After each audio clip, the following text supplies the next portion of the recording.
And it's defiant.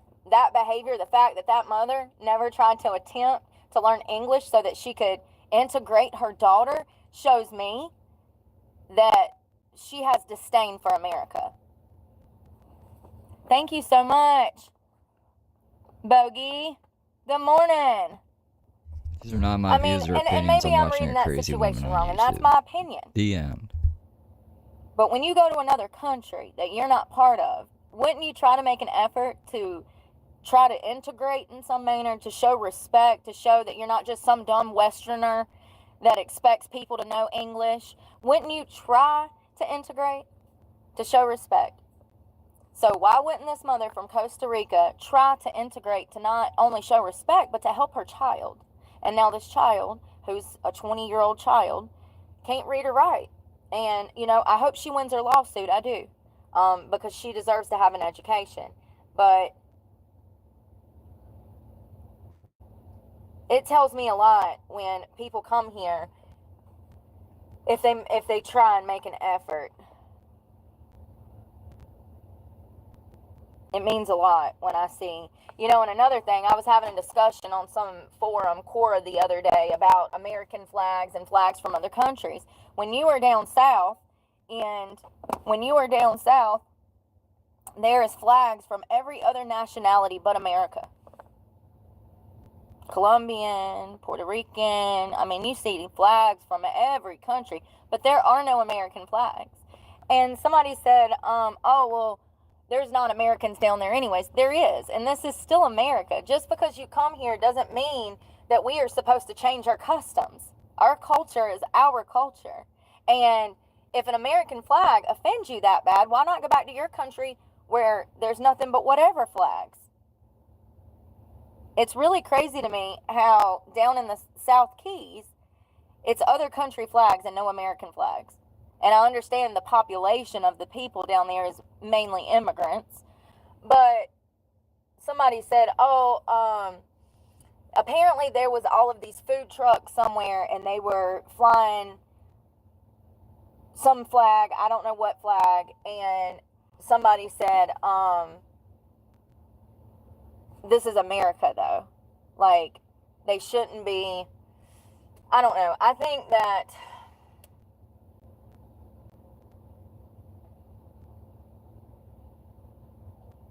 I've noticed that it's a sign of, like, dominance. I've noticed in certain communities, they hang certain flags to say, like, we have dominance over this community. And that shit has to stop, because this is America. And people immigrate here for a better life.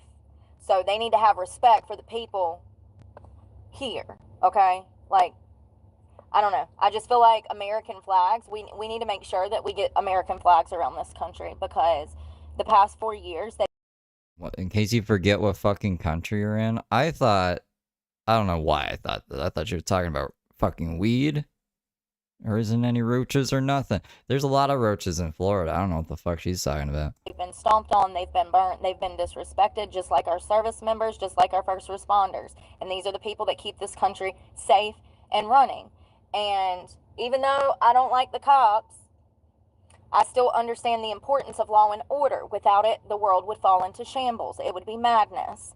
So I just think that American flags, we need to be proud of our country, proud of maybe not all of our history, but proud of ourselves for, you know, how far we've come just in the past, like, 6 months since the election. Good things are happening, and I know that I'm a Debbie Downer because I'm stressed out all the time, but, like,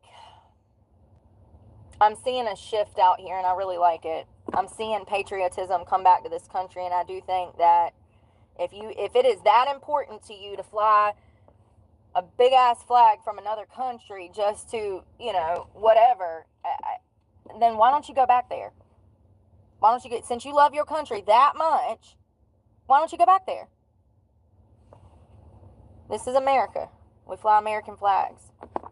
I love to see flags on cars and boats and all of that, but when I'm headed down US 1 and I look up and there's a flag the size of a football field that is not an American flag, that is problematic, and this is a real thing that I'm talking about. That's a concern. Why is it problematic? It's like, whoa. And what it is a lot of people immigrated from, I think that is the Cuban flag. Let me make sure. It's the white with the red.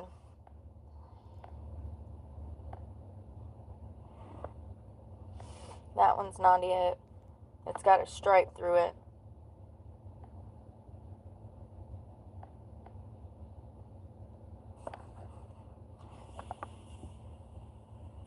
Yeah, I know they are. And, that's sad because they've been brainwashed, Olivia. They have. And that's that new generation. No, that's the Cuban flag. Super cute. Let me see. Could it be the Colombian? Is it the Florida flag? Colombia flag. It's white with red stripe through it, and it's huge. That flag was so big. I said, that should be an American flag. What the hell? Imagine coming to a country and trying to change their customs, their history. No, that's Colombian. That ain't it. This one? I wonder, maybe Puerto Rico? Let's see. Puerto Rican flag.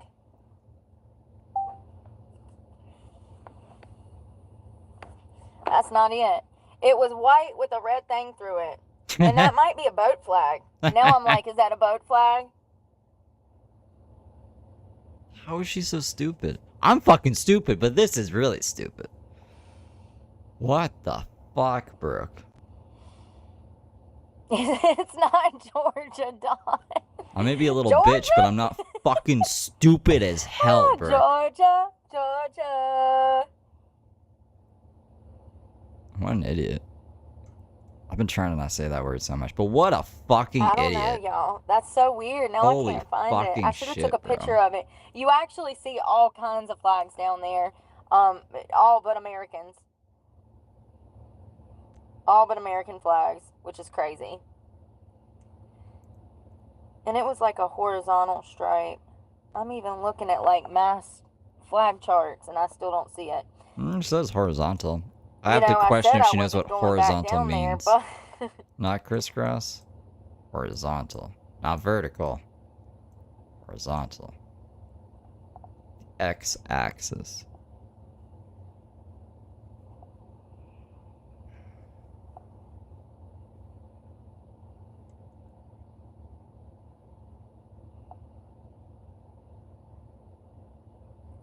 I don't know. I guess it doesn't matter. But if you've ever been to the Keys, Key West, Key Largo, you know that it is because of the, because of the immigration there. And a lot of those people have been there since Cuba, since the fall of Castro. Listen, y'all know Cuba fell sometime in the 60s or 70s, right? I wasn't alive. So... I wasn't alive. All I know is that I used to have Cuban family, and my Cuban family's ancestors immigrated here when that happened. It would have been my father-in-law's father or something. They immigrated here during, when they come, this is my job. Let me just tell you. When did Fidel Castro fall Cuba? Something like that. Fidel. Something happened and it was a communist country, wasn't it? Were they in communist? We already asked it this questions like 2 weeks ago and I forgot. Talking about a Brazil flag? Maybe. It wasn't like that, Don. It was white with like red diagonally. I'm wondering if that's the flagmen of America, but I couldn't find out. Fidel Alejandro Castro Ruz. Who knows? Who was the leader of Cuba from 1959 until 2008. He was also prime minister, and he was ideologically a Marxist-Leninist.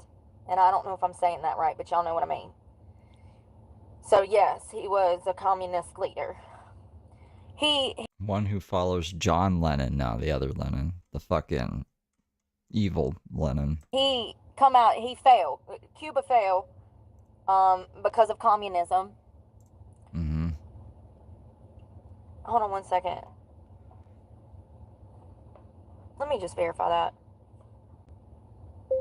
Was Fidel Castro a communist? Didn't they fall? Yes, he was in the Communist Party of Cuba from 1965 until 2011.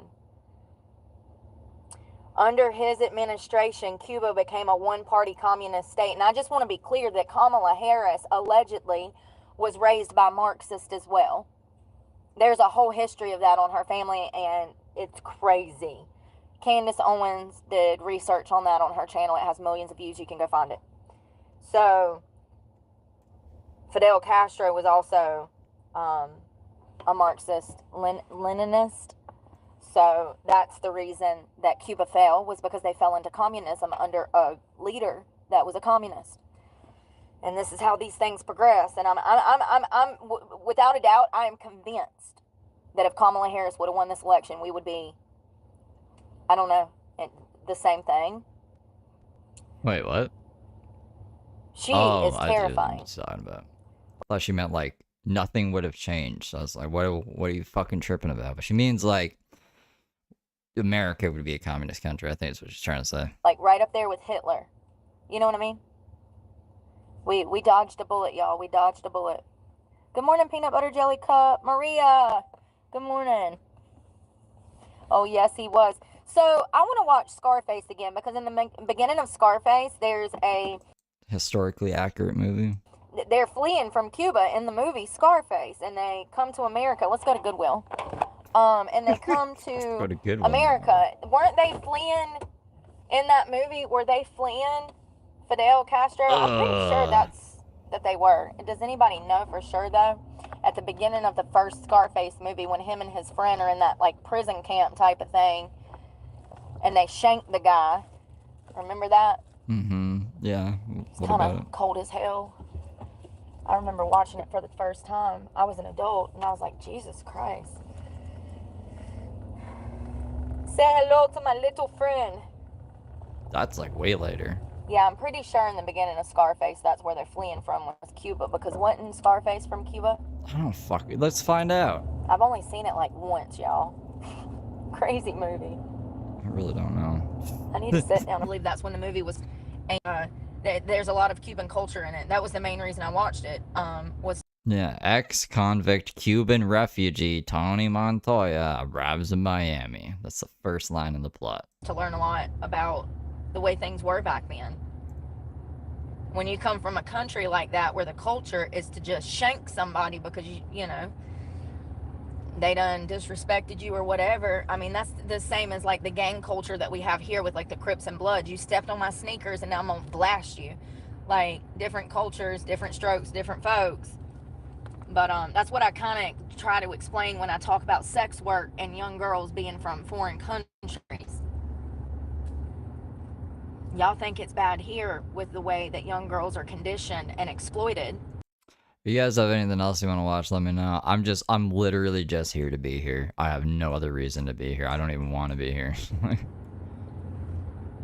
Countries like Cuba, Colombia, any South American, Mexico country, they have it 10 times worse. There's such an abusive culture towards women. It was either stream some crap or eat. And I don't feel like fucking eating. So I'm just gonna stream until I tire myself out and go back to fucking bed. It actually makes me sick. But I guess that's just the world. Can't change it. You want to get into the Kratos stuff today? That really fucking pissed me off. About it helps, for sure. See, we're about to pass some American flags here. You ain't gonna see that down south. Smoke a bowl. I guess West Palm Beach is more of a, you know, I'll be honest. I walked into a Walmart last night and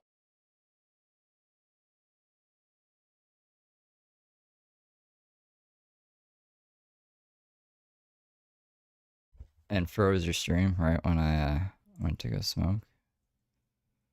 'Cause of course. If I have to repeat myself one more time, I'd put out a big patch of coconuts on the side of the road for people to take. Repeat myself one more time. Patch of coconuts on the side of the road for people to take.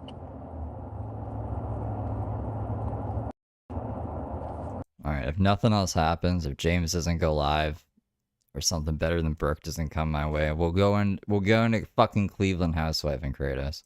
You know, more people die every year from coconuts falling out of trees than people getting struck by lightning. You have a bigger chance of getting killed by a coconut than getting struck by lightning. Perspective. I think I would rather get struck by lightning. It's more interesting. Daytona Beach. Oh, I bet this Goodwill's gonna be good, honey. Ah, some pops. What are you doing? Pawpaw just pulled out in front of me. It's alright. Oh, Brenda and her mini. Y'all know what I saw today? I saw a VW bus. A brand new one. It's called an ID Buzz. B-U-Z-Z. ID Buzz VW van. It was the cutest thing. I want one. I love VW. I've had two. I had two Beetles. One was fully loaded. It was silver with all black leather interior. It was so nice. Sunroof, air blew through the seats. It had all of this cool electronic stuff. It was like, oh, it was 2009. I had it for like 3 months because one of my best friends stole it and ran it through a condo while I was asleep at the hotel. I took 2 girls on vacation with me, and my best friend stole my car and ran it through a condo. It was crazy. And this is why I don't have friends. I have trust issues. The car was paid off in full. It was like top of the line VW. Very high end for 2009. Rims. Like, it was so nice. But anyways, insurance cut me in check and on a Cadillac Escalade. So things worked out. I was able to get a new car, but I really did love that car. And it was so good on gas. I could fill it up for like $25 and go for like the whole week. I miss those days. But yeah, then before I got pregnant with my daughter, when I got out of prison, I forgot. Oh, I needed another car. And I got another VW. This time, it was Carolina Blue. It was a convertible and it was a stick shift. That car was so much fun. But after having my daughter, I couldn't even fit a car seat in the darn thing. So I had to go get a new car. And I got me a GMC Denali. That car was nice too. It was the big SUV. Those are actually really great cars for children. Like 3 rows of seats, 2 in the back, one, driver and passenger seat. Great car for a kid. GMC Arcadia Denali. Great SUV. All-wheel drive. Hell, you can take the 2 rows of seats out and put a whole damn twin or queen-size mattress back there. You could live out of one of those, and you can probably find one of those for less than $5,000 on the market right now, like a 2012 or maybe a 15. Great cars. And then I got in a car accident with that. I left work one night. I was a stripper. I was drinking and driving. I'd had like 2 bottles of Don Julio. I don't remember nothing. I don't even remember leaving the club. And this is why I try to explain to people that these clubs, their job is to make money. When they got girls that are drunk or high or whatever, they just do the best that they can. And they pack you in your car, they give you the keys, and they send you home. And they just pray that you make it. And it's a horrible culture. There's nothing they can really do about it. I mean, sure, they can hold your keys, and a lot of clubs do nowadays. And I would advise girls to work for a club that gives a fuck about you. Sorry, F word. Sorry. But I would just stay out of that industry in general because it's trash, and there's no money because everybody's broke. But yeah, I left work and apparently crashed in a drive-through. Like, I hit the side of the building. I was going through the drive-through getting food, and when I come around the side of the building, I crashed into, like, the building. It was like concrete. It was not good. Apparently, I tried to fight the cops. Sounds about right. Holding a crowbar. Come at me, bro. I'm surprised they didn't shoot me. They probably knew I worked at that club because I'd been working there for like 6 or 7 years or something. So they knew of Brooke's war stories. me because it's a small town. And they know of all the strippers because they be watching because that's their job. Oh shit. This is it. Thank you. Y'all are so sweet. I will say these people are nice.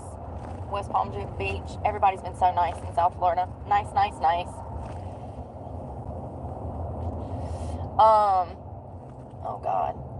We're coming to a stop. Yeah, so that DWI, I had to get a breathalyzer on my car. That shit's expensive.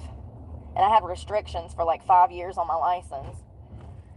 Those came off a while back because I haven't had any kind of like, other than being charged with more crimes that I didn't commit, but I just got those.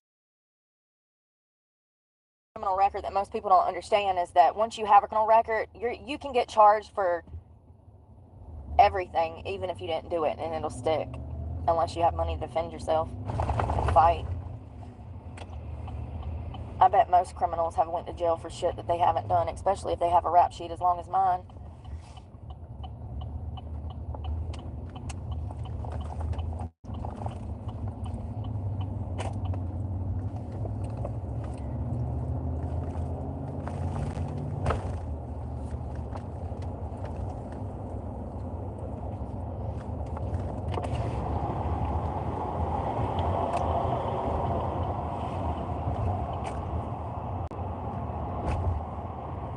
Ugh.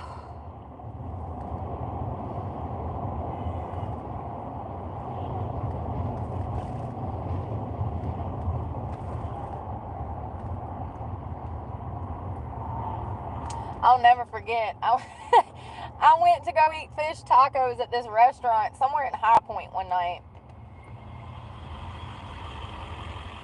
And I was on drugs then. Okay? And I had this, it would have been like 2019.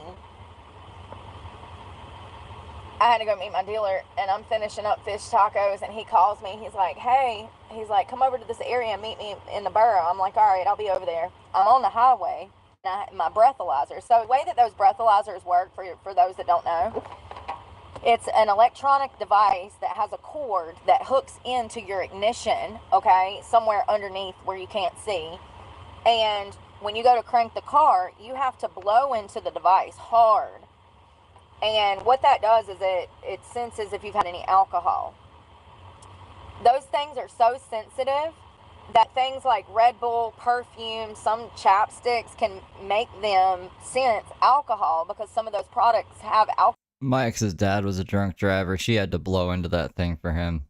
Because you think he stopped drinking and driving? No. Alcohol in them, like rubbing alcohol at the very least. Red Bull, for some reason, will set a breathalyzer off. Crazy. Crazy, crazy. Well, those fish tacos that I ate, I don't know if that stuff like sat on my stomach and started to ferment or what, but I blew into the breathalyzer as I was leaving the restaurant. It cleared me to drive. So I'm driving on the highway. The thing about the breathalyzers is every 10, and it's random, it can be anywhere from like every 3 to 15 minutes, it'll ask you to blow into this. Talk about distracting on the road. You're going down the road, you're trying to focus, and you got to breathe into this device and blow as hard as you can. And if you don't, it's going to shut your car off. And it's making this loud ass noise. It's like, warning, warning. And it's like, nee, nee. It's hectic, bro. It is so hectic. So anyways, it asked me to blow into it. And then it locks me out. It says, alcohol detected, alcohol detected. Pull the car over right now. Y'all know how hard it is to get a drug dealer to come meet you? He come and met me, but like he wanted that money. But I was literally stranded at some hotel parking lot for like 3 hours because my car went crank. Oh, and not to mention I had tons of dope on me. Like, so crazy. Yeah, I've come leaps and bounds from 2019. Crazy. Yeah, I had one of those breathalyzers twice. No, one. No, I did have it twice. I did have it twice for the same. That was only 2019? Hold on. Sorry, I have food in my mouth. That's insane. That's fucking insane. She's a baby. Like, sobriety-wise, she's a fucking 6-year-old. She's a baby. What the fuck? Freaking. I thought... Why did I think it was so much longer ago? I don't know why. Wow. DWI. Her brain's probably still fried, to be honest. They messed up paperwork. Go figure. They sure did. And I had to get it reinstalled. And pay money out of my pocket. Because I didn't have the money to hire an attorney to do anything about it. The shit I've been through because other people didn't know how to do their job is unbelievable. Illegal as hell. You can't do nothing. What do? You follow the law. I mean, you have to do what they're asking you to do or you won't get your license back. So unless you got $2 grand to go drop on an attorney to get this shit, what do they call it? Modified and fixed, you just got to do what the DMV and the breathalyzer people are telling you to do, or you don't get your license reinstated. Well, I mean sober from heroin, right? I'm not gonna... We saw her get drunk last week. I think she does it. She does weed. I'm sure she does weed. I'm sure she has one of those vape pens or THC vapes. It was crazy. It was absolutely insane. That was, I guess it's been about 8-9 years. You've got to be kidding me. No way. Did I skip it? I did. I accidentally missed it. What the fuck? What happened? Oh my god, man. Look. It did that thing? Aw. Annoying. Who was texting and driving? Following GPS? That's texting and driving? Somebody always gonna have something to say, ain't they? Ain't they? Just tell me. Just tell me the truth. Keep it real. They always gonna have something to say, ain't they? Did you guys see that that cop that mistook a sandwich as a phone? I'd probably get pulled up. I mean, like, this is really boring anyways. Alright, Goodwill. Well, y'all ain't about to like what I got to say. If they got music on in this piece, I'm gonna have to play with the phone. Shorts and a camera stand and some weights. That's the only things I'm looking for. Shorts, weights, anything that I can use for my working out because I'm getting fit. I used to weigh 200 pounds. Shorts, weights, and some kind of camera stand for y'all. I gotta find you a car seat, honey. You done broke your face. You're walking on crunches. I'm telling you, if you saw your body right now like I'm looking at you, you'd be like, poor me. The whole front of your face is cracked. I have no idea who was the original person to upload this clip, and they also did a shit job tagging it so I can search for it. That kind of sucks. This is a kid. I'm sure he doesn't have like a YouTube channel. He could have made a lot of money off of this. Anyways, we're just gonna watch it on someone else's channel, I guess, because this young man got pulled over because this young man, blah blah blah. Fucking AI is ruining everything. As a cop thought his sandwich was a phone, he didn't believe him until he saw a dash cam. Just a minute. These nights never seem to. Oh, and we have copyright music in this. The one that I watched before didn't. Hold on.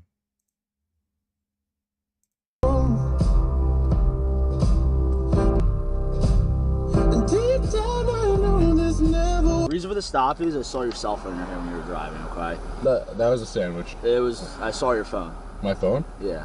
It wasn't. I know what a sandwich looks like. It was your phone. Okay. All right. Yeah. So Well, watch how he deals with it. Watch how he doesn't get mad. He doesn't start fucking making demands at the cop. The cop lets him off. So if you just like handle the cops like this, I think it'll be okay. oh, it was a rectangular thing. Whether it was your wallet, your phone, it looked like your phone. Okay. All right. No, it's not a good look, there's some self-control. Deep down, I know this never worked.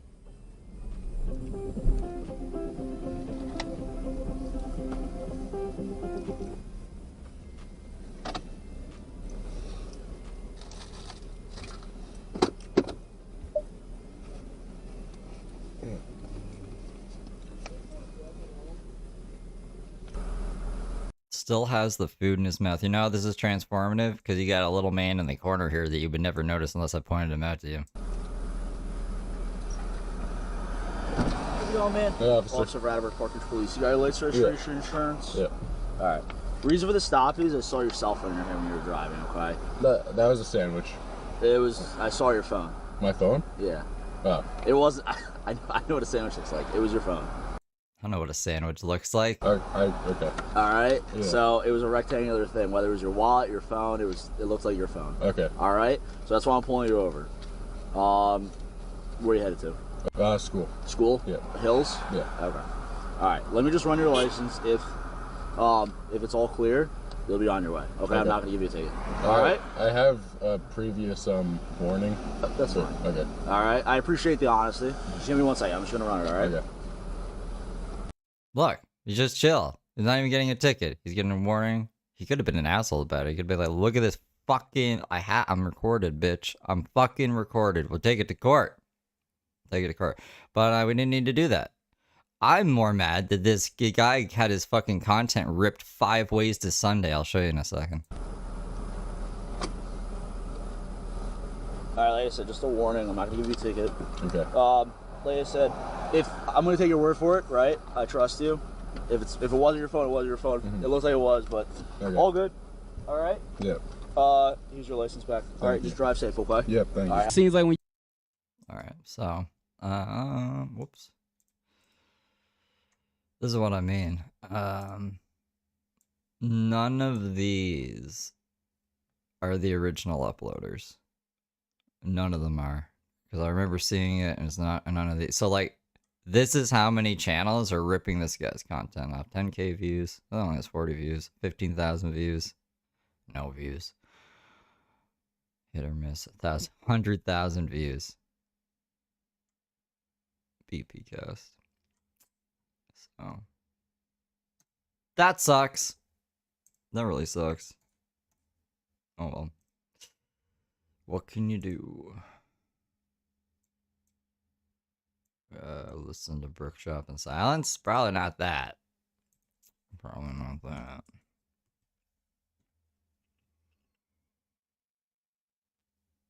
Oh god. That's crazy. That's crazy in the algorithm, man.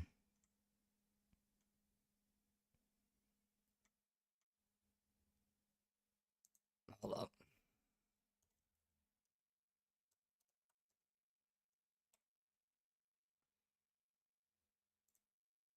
On March 27th. On March 27th. I want some more army pattern ones. Oh, cute. American Eagle. We can try those on. Are they a red tag? They're yellow. I don't know if I would pay $6 for those, but we'll check them out anyways. I'll have to put them on to see.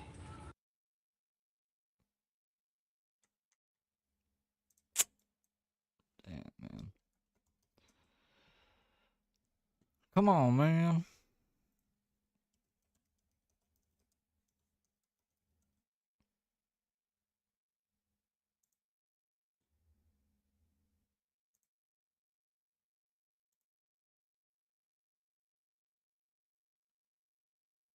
All right, let's try these like 4 or 5 pair on that I got.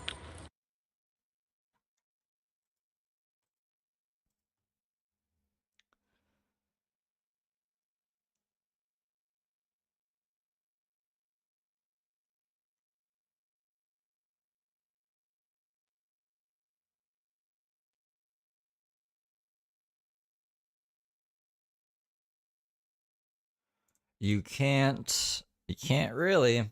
I mean, you can know to get ahead of it, right? Like you could, like I said, he could have tagged it better. So when I search for that, his video is the first one that pops up. He could have asked channels to credit him, or he could threaten them with like a copyright strike, which may not be the way to go, but he could definitely like, copyright claim it, and get all the money. So, like, I don't know. There should be. What are we even doing? We're watching. I shouldn't even be talking to you guys. I should be fucking trying to find something for us to watch. And if I could do two things at once, that'd be cool, but I don't think I can. So.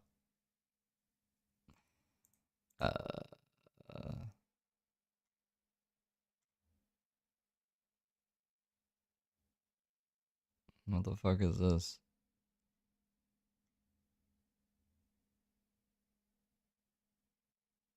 I'm just trying to make sure nothing's gonna hang out. You know what I mean?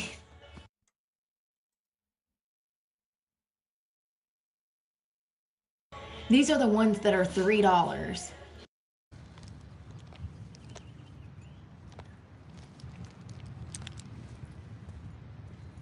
I want us to. Got it. What? I didn't. Fuck. Man.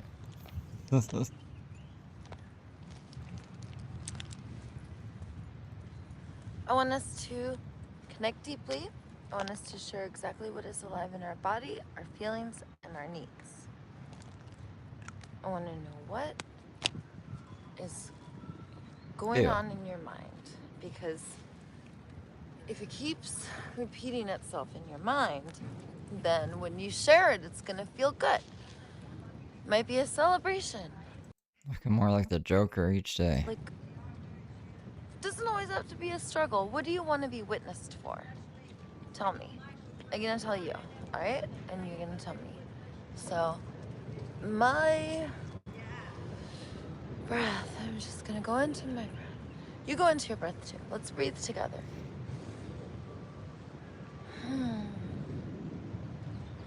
The deeper our breath, the deeper our thoughts. So, if we breathe deep, what really matters will come up.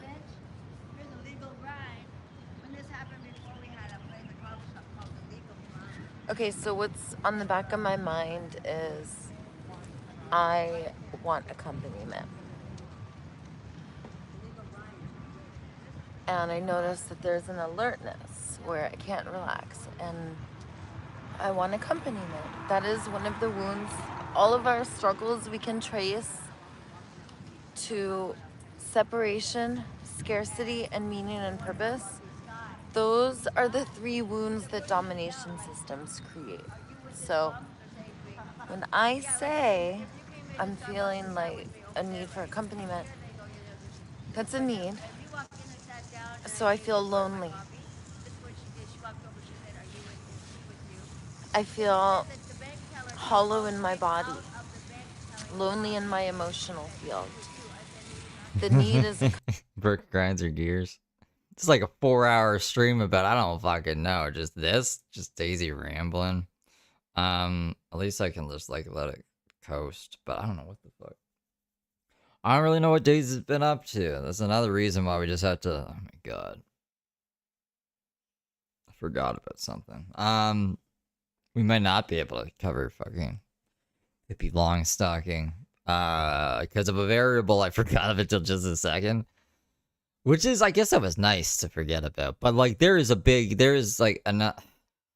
not just because me shitting on an old lady looks bad. There's, like, another reason why, like, I just can't fuck with her right now. Fuck. Whatever. I mean, like, you know what? Maybe we will anyways. Maybe we will anyways. Maybe we will. I'm so sick of fucking being like, I can't do this. I can't do that. We can't. I'm fucking at my wit's end. I'm just gonna start doing whatever, you know? The whole reason we can't cover Daisy then the way that I would be liking to is because of stupid fucking Cleveland housewife and her affiliates with, like, psychotic people in my life. So, I'm sick of it. I'm just gonna do whatever the fuck I want. Hi, goddess. I love you. Hi. la la la la. Let's tune our voices. Oh.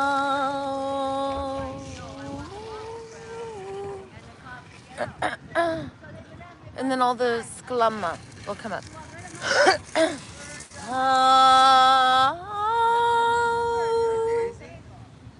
Yo, super squad. Well, that's why we didn't fight with Paradise. But it goes so much far beyond that, you know? And Cleveland has crossed so many other lines, right? Paradise, she took some shots and then she went on with her life. So there, yeah, it's like we can chill. We don't need to go after Paradise. But you know, there's just like like I said, the other variables. Okay, now you do it. That was a good point. We do shit on Katie Kidman. I guess I forget Katie Kidman's old. She's just so hip and happening that I forget how old she is sometimes. Everything will come up that wants to come up. My needs accompaniment. I feel lonely. Domination systems are really smart. So they make it so the world emerges in scarcity. SPF 50 tinted moisturizer. And the world that emerges in scarcity, it operates in separation. And I want to tell you what that means. If the world emerges in scarcity, then there is artificial abundance. And the scarcity is manufactured. Because it was not always scarcity. It was, in fact, abundance. And the scarcity came with each move, each industry. Slowly, we took what used to be done in community and relationship and in nature and with each other, and we made it a commodifiable, a dungali, to meet our need. And we could buy it, and we could sell it. So scarcity means that our needs are not met. Before the world was abundant, we knew that our needs would be met. Oh, this isn't Others live. would show us how to go meet our needs. And we could just count on the fact that if we were high needs and Truther's live though. We can go look at him. in high needs, you get less attention in a domination system, but in the way it was before, we knew that we had need-based systems. And this is called balance, it's called symbiosis. And if we had high needs, we would get the most amount of attention because we had the most needs. This makes sense, doesn't it? So we now created a world where if there's high needs, then we send the person off. So those who care, who love that one, they're not responsible. Like, we get professionals to do it. And when we do it together with tribe, then it's really beautiful. And it's a gorgeous, glorious symphony of meeting needs together.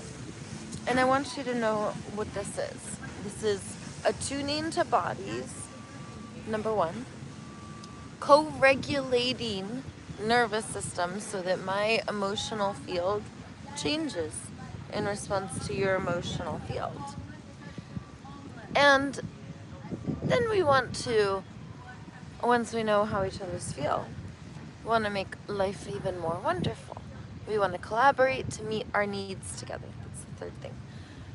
In domination systems, it is not need-based. It's not based off what we feel, what our body's needing, what our emotions are needing, what our spirit's needing. It's not based off needs at all. And if you need healing, if you need movement, if you need play, if you have a need in the world of nature, then I have a little bit of a sniffle, so please send me some healing love. Healing love in my nose. What the So hell my is nose can be why? short. Why? Oh, because I have Truther open with just nothing in the back. It's just a kitchen. That's why my pause button didn't work. Why would she wipe her nose with her hand right after having a tissue? The fuck are you doing, Daisy? So In a world of domination systems, everything is done based off merit. So if you have a whole bunch of needs, you will get all of your needs met. But it will be met through coercion and keeping tabs, and there will be a revolving door. It won't be long term typically. Sometimes it will. It won't be deep and authentic and built on trust, and not just trust in each other, but trust in the universe. And also unconditional love. If something is fueled by unconditional love and unconditional belonging, that means that we're interconnected and we emerge in a state of interbeingness. And if I am in a state of interbeing, then in self-actualization, my existence draws from your existence, and we are all in a state of interbeingness with all of nature and all of life. We are all drawing from each other's existence, and when we witness each other and we change in response to witnessing each other, the way that when I look at you and I say, I love The you heart? so much, What heart? and I feel, look at you, ka ka ka ka ka. All the birds are singing. I love you too. When we change in response to each other, it's so wonderful. It makes us feel so vivacious. Like Makes us know these we are alive. these hearts? Makes us know we're making a difference. Those things? Oh, I love when we talk about the wounds of the domination system. Do you want to know why?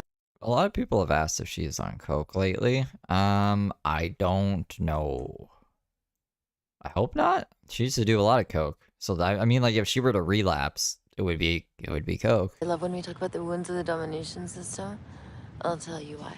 Because then we get to be like, well, what are we going to do to make it better? Cuckoo! Cuckoo! Ho! Ho! Ho!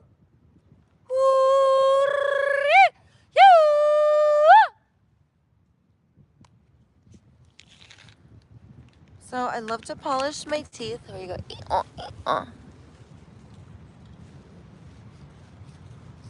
You can do it with floss.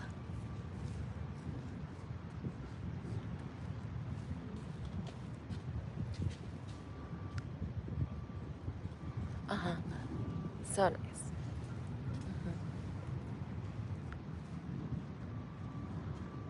I don't want to put on my lip gloss if I'm gonna floss. Oh, that's gross. And the floss loves. Fuck Daisy. The jolt, a love jerk. I went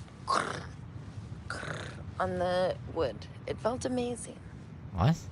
And then I put my hands on my thighs and I pushed my lower back and pelvis away from my body with my legs, and it was like on my lower back. So lower back, upper back, and then I went with my neck.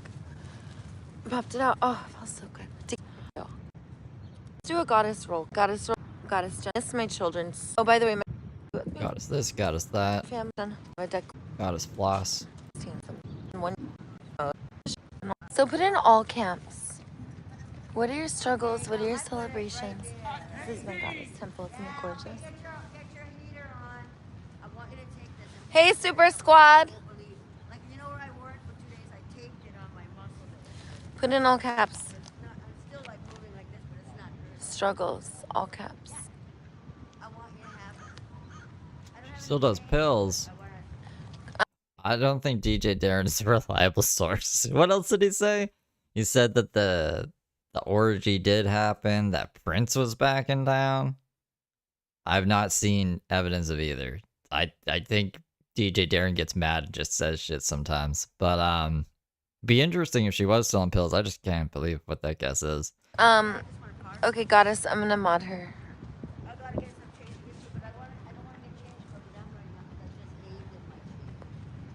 There we go. This is kind of subjective. Yeah, he said he had a huge belly and she doesn't. I mean, like objective things. Like she put drugs into her body. She put penises into her body. You know what I mean? Like, I guess DJ Darren could think she has a big stomach. I don't think her stomach is very big, but like, that's not what I'm talking about. Okay, I modded her, goddess. Hello, Will. How's everyone doing? Think about how lovable you are. It's really cold out here. So I brought my whole setup so I would be warm. I was planning on doing some process work today and calling my kids. So I have not yet put on my eye makeup. I figured maybe I will put on my eye makeup after I call my children, because I have a feeling that my eye makeup is probably gonna get messed up. By the way, it's a process call, so it's not for real. My children in 2018 were legally kidnapped from me. Literally. Like, You and Brooke could have been like besties. She was all fucked up in 2019 still.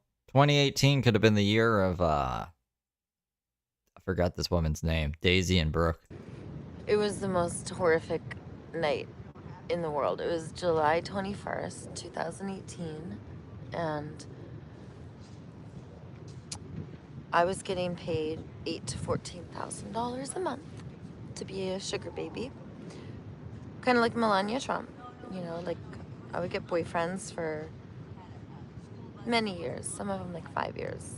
And I went on a date with this guy. He gave me $2,000. But if you're a sugar baby, you don't hook up with them for a long time, because you want them to have what's called skin in the game, like Melania Trump, the way you get a guy like Trump. I don't know their arrangement, but I would find these really submissive guys, and I was in this way of acting out and numbing out, and I really wanted to get sober, and I felt like I was using against my will. It was really awful. I mean, I think she's just describing addiction. Unless someone was making you take drugs. I don't know. What? There was like this uncontrollable force that just made me want to do drugs. I was like, it was out of my control. That's addiction. That's addiction, bitch. And I would drink, and I would get in a blackout, and I would do cocaine, and I would chain smoke cigarettes. And the worst part is I would hit my children, I would scream in their face, my oldest, like, and I guess, see, I don't even know though, because my oldest would tell me stuff I would do in the blackout, and he'd say, Mom, I would swear, I'd be like, I never hit you. He's like, yeah, you did. So I know I did if he says I did. I was brought up in a home that was really volatile, and dogs got hit, and kids got hit, and everyone got hit. It was just really, really awful. And that was the home that I created. I created a really awful, volatile, violent, angry environment. And although I was a chain breaker, and there were some things that I don't think that. I don't think Daisy's a chain breaker. that were important to me that I didn't get, so I made sure to give it to my kids. There were other chains I was not able to break. And Good balls. I call those now behaviors that I'm working on. So things like hanging up on people, blocking them, hitting, any type of behavior that's gonna harm me or harm someone else. I'm like, that hurts me. It hurts me if toxic anything comes out of my mouth. Anything I say to anyone, I could feel it. I could feel it programming me. So call these target behaviors. When I go into a relationship now, I have my target behaviors that I'm working on. I want to know the target behaviors I'm working on. And these are the things I've healed from. I don't hit anymore. I don't name call. I don't make threats. I don't punish, you know. I don't do things to hurt you. And you don't even know I'm hurting you or doing these things. I'm just like hurting you and making it uncomfortable and creating resistance and chaos in your life. And you don't even know I'm doing it. It's just like, I'm just doing it to you. And it's subtle. It's microaggression. I don't do microaggression anymore. I don't do any kind of aggression. I used to do micro, macro. I used to She beat up like 3 women this past summer, right? At least two. I know two for sure. Jennifer, I think that's her name, right? Tony Hawk's. She says she has a kid with Tony Hawk. I don't think that's true. And Morgan. For some reason, I think there's a third. Maybe she beat up Morgan twice. She got into 3 fights with women this summer. Every kind of aggression. I'm not aggressive. I miss my kids so much because, you know, they're the ones, they're our teachers. They come here to teach us. And we're meant to worship them. And in co-worshiping, there's a stage of courting. And courting means that those with the most power stay low and give their power to those with the least power. So adults are never supposed to scream in kids' face and hit them like I did. And the reason I was doing that and drinking to black out, even with cocaine, I was blacking out. You know, I was drinking a lot. Cigarettes. You can drink more when you do cocaine. I don't know. It just like levels things out. If you're really drunk, you just do some cocaine, you'll be sober again. And then you can drink more, but obviously you're not actually sober, so you're just like, whoa, wasted. Yeah, I can see how Daisy would be black out and just kind of like on autopilot at certain points of her night life in general. I don't know how much she was fucking drinking and doing blow. I was hurting, and my kids could feel that pain. They could feel every nervous system. We all had a family bed. We were all sleeping in the same bed. We were all co-regulating nervous systems. It felt so good. That doesn't sound healthy. Also, like how she acted around Billy. Acted around is not the word I was looking for. How she behaved with Billy was completely fucking inappropriate. So I don't think she's ready to have even visitation with her kids, to be honest. That was one thing I gave my kids. When I was alone, sleeping in my bed, I always knew I'm not supposed to be alone. So I slept with my daughter, I slept with my boys. We would just sleep on the floor, you know? And we all would just get in our PJs and get comfy and get a snuggle-thon on. And sometimes we would sleep opposite, so the boys' feet would be poking me, and I'd rub them, and my daughter and I would be like hugging each other, breastfeeding. And I would sleep with her little butt scooped. I would scoop her butt, and she would be here, and she would fall asleep breastfeeding on this side, and then she'd wake up, so I'd turn to the... That's not good either. So she was like high on coke, drunk, and breastfeeding? other side, and then scoop the other butt, and she'd nurse the other breast, and I would sleep. How is it, like, how the fuck is it that every time we, like, Daisy's told this story lots of fucking times. This isn't like a new story, but every time she tells it, she adds like a little extra detail that's just very fucking concerning. What the fuck, man? In a family bed with my kids. All of us co-regulating nervous systems, it was natural. I would put on a bikini bottom, and in Europe, you know, you don't wear a top, so... Yeah, you're right. Why does it get so creepy? And it gets even creepier. Like, oh, well, it's in case this picture I'm painting you isn't creepy enough. I was also just in a bikini bottom with my tits out. My kids and I spent a lot of time in Central America and Europe and places where our bodies weren't sexualized, and my kids and I would bathe together and sleep together, and it was beautiful. You know, and I know some of you are freaking out. I had a bikini bottom on, okay? So it's not like... I think that having watering... It makes it, like, substantially worse. So, like, instead of being completely naked, I had one very skimpy article of clothing on, okay? It wasn't like my fucking vajayjay was just flying in the wind. Like, what? That doesn't make it better at all. Holes and bathing together is natural. I think that co-regulating sleeping together, like, we're not supposed to sleep alone. Even if you're just sleeping with your friends, like put on your pajamas, get your onesies on, like, that way you're not gonna, like, sweat, and then have, like, not too many blankets. Just do whatever makes you feel comfortable, right? Some people are okay being all naked together. You know, I'm not there yet. I could be naked, like, with my kings, but I'm not comfortable enough to be naked with, because I don't trust the humans, trust the animals. But you do your comfort level, and then you all sleep together. You all sleep together. But you do it so you're comfortable. You wear exactly what you're comfortable in. Like, you don't wear like little underwear and a bra if you're not comfortable, because you're showing, you wear like shorts and a t-shirt if that makes you more comfortable. Well, I'm glad you were comfortable, Daisy. Do you think your fucking kids were comfortable? Did you ask them? I don't know, man. And then we snuggle. It's just like, it's not setting them up for life properly. Because if they think this is like normal, that can really put them in some fucking bad situations where another adult might be doing shit like that and they think it's normal because you did it with them growing up. You're a fucking idiot. Everyone's an idiot, man. And I would do that with my kids. I would sleep with them. I would co-regulate. I would snuggle. Give them lots of affection. That's what I had. I had lots of affection. Because not my mom. My mom was the ice queen because I don't think she was picked up as a baby when she cried. So I don't think she picked me up. I think it was my nannies, and they caressed us from head to toe because I was rich and privileged. So nannies caressed me from head to toe. And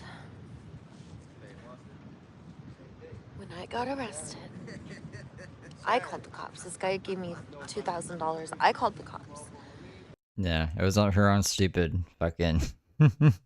It was karma. It's poetic justice. She called the cops for Guy. I guess, like, Guy was expecting something from Daisy. Daisy wasn't going to put out. So Guy took his money back, and then Daisy called the cops on him and was like, yo, this guy is refusing to pay me for, like, nothing. What, for going out to dinner with him? So they were like, oh, okay, no, that's prostitution. And then she was like, my kids are in a trailer. Yeah, it's also, she was leaving her kids in a trailer when she had like 2 mansions. And she stopped paying babysitters to come over because she couldn't remember what she was saying or doing to the babysitters when she got home. So she thought it was just smarter and easier to lock the kids at very young ages alone in a trailer for hours on end while she went out tricking. Not even tricking, scamming people, thinking that they were gonna get like something for their money and not. Because we got in an argument. I wanted cocaine. And I was drunk and blackout. And I called the cops. I was white girl drunk and calling the cops. Did Karen. Doing things to hurt myself, hurting others. Right? That's what we do when we're being an addict. So I did that, and but this is also good to hear for anyone, like, when she's sad and she's like, but kids, and I don't know, there's people who are like, wow, Steve's really mean. Could you imagine like someone making content on you when you didn't have your kids and you're trying to get back? Listen to this fucking story. Listen to this fucking story, and you didn't come at me then. And I had left my kids alone. They were in my RV, and my house was just right down the street, and my kids were just right there, a couple blocks away. Actually, like a block away. I told the cops my kids were alone. And that was it. That was the last time I saw my kids. Like, when I wasn't being monitored, that was like the last night I ever got to spend with them. Well, I spent the night in jail, so I guess the 20th of July. That's the last night I spent. I gotta calm down. I have a very, my patience is very low today. And it's just, I don't know. I thought I knew this story inside out, but I'm just learning more about it. And then, like, I don't know, me telling this story is getting me worked up. I just gotta go smoke a bowl.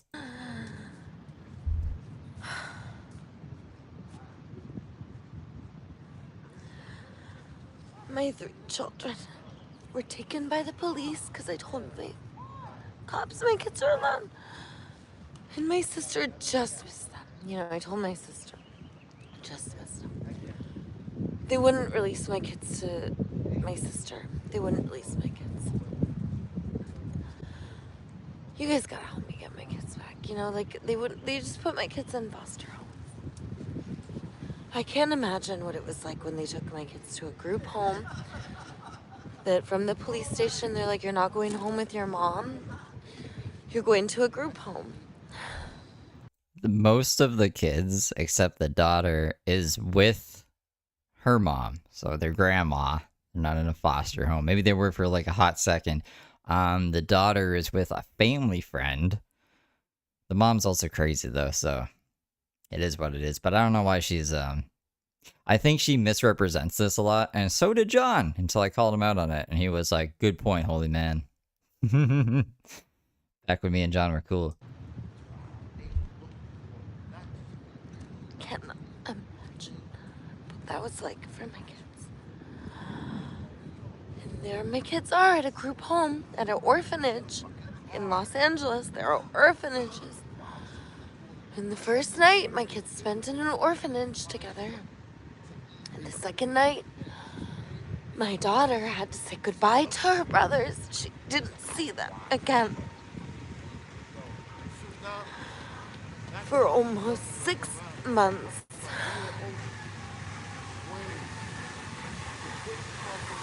And the first time my daughter was able to talk, when all three of us were together, my daughter said, Mommy, I want to go home. All four of us were together. Because my daughter did not get to see her brothers for almost 6 months. And my boys and I and my daughter and I did not get to see each other for over 30 days, because when they separate you from your kids, the first 30 days they do not let you see your kids. I think it's because domination systems want you to get used to not seeing your kids. And they want your kids to get used to not seeing you. So it is protocol for 30 days they don't let you see your kids. I need someone to take me to DCMS so I can talk to them. Tell them the impact. Because that is so painful. And I have been suffering because for 10 years plus, my oldest was 10 years old, my middle was 8, and my daughter was 2. For 10 years, I had been co-regulating my nervous system with these children. And in one night, they were gone. They were gone. Not to mention, my whole life fell apart. I had a $6,400 mortgage. I was a sugar baby with $8,000 allowance, and you know, typically I had one sugar daddy. And I had other incomes coming in. But when I got sober, not only did I lose my $13,800 a month in child support, but I was not able to sell my body. $13,000. $13,000. Like, how does that happen? How the fuck does that happen? I know that one dude offed himself. One of the baby daddies is no longer with us. I wonder if, like, did he have, like, life insurance that gets paid out? And that is a part of, like, the child support? Like, well, I don't know about the other baby daddies. Can't remember how many baby daddies there are. Is there 2 or 3? Because I couldn't use alcohol and cocaine and cigarettes. And if I could not numb out, then, like, how could I recreate this environment where it was exactly how it felt when my grandfather used to molest me when I was a little girl? And Papa used to ask me to, hey, how about a back rub tonight? So she didn't give a fuck about her kids. Her kids were a paycheck to her. And you can tell because, like, that's what she's upset about. He would rape our teenage nannies from South and Central America, even getting them pregnant, teenage girls. This is a man in his 70s and 80s getting these girls pregnant and molesting me. You know, fingering the little children in our family. My tiny cousin, when she was 3 years old, Tasha, was fingered and molested, and my best friend, when I was 13, sexually assaulted. Lisa Lee has come forward about it, and I've come forward about the abuse. And I recreated the feeling of my skin crawling, because when I went to my mom and when others talked about it, they were called a liar by my mom. My auntie Karen was... Right, so if this is to be believed, why the fuck is Daisy's mom in the care of any kids? Daisy's mom got with her dad on his deathbed. So they had divorced for a really long time. And then when he was dying, she remarried him, took all of his money, and blew through it somehow. Like, it's gone. It's fucking gone. So I am so sus of Daisy's mom. Like, Daisy's mom might be exactly like Daisy. She might be worse than Daisy. She might just be able to hide it better. So, I don't know. But if we're to believe, like, even a fraction of what Daisy's saying, and, like, Daisy's mom just kind of turned a blind eye to that and even got back together with dude, where this family shit was taking place, for the money, then, I don't know. I don't like Daisy's mom. From everything that I know about her, I think she's a real piece of shit, and that's just my opinion. It's like, of course it happened, and that is true. And yeah, like, Papa does do that and did do that. And I'm sorry that happened to you. So I knew my world made sense, but from my mom, like, when I was a little girl, it didn't make sense. So I had to recreate, you guys on cold. So I had to recreate this environment. I had to recreate where my skin was crawling. That's what happens with trauma. And because I had this happen, I had to recreate it. So I was the powerful one. So I would find really submissive men, and then they would pay me basically to not even get to be with me, because eventually I would still be getting the allowance. I wouldn't even be hanging out with these guys, yo. You know, they'd just be giving me their money like suckers. And can you imagine getting treated like that? So obviously they had some trauma that they needed to heal too. So we find willing participants to do this with, to heal with. You guys, it's so cold, so we're gonna make it more warm. So if you look up here, it says he died February, so the second month of 2011. End of February 2011 at 60 years old. His first marriage was to Susan Davis, so there's fucking what's-her-face's mom in 1978. They divorced in 86. So that marriage lasted, I don't know, 7 years, 8 years. Then he married somebody else. They divorced in 2009 and then remarried Miss Davis in November of 2010. So November, December, January, February. She was with him for 4 months, got all his money. You know what I mean? We don't even need Daisy. I don't need Daisy. We don't need to listen to Daisy. It's on fucking Wikipedia. Like, you just think about it. Just fucking think about it. You know what I mean? Fuck Susan Davis. Oh, that's so nice. There. Perfect. Okay.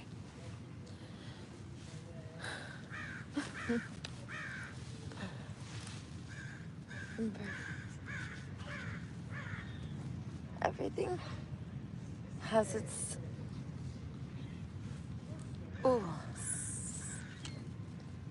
solution. Perfect.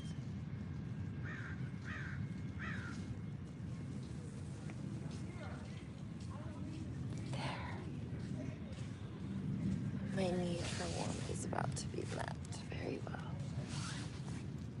I never said it was Daisy's dad. I said it was Daisy's dad's dad. So, like, her grandfather on her dad's side. But no, her Daisy's dad didn't do anything. Alright. You guys are gonna benefit from my comfort as well. It's gonna feel great, okay? It's not bad for him. I'm not saying his intentions. He was dying. He was on his fucking deathbed. Of course that was his first love. She took advantage of that. Susan Davis doesn't give a fuck about him. If she did, she would have been with him before he fucking died. I don't know, man. Don't worry, I got us. And then I'm gonna do like that.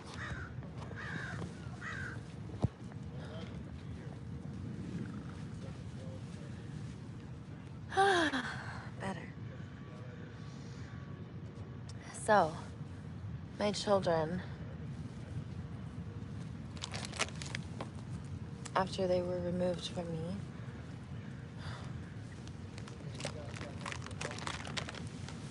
there we go.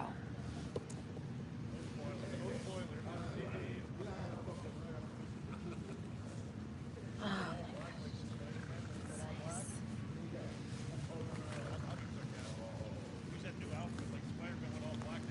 Oh, you know another reason I know she didn't love this guy? Because she called him a fucking pedophile in an interview that we watched recently. She was like, oh, I don't know, you know, Eugene, he was a great violinist, but he was also, like, trying to hook up with me when I was 12. Yeah, fuck her.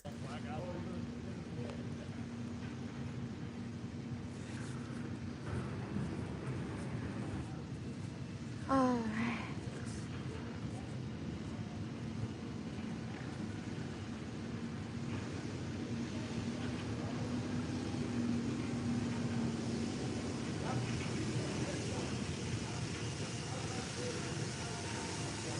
All right, let me get back into what I was telling you guys. It's true, Mud Pit. Do you guys want to be closer to me? Can you guys hear me okay?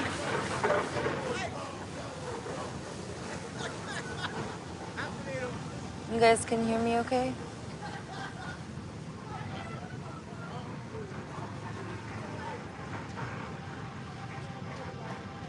Okay. So,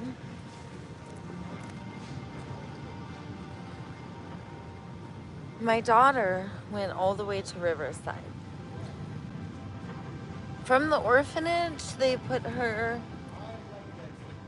in her second placement, which was a group home. She showed up with scratches, black eye. The first time I saw her, she was so stressed out, she had a bleeding diaper rash. And when they drove... So, but that, like, when they took her from you, what was her condition? You know what I mean? Because you said you hit your kids. You would abuse your kids. You just leave them, let them cry, neglect them. So, I don't know. That sounds really bad, Daisy, but I would imagine that things were probably similar, if not worse, when she was taken from you. away. Oh my God. I was only allowed 3 visits a week, and I was not getting my visits. I went months at a time without getting to see my kids. I was told that there was no one to give me my visits, and with phone visits, I was getting hung up on. I wasn't getting my time with my kids. Any reaction I had to anything that was going on, if my kids didn't have shoes, my daughter had black eye in her 3rd placement because she went from Riverside to this home where they didn't even speak her language, to another home where she had another black eye. They cut off her fingertip. They wouldn't let me see her during COVID. And when my daughter told me her vagina was hurting, the foster dad hung up on me. And I have not been allowed to see my kids. My daughter has been since adopted by this foster family, and I have nothing but love for them. I have nothing but respect and care and honor that they... That's why you doxed them and told people to go harass them. I think when was that? Almost a year. It was like July last year, I think she did that. are supporting It was around the time of the bomb threat. my daughter, and whether it's because they're getting paid money or whatever reason, I believe that they love my daughter. I believe that my daughter calls them mom and dad, and that Hey, Trisha. she loves them. I believe that. I believe that they call her Rosie. I used to call her Chicha. You know, I believe that my daughter misses me deeply and thinks about me a lot. And apparently my daughter gets to see my boys once a week. And apparently my daughter speaks 4 languages. And it's Czech, Romanian, English, and I do not know the 4th. And I do not know about my daughter. I know she has a foster adopted brother named Max, who's a year older. My daughter's dad is Brian Pearson, B-R-I-E-N. Why are we putting their names out there, Daisy? R-S-O-N. You could Google him. He lives right here in Los Angeles. He was a donor. And I've asked him for help so many times. He does not want to help me. He does not want to. We had a donor agreement that he's supposed to pay me $250,000, and you know, with that money I bought a house, and I was never going to hear from him again. I was not expecting to lose my kids. I just wanted his money, and you know, now I've had this awakening. I believe that his son, who's 9, would like to know my daughter, and would like to know my daughter's 2 brothers, 3 brothers actually, because my boys, 14 and 16, you know, to a 9-year-old boys, but that's cool. And isn't that cool that Rose's adoptive brother Max is 9, and she has a half brother, biological brother, who is also 9. Like, that's cool. She also has a little sister, and I believe her little sister's like 2 or 3 now. And I've told Brian that I believe that it's the children who are meant to choose. That the children are meant to come together and choose. That my daughter, Emily Rose Isabella Flores... Sometimes kids don't know what's best for themselves. They're fucking kids. Because they changed her last name. They changed my kids' social security numbers. When they adopt kids out, they change everything. I don't know why. And then for some reason, they do parental... Why don't we have a baby president? They would run the country great. I'm sure they would have everybody's best interest in mind. alienation. Like, they think that for some reason, like, you shouldn't have access to your kids. And I do not know, why they think this benefits the child. In fact, I don't think it does. I think they do it because the foster family doesn't want them involved. I think it's more about that. And the parental alienation hurts not only the parents, it hurts the children the most. It goes without saying, it hurts the children the most. I am in so much pain.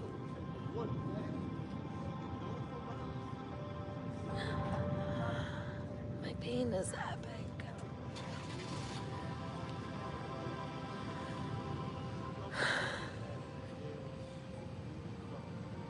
I can feel that pain coming up. My daughter Rose. She's a ballerina, so sometimes I dance and I think of her.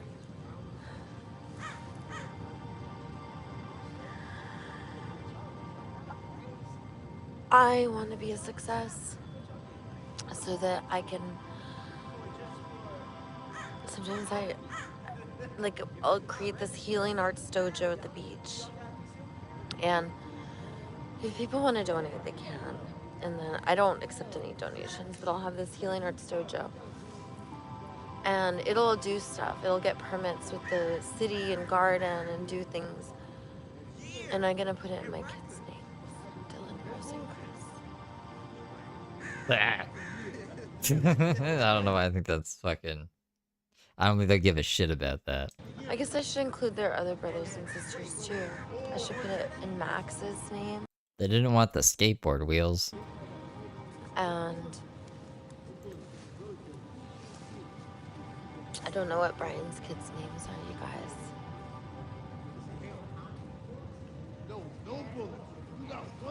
And my boys, their dads do not have any other kids.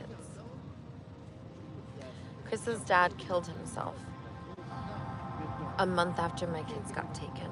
So there was a court date. And Christopher... Well, he probably found out, like, the extent of their living conditions when you went to jail, because they would have said why you went to jail, and then he probably felt really fucking guilty about it because he trusted you, because he loved you at one point. Or maybe not, I don't fucking know. Maybe he was a John that just got you pregnant. But like, right after getting removed from me, all of a sudden now he's meeting his dad for the first time. And that was the first and last and only time he would ever meet his dad. And after that, his dad committed suicide. He was a doctor. And he was an anesthesiologist. So it was quite easy for him to do it. So, Chris, I love you so much. I miss you so much. I can't imagine what it was like. Sometimes my boys would get separated from each other and they would go to this other home. you guys want to see what it's like when Daisy shows up to her kid's place? Whoops.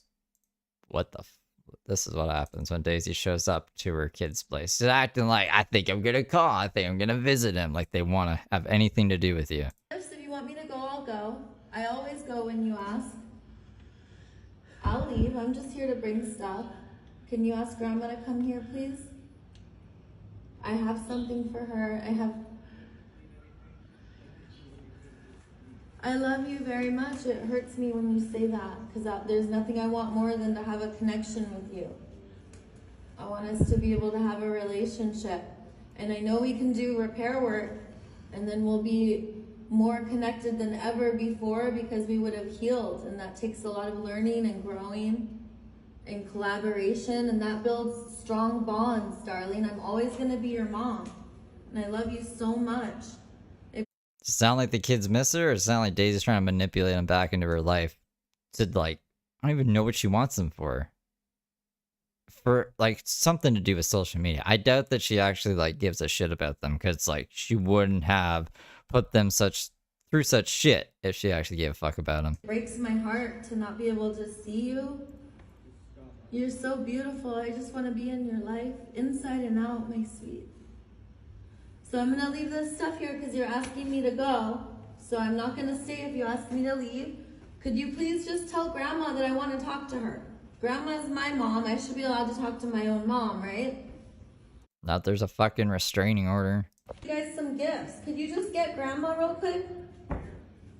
I really love you guys. I just have love, nothing else. I'll leave if you want me to leave, but can I... Chris, could you get Grandma? Grandma's my mom. Shouldn't I be allowed to... Well, tell Grandma that I'm here. I'd like to see her. I have something for her. I'm her daughter. I'm happy to wait here.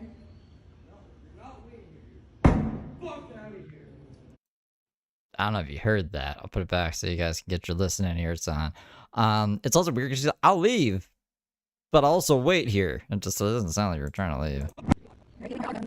I have something for her. I'm her daughter. I'm happy to wait here.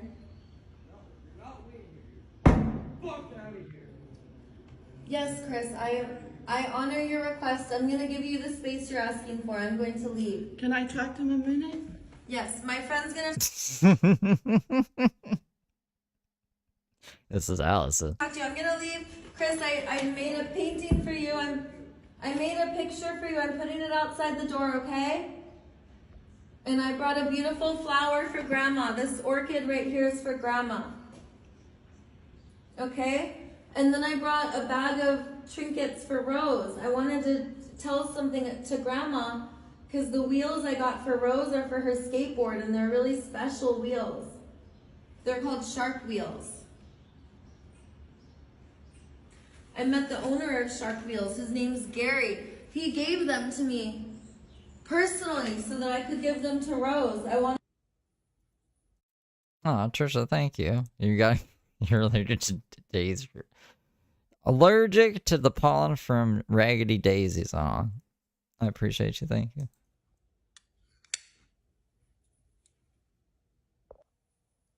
Why does...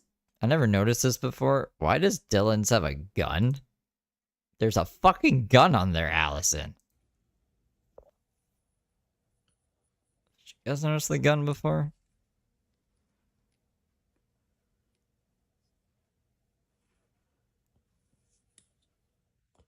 Don't worry, I'm not a fan of hers. I just... No, but you don't know what we've been through. So this is Daisy getting arrested because they have a restraining order against her. So Allison brought Daisy to a place she wasn't supposed to be at. This is like I said, for context, because Daisy's acting like she has some kind of fucking connection with her kids. And they really miss her, and she really misses them. But this is what happens when she goes to see them. Yeah. No. She's constantly coming over here. My daughter did the same thing. That's why I wanted to talk to you. I've been through it. It only was 13 years. But she's still not getting any help. Well, that's why I've kind of tried to connect with her. She's to so try to messy. explain to her that anything is possible, but she's got to do the work. She has to. Yeah, I know. Well, she says she will. I don't trust her at all. I don't trust her at all. I don't trust her at all either. Anyway, I made something for you. I won't videotape you, sorry. 7 Charlie 1015. I'm gonna turn this off now. You the one that called? Yes. Okay. What's going on? 7 Charlie 934. So I'm at. So they didn't take Allison's rocks, and she got upset. The rest of the video is her complaining about them not taking her rocks, but that's what happens. Whoa, we will. Separately, it makes me feel really sad that my kids were just thrown around with strangers.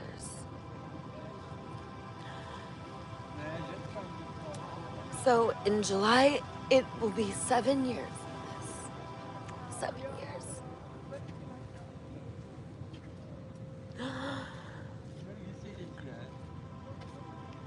I know that Chris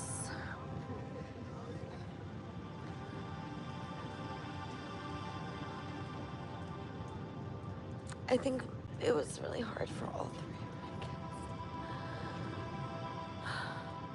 It might have been hardest for Chris. When he left my care, I had gotten him all kinds of support. He had an ABA therapist, so they got extra money for him because he was considered special needs. And he's brilliant, just like me and my father are prodigies and have brilliant minds. Chris was the same. And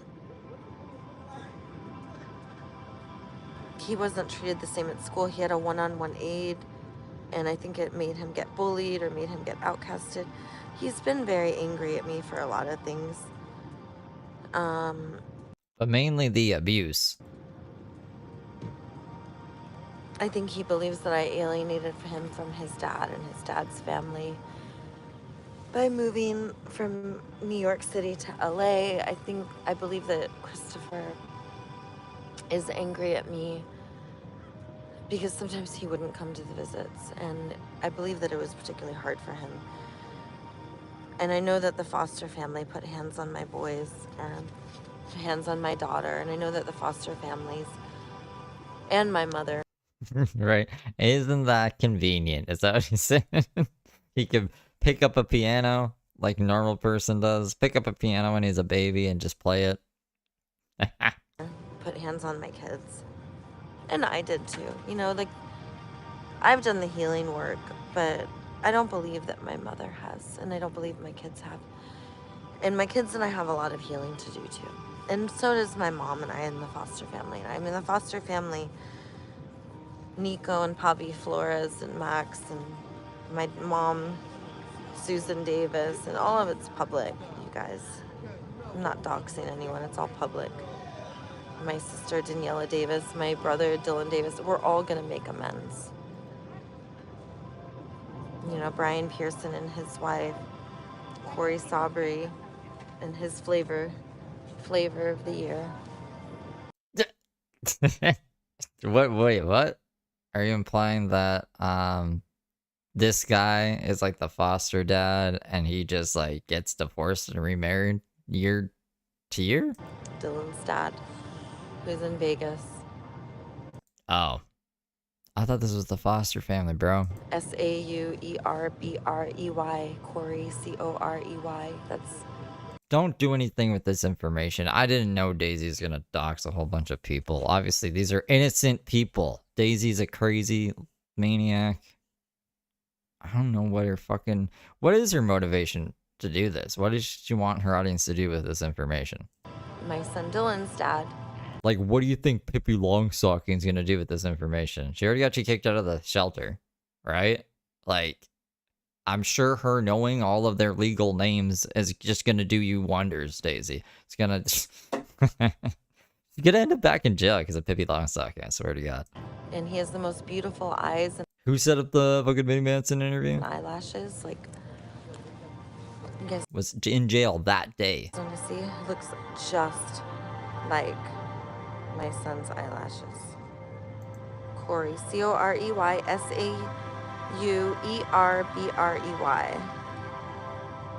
This is my son Dylan's dad. He's so handsome. Hey, goddess. Really? Yeah, distract Daisy. She's on like a doxing spree. I don't even know. Like I said, I have no idea what her intention is behind it. Is she just like... I have to assume it's malicious, because why do we need to know this information otherwise? Really? I would love a coffee. Oh my goodness, look at these eyelashes. What the fuck? That's how my son Dylan, look how handsome he is. But look at these eyelashes. Goddess, they're gonna get me coffee. I gonna get ya. I gonna get ya. The tickle monster's coming out of our tickle hut. Ah! Help! Help! Mama Bear's gonna get it. Help! Ah! They're gonna drink her goddess soup. Wait till you see that. She's a sweetheart. Help! Ah! She's getting the queen of the beach. Mama Bear, I'll never let them get you. Ah! Help! She's too lovable. Oh. Yes. Look, I'm grinding my teeth so hard because I love you so much. I've been grinding them. I forgot I was even filming. Uh-oh. Say hi to everyone, Mama Hi, Bear. good morning. They love you. Everyone say hi to Mama Bear. Hearts to Mama Bear. Hearts. Give them to Wisdom, my queen. What's that one? Sugar and cream. She went to go get your one with black with the honey. And oat milk. Oat milk. Oh, they got it. Oh, God. Can you tell her blonde roast and oat milk? Is this a crackhead? I don't want to, like, make assumptions based off looks, but is this a crackhead? Bring it to her. You see her. She's got striped shirt, so you can get her from Daisy look. And she's got short blonde hair. Queen, you want to share coffee? Yeah, I was thinking that too. You're so sweet. Can you go in? No. What's going on? What? No, tell me, explain. Okay, you like black, right? I like to know if there are any restrictions. Okay. I'm not allowed in. Hi, superhero. How's it going? Okay, don't. Okay, you're gonna stay out here. I'm gonna wear a disguise. Daisy. You're not Daisy, the Venice healer. It's not Daisy. It's her sister. I'm Daisy's twin. I'm Esmeralda. Oh, it's with oat milk, right? I'm not Daisy though. I'm Esmeralda. I'm her twin. Who's Daisy? I don't know who that is. We'll do this in like half an hour.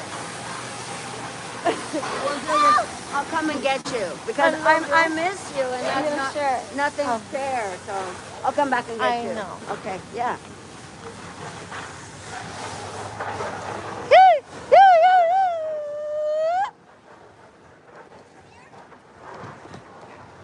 Yay! She just got back in town. She was looking for me. She's a Christian. And she skateboards too, Daisy. Look, she got daisy flowers on her skateboard. I'm filming. Are you okay with the film? No. Okay, I We're won't. doing this thing. We're waiting because she wanted to. Good to see you. How you been? Oh yeah. And we should wait a minute and find out because they got to I think that's Aaron. stop restricting her. Where are you going? Work. Or Amber. I got her name mixed up. Love you, babe. Come here, get my new number. I have it. No, I have another one. But it's permanent. Don't film it. Don't film it. I won't, my queen. I don't believe you. I know you. I'm not filming. Okay, put in the chat. But you're doing great. She gets a tickle torture if I filmed. If I didn't film. Okay, I'm just gonna tickle her. She's too lovable. Hey, superhero.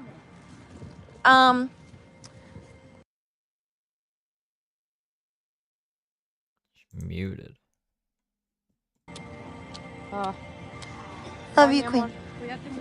Come back. You smell good. Come back. Get that queen. Don't grab that queen. Love you, goddess. Love you too. And in the house. Gotta go clean house.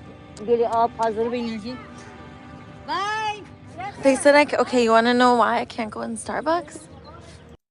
Because you flipped your skateboard at an employee. I got a coffee.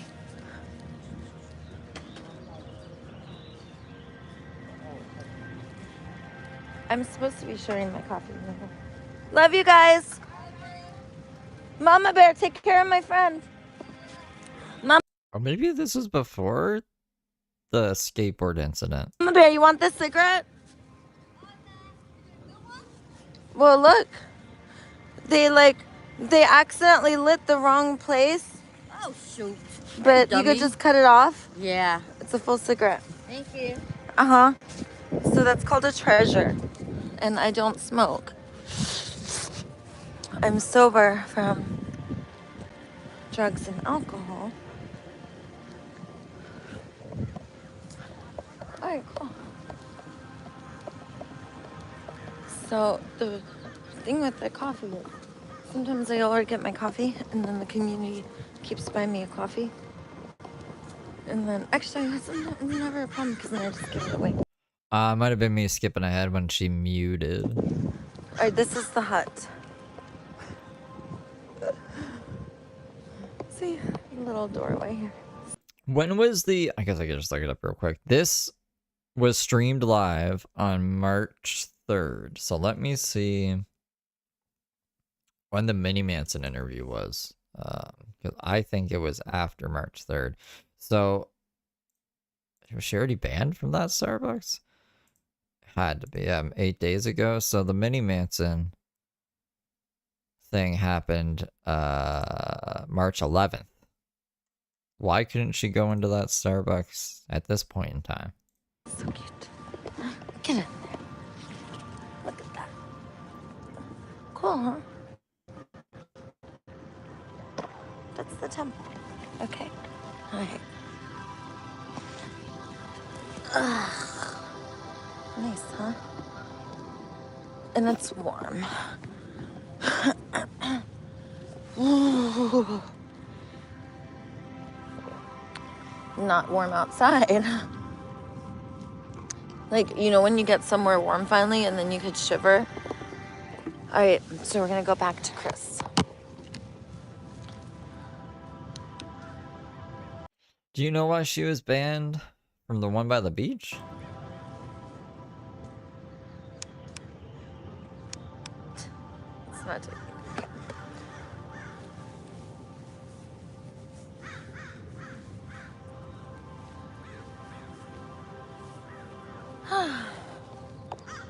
For being a lunatic? Okay.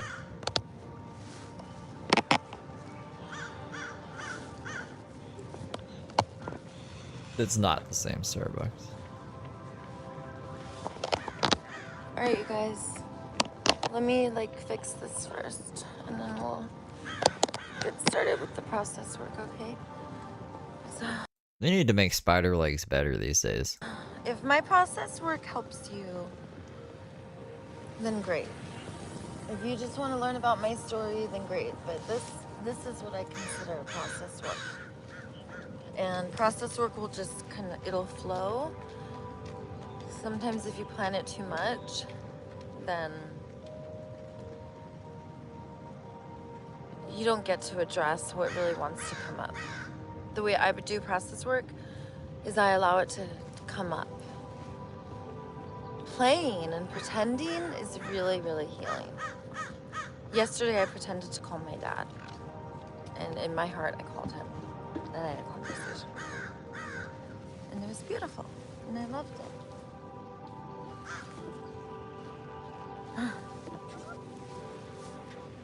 There it is.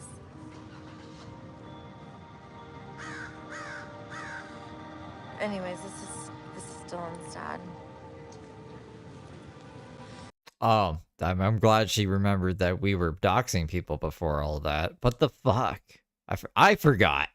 How did she? I guess she had the tab open still or something. No one will help me. No one will help me see my kids.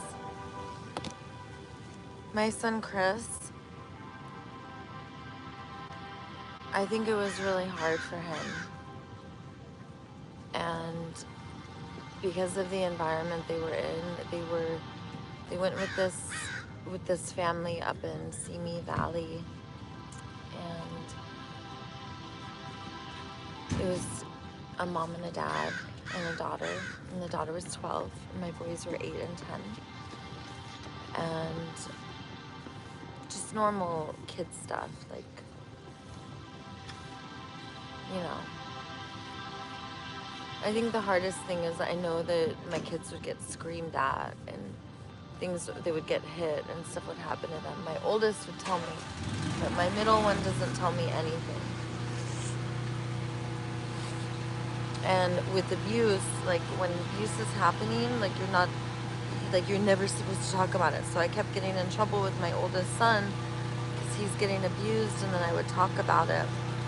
And then my oldest son, The fuck is that in the background? would not want to tell me about it again because I broke his trust. And I know it was really Wait, I thought you meant like talk about it with him. You mean like you just went around town and on streams talking about it? hard for my oldest son. Of course he's not gonna fucking appreciate that. What an idiot. What? It's a power washer. God damn it. And kids. God damn it, Poppy. Are you gonna power wash right now? Right here, you're gonna power wash. You know that this doesn't just stop, right? They're choosing to power wash. It's gonna be for a long time. They're choosing to yeah, I mean, like, that's what that was my takeaway when they turned the power washer on. I guess I believe we were just testing the power washer out, guys. So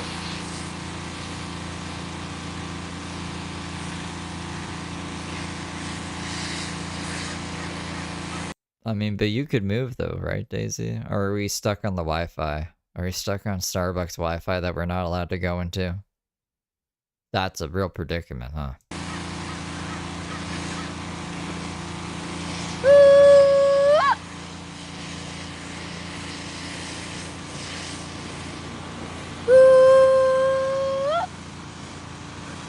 oh, they're gonna tell me I can't have the tent.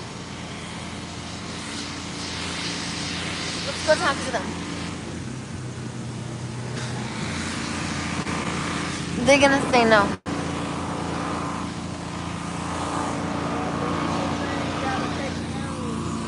I know. I know. I just pulled. Okay, I'll make a deal with you. I gonna tickle you? Okay, I'll chase you. You chase me. Okay, goddess. I'm gonna take it down. But hey, goddess, I am hiding from John the bully. John, the hell is she? Okay. John the bully doesn't do anything. Can you guys please escort me today? Call McAdams and tell her I need a police detail. I know, I heard she had a... McAdams got fired? Call McAdams and tell her I need a police detail. Oh, McAdams retired. Well, good for her. But damn, McAdams knew who the fuck Daisy was, though. Fuck! I know, I heard she had a party on the 27th, and no one told me where. And no one told me where. Yeah, she wanted to retire in peace. Ask for a police detail. Tell Master Sergeant Paul that Daisy the Venice Healer requested you as a detail. And Littman and the superhero. Okay. Alright, I'll take it down. Love you, goddess. I don't want to take it down. She means that you can't have it like this. So we're just gonna do this and open it. We're just gonna open it up. Watch. This is what's so cool about this thing. I can just snap it.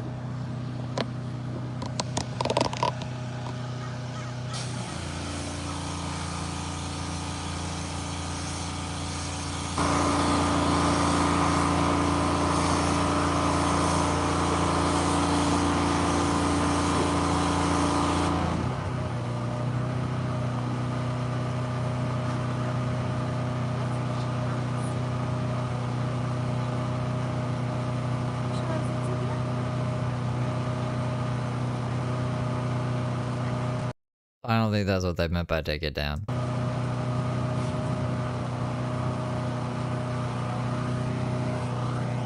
See, now it's still pretty.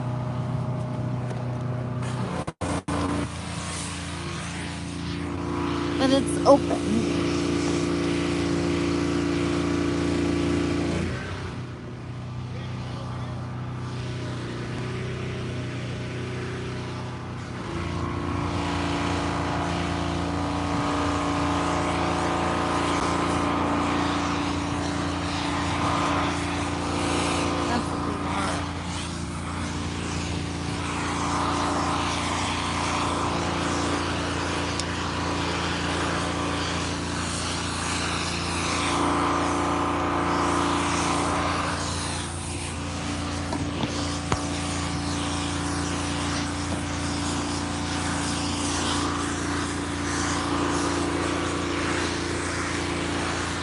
Knots are easier to tie if you just put the phone down for like 2 seconds.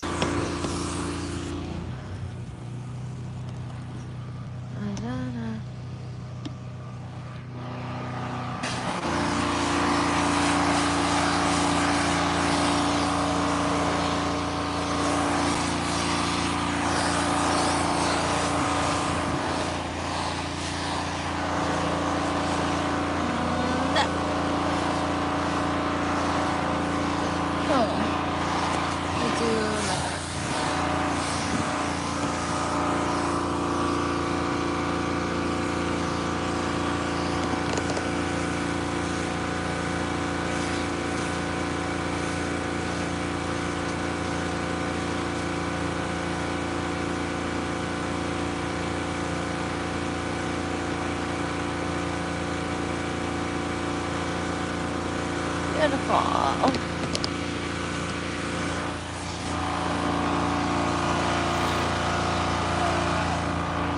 No, they can't really come in. Hey, dragon.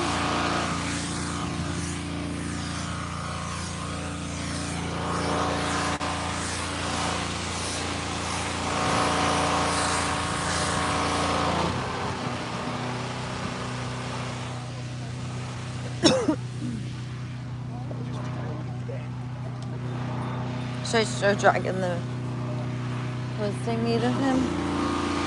Check this out.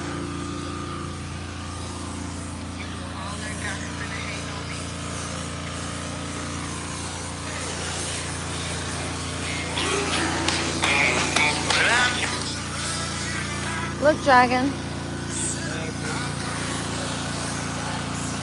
Yeah. I like Dragon. What's he up to? No. Huh? I posted that. I posted it too.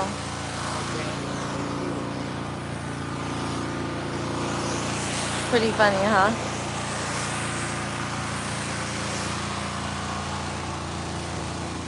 Uh-huh. Cool. Oh, I like it in here. It's so nice. Oh, hey, Bailiff. I can't hang out right now.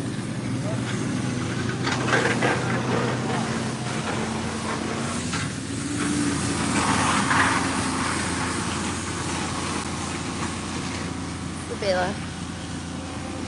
Okay, cool. So,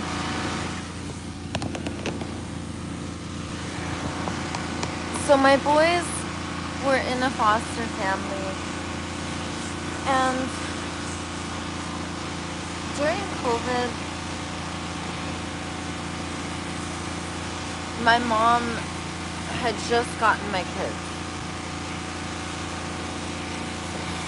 I gave her $10,000 Why? to come out to California because she would not leave Florida. And my kids were in foster homes for over a year and a half, actually, at this point. And oh, I have to curate more stuff of theirs. Like, I'm down to cover them. There seems like there's like enough people interested in them, and there's like a crossover audience, I guess. Maybe we can make friends with Repzilla. See what he knows. See what his sources are. Who knows? End of the day. But yeah, I mean, like, I have some other things I have to do before, like, looking into them, I guess. I need to get the AI channels up. I want to get the merch store done before April. I can't remember the other things. I have to like edit videos as well. I gotta get some stuff out of the way before I take on that. I was hoping that there was just like, I don't know, compilation clips of theirs to show why they're bad. But it's just like, it's just a lot of commentary channels, so I can't like watch commentary on commentary, if that makes sense. when you have money, you just keep getting money, right? So, I believe that I had money from, I got like another 40,000 or something like that. And I used that money, 10,000 of it, to give to my mom, to get her to get my kids. So she had to go to court, and that took months and months and months. She didn't get my daughter. She said that it was past her capacity. And I believe that this is actually really interesting if it's true. I didn't know that there was a monetary incentive for Susan to even attempt to get custody of the kids. Like, I didn't know Daisy gave her $10,000 to even just go do that, right? That's pretty fucking crazy if that's true. And then that the daughter was past her capacity. Thanks for the 10 grand, but I don't really feel like looking after your daughter. The boys I will, but fuck your daughter. Wow. she did it because she cares about my daughter, and The reps, Steve Delive is a nefarious individual. and she cares about my boys. Oh, I'm glad to see you. Yeah, thank you. I'm glad to see you, Rob. Babe, will please hang out in the area. I'm live streaming. I'm gonna interview you in 1 sec. Okay. So. Well, I mean, like, aside from whatever state money she's getting, yeah, I didn't know that there was like, yo, I will give you 10 grand to fly you out and like have you do this for me. That's really interesting. It wasn't out of the kindness of her heart. It's not like she gave a fuck about these kids. She was like, oh, 10 grand? I guess I can get paid for looking after 2 kids, but I'm not doing 3. That's Suzanne Davis's character. Susan? I always get it mixed up. I think it's Susan, not Suzanne. Susan Davis's character. I believe that my mom made the decision not to take my daughter because she would have, like, she came out for money, I think. My second son, I was getting $14,000 a month in child support. $13,800 to be exact. When I lost my kids, I lost my child support. But because my son's dad committed suicide, there's like money from his estate and Social Security. This is Daisy the Venice Healer. She's just like a homeless mess, basically. That he paid into that goes to my son or the caregiver who has my son. So my mom, there was like money interest, but I also believe that my mom chose not to take my daughter, because my mom would have gotten paid if she took out my daughter too, because they get paid more for each kid. Yeah. I think she didn't take my daughter because she cares about my daughter, and she wanted my daughter to have the best experience she could, and she felt that she was not able to meet my daughter's needs, as well as the people who already had my daughter, who already had a child that is just 1 year older than my daughter, who is a toddler. You know, my daughter was 3 at the time my mom came out. So my mom was like not wanting to take my daughter out of the situation she was in. My daughter was really in love with the family, and still in love with the family. I have no doubt, even though I'm being alienated, I have no doubt that my mom cares about my daughter and loves my daughter, and didn't take my daughter because she felt that my daughter would thrive more where she was.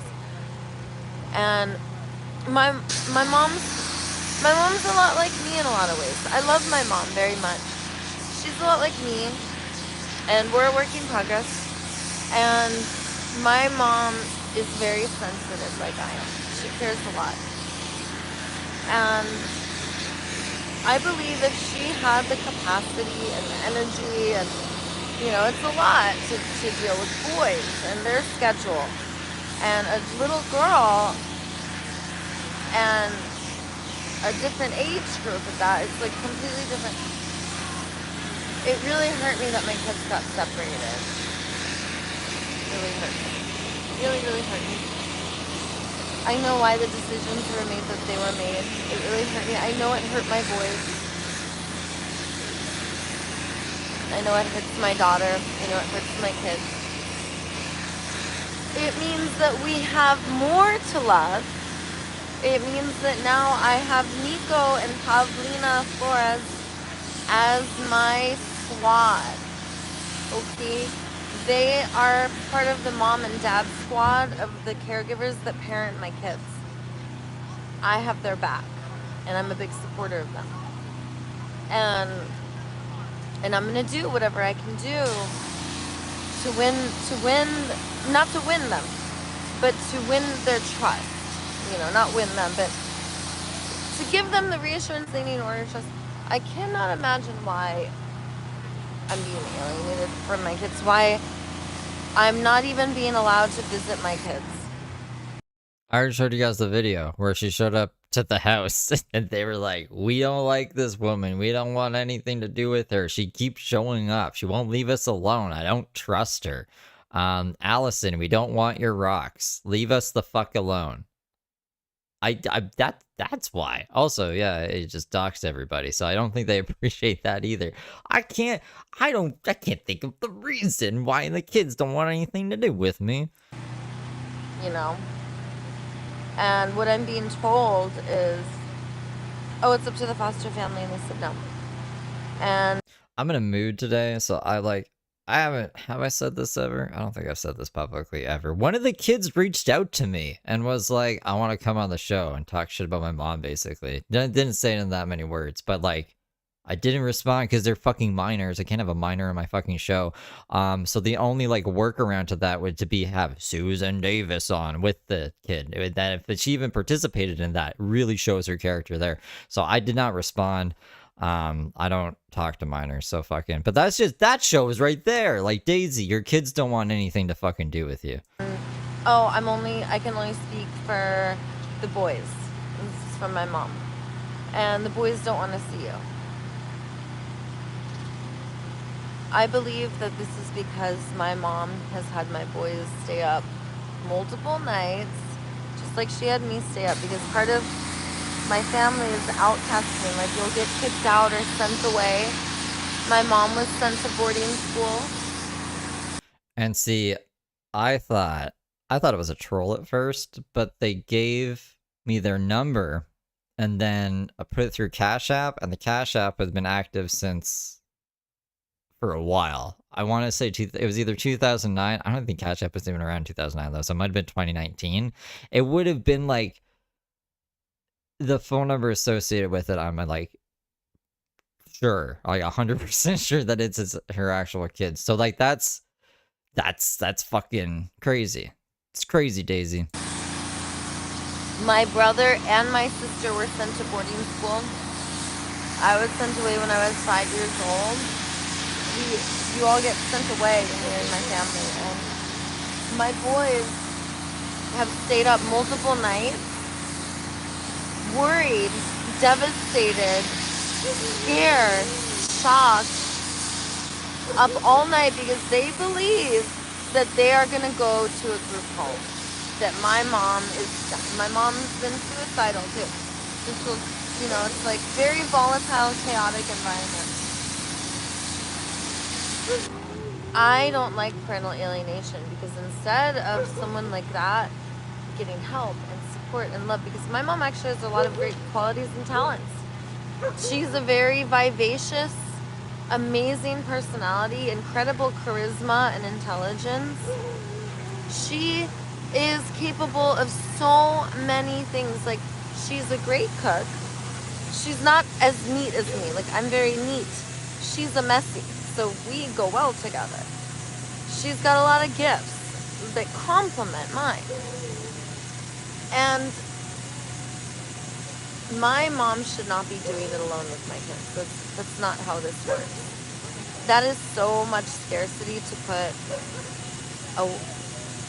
one person with you. No. Like, and that environment for my kids, it's like really toxic. To feel whatever you're feeling and be like, I don't want to see this person who loves them so much. I love my kids so much. And I can only imagine after being ridden hard through the system, because they only just got out of the system, it was like right before COVID. So 2020, it was like 5 years ago. So for almost 2 years, my kids were in the system. And my daughter never got out of the system. Like, she got adopted.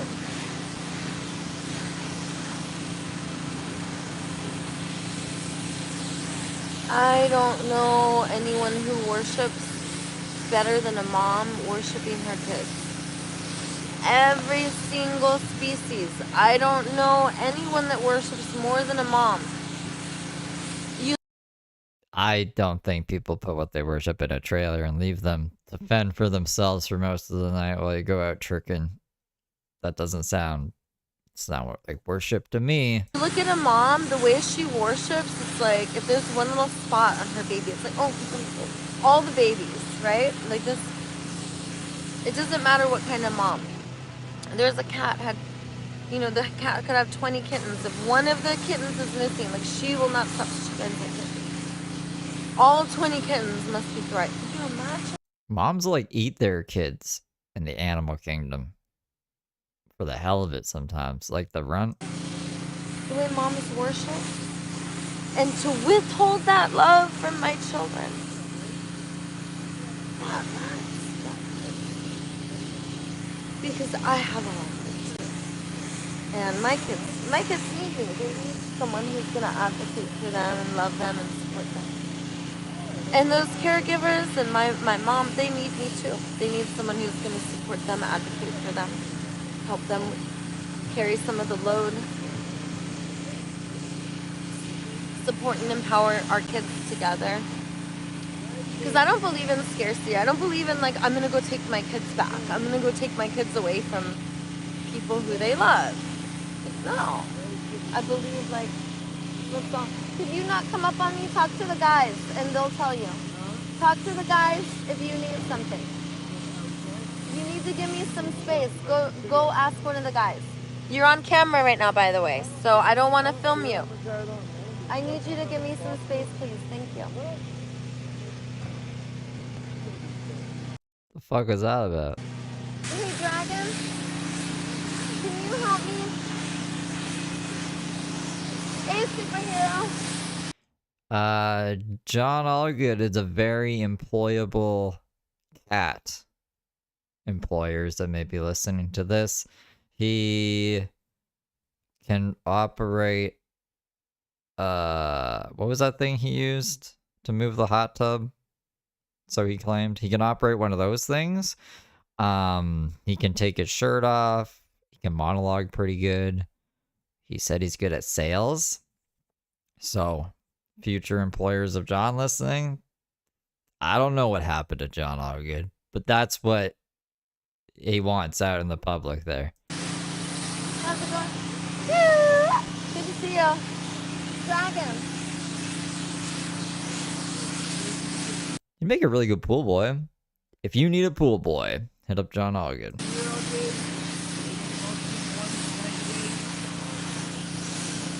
Dragon. Yeah. That guy just came up on me. And then he started cussing at me. I had to ask him like 5 times and he says, no, that guy that just was walking away down the hill.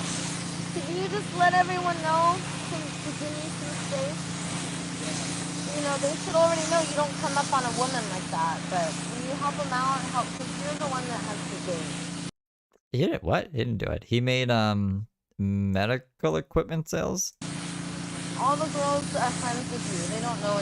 Oh, he did IT for Daisy's website, if that's what you mean. Like, he helped set up the website. But I think he was more like typing what Daisy told him to type, like the about section. What was his name? I wanted to call that guy John. Jeremy? Was it Jeremy that did like the, I think buying the views and setting up like the actual website itself, like through, what do kids use these days? Kids. What do people use these days? WordPress? It used to be like Dreamweaver. Back when I made websites, we used Dreamweaver. I don't think anyone uses Dreamweaver anymore. Better. Help them out. Thank you.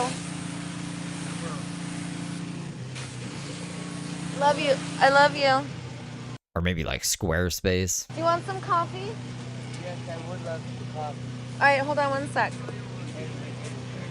was wondering if you're going to be here quite most of the morning, many hours or whatever. Dream. Please don't watch my stuff. Mine's my bag I'm going to carry so I can go get my money and come back. Here. Hey, Dragon, let me show you. Dragon, here. Take it. I don't want to hold this all day. Yeah, so they can Daisy, let me show you something. I just got out of Starbucks. What? They say 70% of websites are ran off of WordPress. So that's why I said it.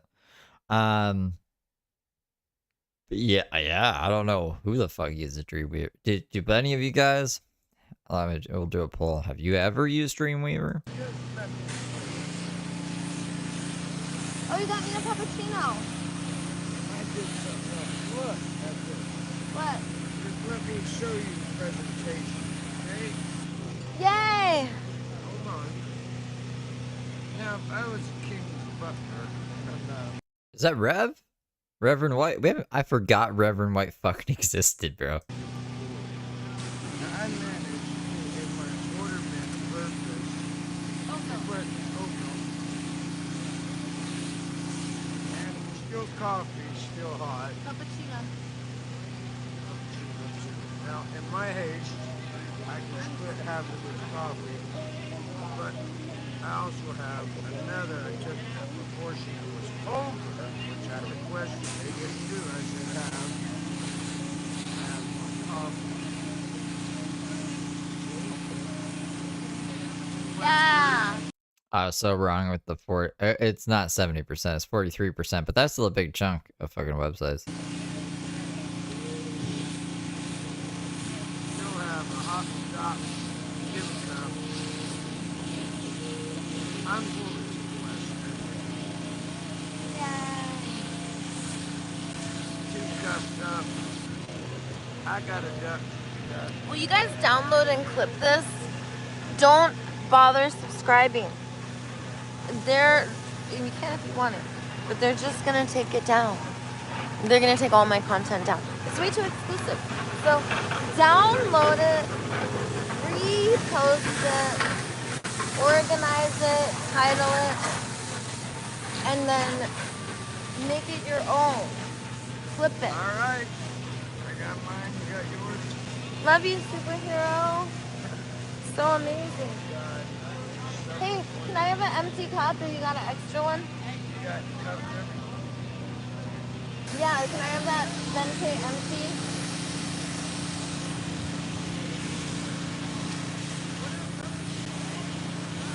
Who wants an empty cup? And our cup is full. You know who's in here. Yeah, you do. Hey, Kane. You know who's in here. Hi, superhero. Who's in there then? I'll never see Ah! I'll never see him here. Hi, superhero. Good to see you. How's it going? I'm good. Just some healing with your energy around me. That's all. Hi, superhero. I told her to put your federal witness protection on. You know that? Yeah. What? I put the guns on everything that comes at you, though. Yep. I needed your energy. You're nervous? Hey, we gotta take you to the Valley Family Clinic for antibiotics. What? No, I'm healed. That's healed.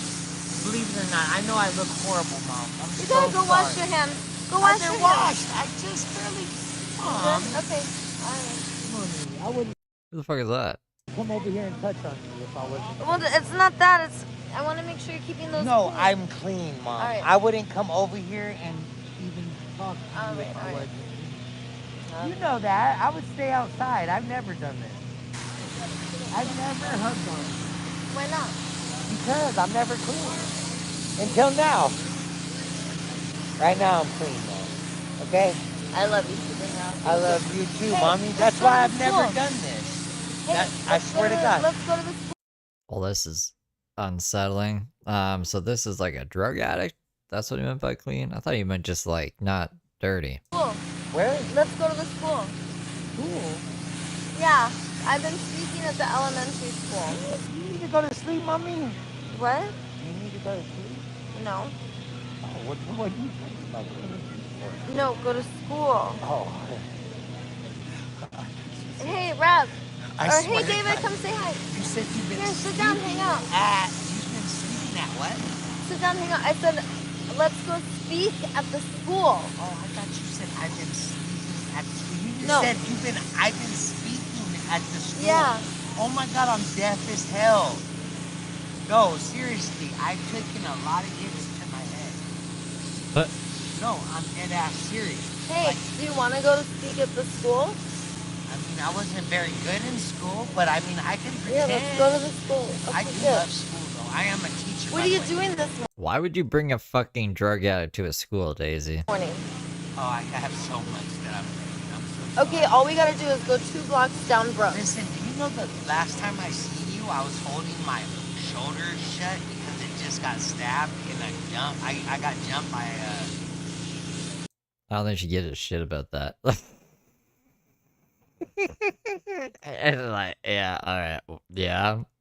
Sure, Jan. a lot of people. Who stabbed you? Yeah, and I got stabbed. Who stabbed you? I don't talk niggas. I don't do that.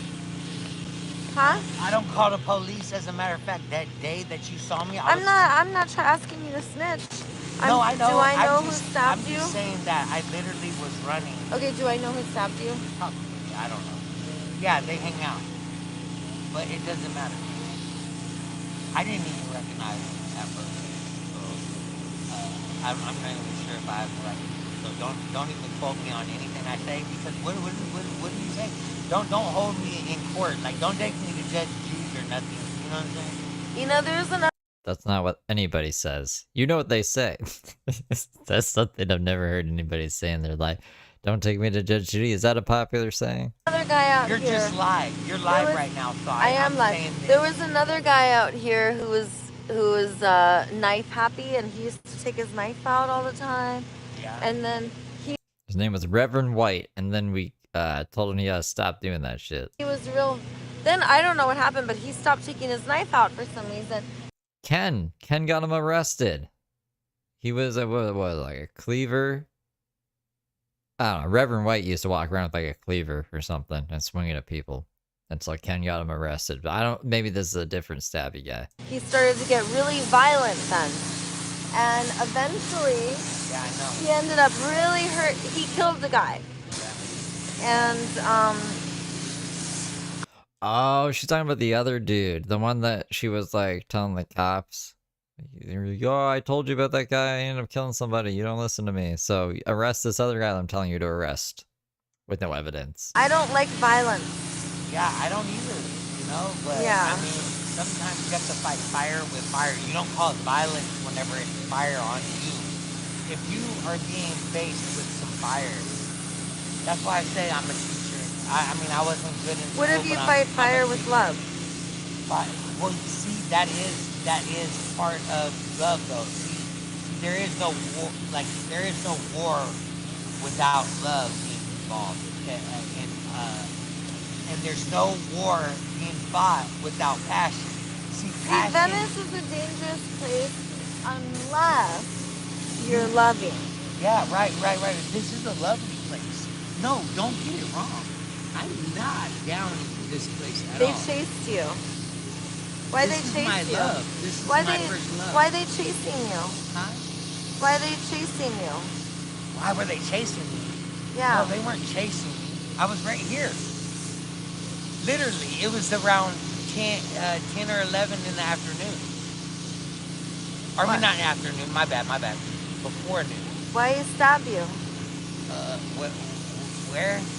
On your arm. Why? Yeah. On my shoulder. Probably to get that Louis bag that I have. He wanted your Louis bag? I don't know. Well, it was cut. My Louis bag got stabbed too. That's probably what saved me, really, from having a really, really bad episode. To where, you know, because I mean, I'm just cool man to Taylor. You gotta tell the community when that happens so that we could go talk to them. What are you talking about? I think we should go talk to this person. I don't need to talk to them. They need to just pay me money like it's a No it's a pay money money. thing. We What? need to say like, hey, listen. No, anytime you get assaulted, the state automatically has a fund for you to get money. Okay, listen. The new way is healing and integration. So we talk to the person. I understand, baby girl. I'm not trying to fight you. Super here, listen.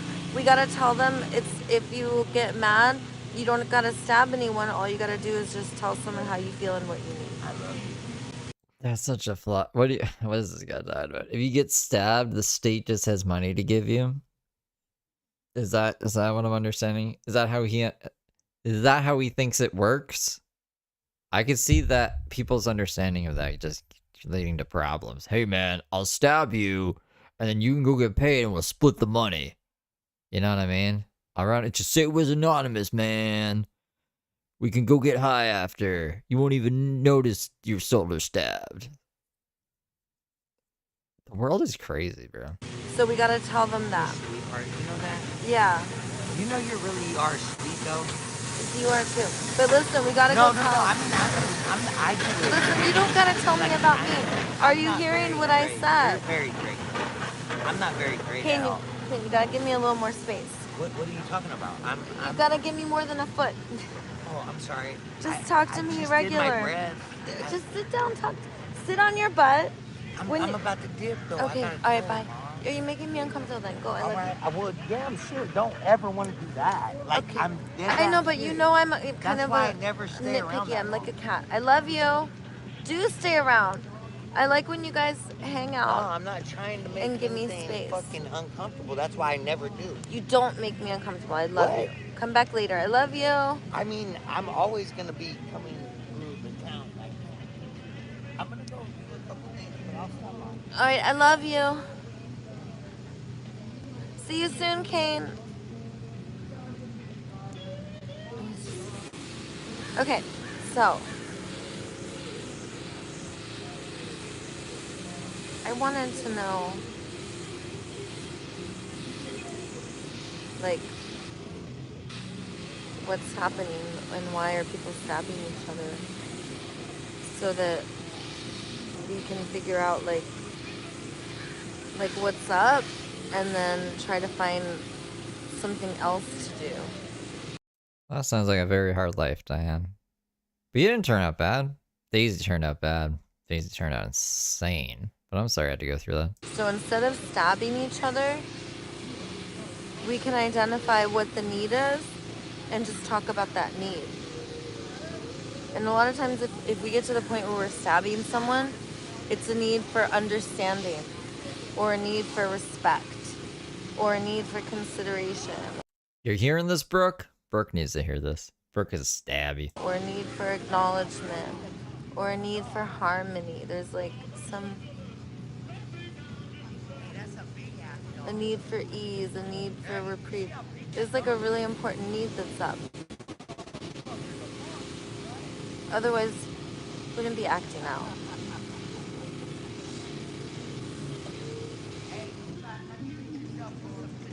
So it's not like go tell the cops or do nothing or get paid. It's let's go talk to that person. Let's find out what's going on for them. And if something happens, something horrible, isn't that person like tied to you forever? If somebody murders somebody, what if part of the healing and integration is being in living amends? And when you're in living amends, you love that family that you impacted, and you took a life from them, from the tribe, because we don't do nuclear family, but the tribe has lost someone. Maybe you took someone from your tribe, it was another tribe. Well, that is a rupture, so there must be repair work. Punishing and rewarding does not help us, because that will only make us give coercively because of fear of punishment or promise of a reward. Is she trying to say, like, don't murder people because then you'll have to deal with their family for the rest of your life and you might not like that family? Is that what she's trying to say? We do not want to give coercively. We want the person to give naturally, because they have integrated new ways. If we punish the person, put them away in jail, they will never learn, and their children will never learn, and our world will never learn, because we are part of a group conscious mind. So we must see everyone as part of the mind. A nuclear family typically refers to a family unit consisting of two parents and their children, often living together in one house. Wait, why is it called a nuclear family? Why is a nuclear family bad? She had a nuclear family, did she not? Or she was just by herself? I guess there's a difference between like a single parent and a nuclear family. It's just confusing. That creates our reality. So if everyone is part of the mind that creates our reality, we don't want any minds part of the reality that are suffering. We don't want too many minds part of the reality that are really violent and outraged, and we do not want subjectivities and minds part of the reality that are living under fear or living under stress or duress or living under scarcity or living with chaos, because any being who is living that way creates the collective consciousness with us. And then that is the reality that we're in. So when we think that it's better off to punish others, it is not. Because if that person learns to integrate new life-affirming strategies to meet their needs, and their mind is changed and they have new neural pathways to replace the old neural pathways, now they've tried these other ways. So now we know that they have an immunity against, violence or suicide or violence or harming ourselves or harming others. How about that? Harming ourselves and harming others. And when we learn not to harm, then now we have an immunity. Or how about like when we learn that our food is medicine and that everything that we eat becomes our body. And once we integrate this again, we would never have like refined sugar or gluten or things that we know are going to make our joints hurt and inhibit us and cause us discomfort and pain. We're not going to drink things that are not hydrating and not life affirming. And when we do eat something that we know or drink something that we know is not in alignment with what we want, we just affirm and we love ourselves and we affirm that we know that everything we do is more life enriching and more healing. Gradually more and more. We don't shame ourselves and say like, oh, what I'm eating right now is like, I'm so this or so that, or I'm cheating or I'm this. Or, like, no. A fancy phone stand, huh? No. You are gradually more and more loving and life enriching and healing. Always making gradually better, more enjoyable, wonderful choices that lead to even more powerful and empowering experiences. And that way you could love yourself up no matter what, no matter what, no matter what. The other day, I ate a gumdrop and I thought, I don't eat these gumdrops anymore. And I'm looking at the gumdrops, I'm like, I have 3 more gumdrops. Like, why did I take all these gumdrops? And I put another in my mouth, I start chewing. I thought, I just told myself I don't want to eat these gumdrops. Here I am, chewing a gumdrop. You know what I did? I spit the gumdrop out of my mouth. I didn't want to throw away the other gumdrops. I threw them away. I was like, this stuff's like cocaine. Get it out of here. This stuff's, I don't want it. I want stuff that's life affirming. Gumdrops are like cocaine. You heard it here, guys. Life enriching. That is what I want. And sugar goes to the neural receptors in the brain that are the same as cocaine. So it's a drug. And many children are addicted to sugar, refined sugar. Sugars occurring naturally are delicious and typically packed with tons of nutrients. Like berries are considered superfoods. They have so many nutrients. Most fruits, so many nutrients and so much power. And when we eat the sweetness, it's telling us like, oh, this is so good for you. Yes, yes. And if we have the refined sugar, we're just tricking our body. We're like, oh, you are getting something so good. Like, you did a good job. You found a really delicious treat that's going to be so amazing for you. And we just trick our bodies. So our body is like, give me more, give me more, give me more. And you just keep eating it. Probably the same gazanga you've been eating, and it's not that good. And your body's like, hey, I'm not a trash can here. Like, doesn't know where to store it, so it does what it does most efficiently as it can, which is release the toxins and fillers and dead cells of whatever food we're trying to eat. So even if we've killed an animal, the cells in its body continue to live on. And once those cells decay, then the meat is gone. You don't want to eat it. It's rancid. So now it's for like flies and stuff. No, thank you. I'm good. Sit here. Just give no, give me some space, please. I'm on an important live stream. I want to be left alone right Upon an important live stream. Not business call, live stream. now. Thank you. So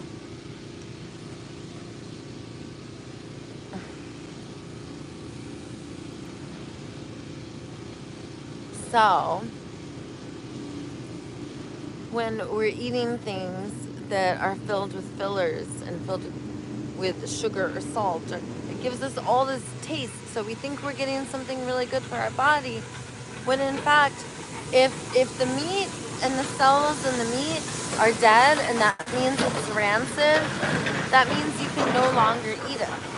So if you can no longer eat it, then that means that when you process it and you kill it and then you create it so like you could eat it but not get sick, it doesn't mean that like it's still food and you can eat it.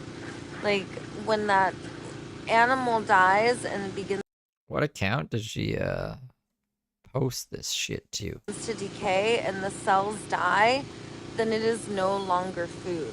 So processing that meat a certain way and adding like tons of salt to it and turning it into beef jerky, or doing like, if you freeze the cells, they are still alive when you thaw them out. If you refrigerate the meat, you keep it fresh, the cells are still alive when you eat the meat, right? But if it's processed, and when we cook meat, the cells are no longer alive. And I do not like to eat raw meat unless it's wild seafood. And I do not eat any meat unless it is game meat. And I recently found out that even game meat is farmed, which means that the babies don't get to know the love of a mother, and everyone's separated and living under stress. And I don't want to eat food that's been living under horrors, but I also want to eat living food. And it's not just important to eat living food.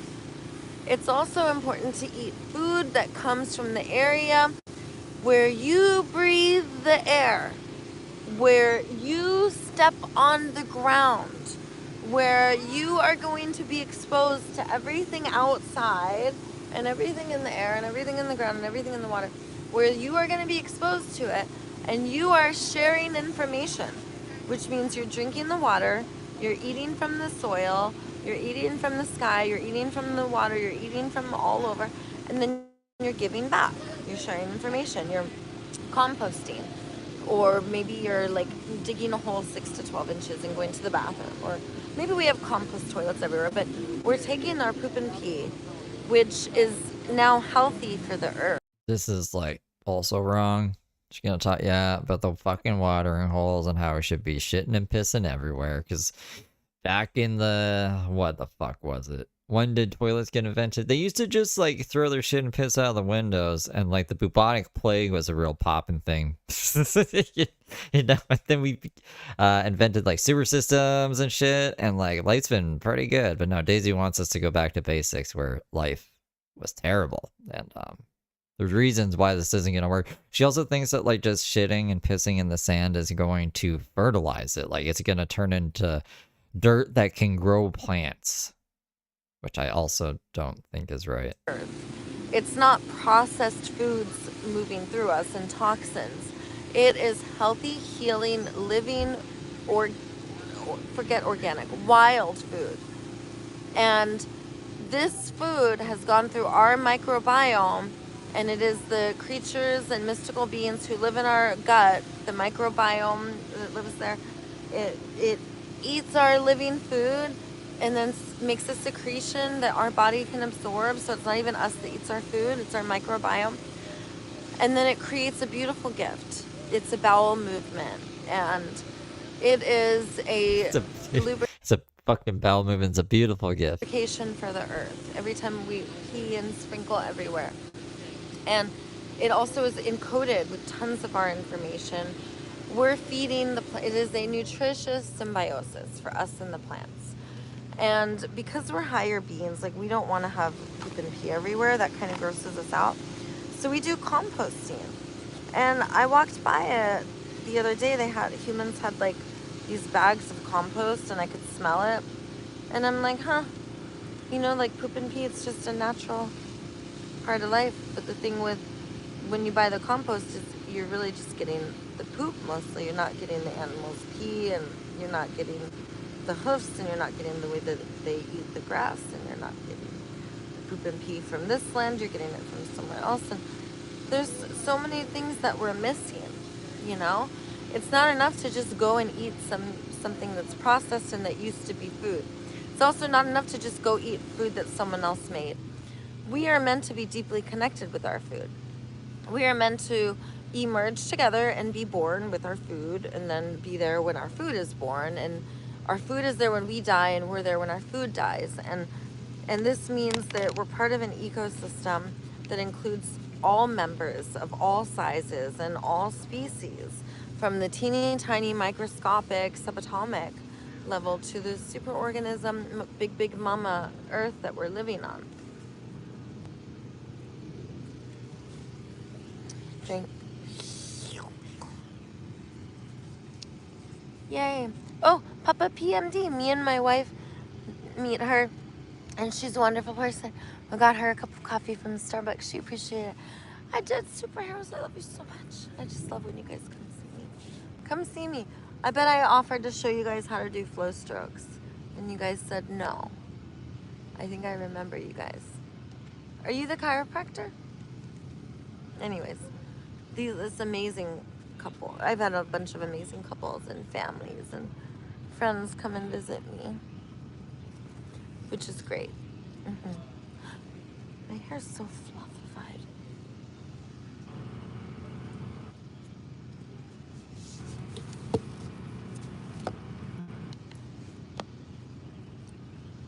Humans, we're going to be leaving in about an hour to free the animals from the LA Zoo. One day, a bunch of fucking crazy people on drugs are gonna take this seriously. You're gonna release a bunch of animals from the zoo. I don't think she'll get let out from jail for that. Especially if the animals cause a lot of damage. I think most of the reason why Daisy gets let off the hook a lot is because there's no damage involved. Like, she'll threaten to bomb a government building. Obviously she's not going to follow through on that. She doesn't know how to make a bomb or anything. She's being crazy. But actions have consequences. Anyway, she gets let off with that. She brought a fucking gun to the courthouse, but John said it was for a prop, and they never took it out of the case, and they just want to be exercising their Second Amendment rights or whatever. I think that was John's case about all that crap. Anyways, no one got hurt, so she got let go. The most recent thing, the Starbucks thing, whipping her skateboard around, didn't make contact or anything, so no one got hurt or injured, so they let her go. But like, as soon as something happens where there's damage or somebody gets hurt, I don't think they're gonna let her out of jail. And if she's leading a whole bunch of people to let the fucking animals free from the zoo, that might be the one that puts her away for good. We have 147 people signed up. That is more than enough, and many more will come. The friends at the LA Zoo are waiting for us. They can't wait. They're tired of watching our animal friends suffer. And they are sick and tired of being bored at work all day. Our friends at the LA Zoo really are excited for us to free the animals. So if you guys want to come, we're leaving from right here at Breeze Avenue. We're going to go to the LA Zoo and free the animals. And we're going to bring them here, right here to Venice Beach. Just like I said, just like I've been saying for years. I told you to help me, help us, and we did. We did it for us. We did it ourselves, yo. I'm so proud of us. I love us so much. That's why I created her, Daisy the Venice Healer, She's always been meant to heal us and restore us and renew us and show us that we are free. We are liberated, and we are only free when we are together. She keeps saying us, but I don't think anyone else is really jiving with her. No one else is around. I think she's by herself in this. I don't know where there's 147 fucking signups. There's 147 people ready to go break the animals free from the zoo. Did she just like get a bunch of people from PETA or the ALF? The ALF will definitely do that. If you want like somebody to fucking free a bunch of animals from the zoo, get the Animal Liberation Group or Front or whatever the fuck PETA uses to bomb animal testing labs and shit. Like that's concern. She's in California. She might actually have a bunch of insane people ready to go break animals free from the zoo. When we are freed and all species are with us. I can't wait. By this time tomorrow, we will have herds of elephants and giraffes. They will populate this area fast.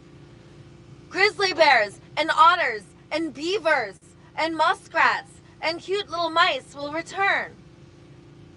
We will exchange all of the rat traps for homes that we make for all different creatures, not just human homes, but everyone will have a nook or cranny of their own. And together, we will make tribe. We will create troops and flocks and squads. And the humans will be the gods. We will not reign over nature, extracting and forcing and controlling. We will be gods and goddesses, the way we were meant to be, benevolent, loving, and caring. So, let us go. We're gonna go to the LA Zoo in about an hour, yo. I can't wait. So don't forget, we're gonna leave about an hour. So if you're not here, we're gonna go without you. That's what's up. Thankfully, I don't think anything fucking happened. Or else she'd be in jail. Or we at least get to see some animals be free. It'd definitely be on the fucking news. But like I was saying, one day, there's just gonna be a bunch of people from PETA in town or something, and they'll be like, we can use Daisy as a useful idiot to further our agenda. They've used other people. Like, they're not above that. Are you guys coming to the LA Zoo with me? We're gonna free the animals.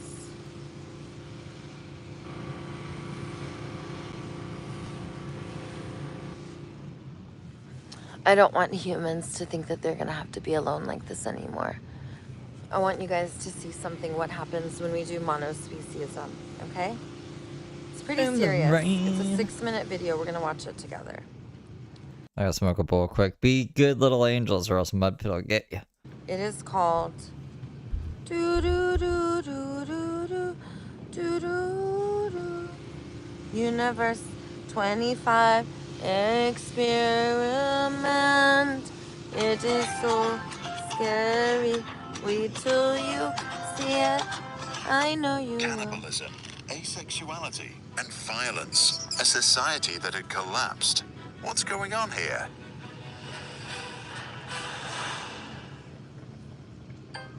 In 1972, John B. Calhoun detailed the specifications of a utopia designed for mice, built in the laboratory.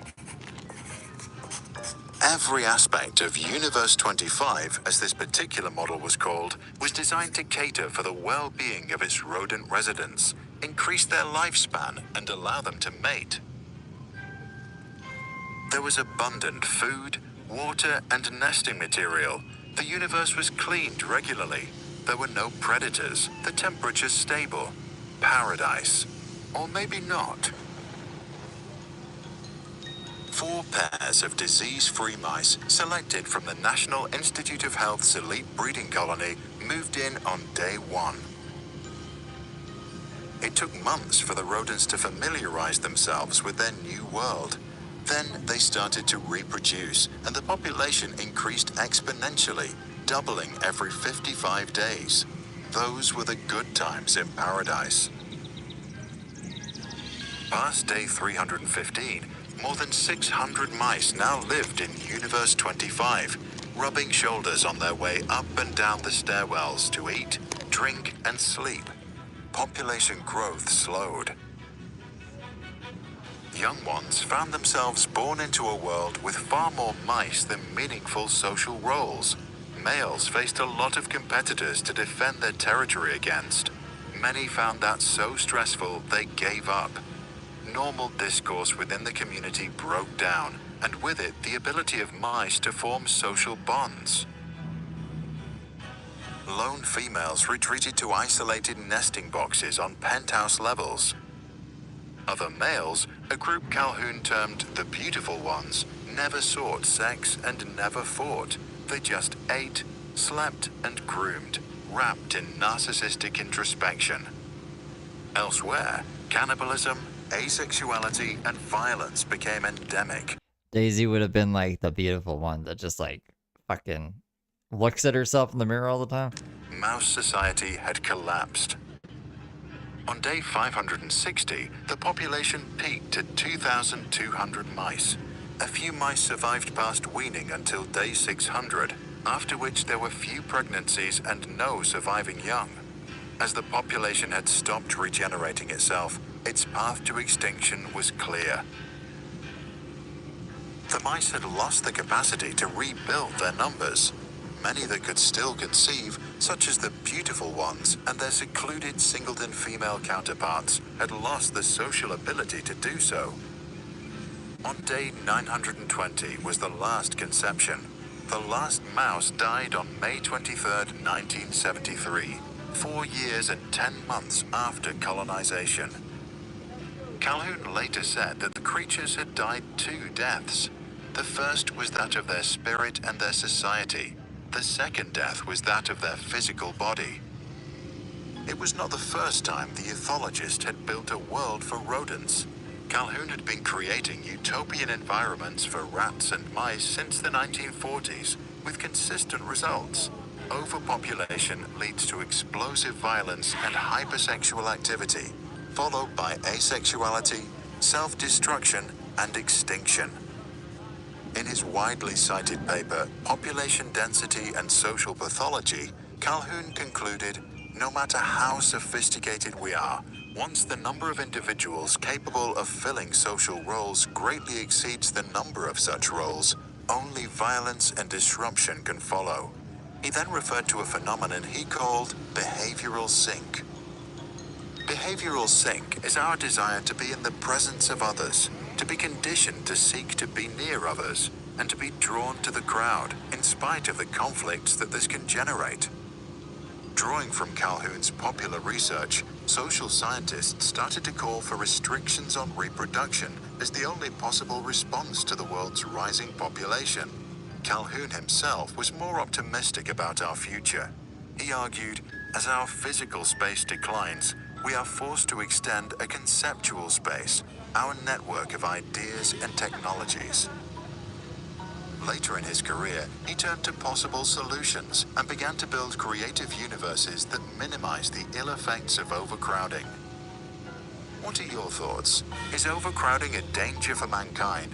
I think Daisy is showing us a video about mice and saying that we're just like mice. Or does it only affect rodents? It's funny And if how so, they. what can save the humans? It's funny how they talk about overcrowding. I guess it depends. But like, if you really, that's a neat little experiment there. But let's look at it from another point of view. You took a whole bunch of wild animals and you put them in a space where, you know, it's like utopia. They don't have any adversity that they would normally have in the animal kingdom. There's no predators. They don't have to worry about like freezing to death. They don't have to like ration their food. And then over time, they acted like wild animals. No shit, they're fucking wild animals. It doesn't matter if like the world is going good for a bit. They're gonna revert to being feral because that's what they are. They're not like, you're not domesticating them or anything. You're just putting them in an easy environment, and you're surprised that they acted like wild animals after a bit. I don't know. Seems like, of course, it would end up that way. But they're trying to like relate it to humans and scare you into thinking that the world is going to be really bad. And Daisy's like latching onto this idea. On who.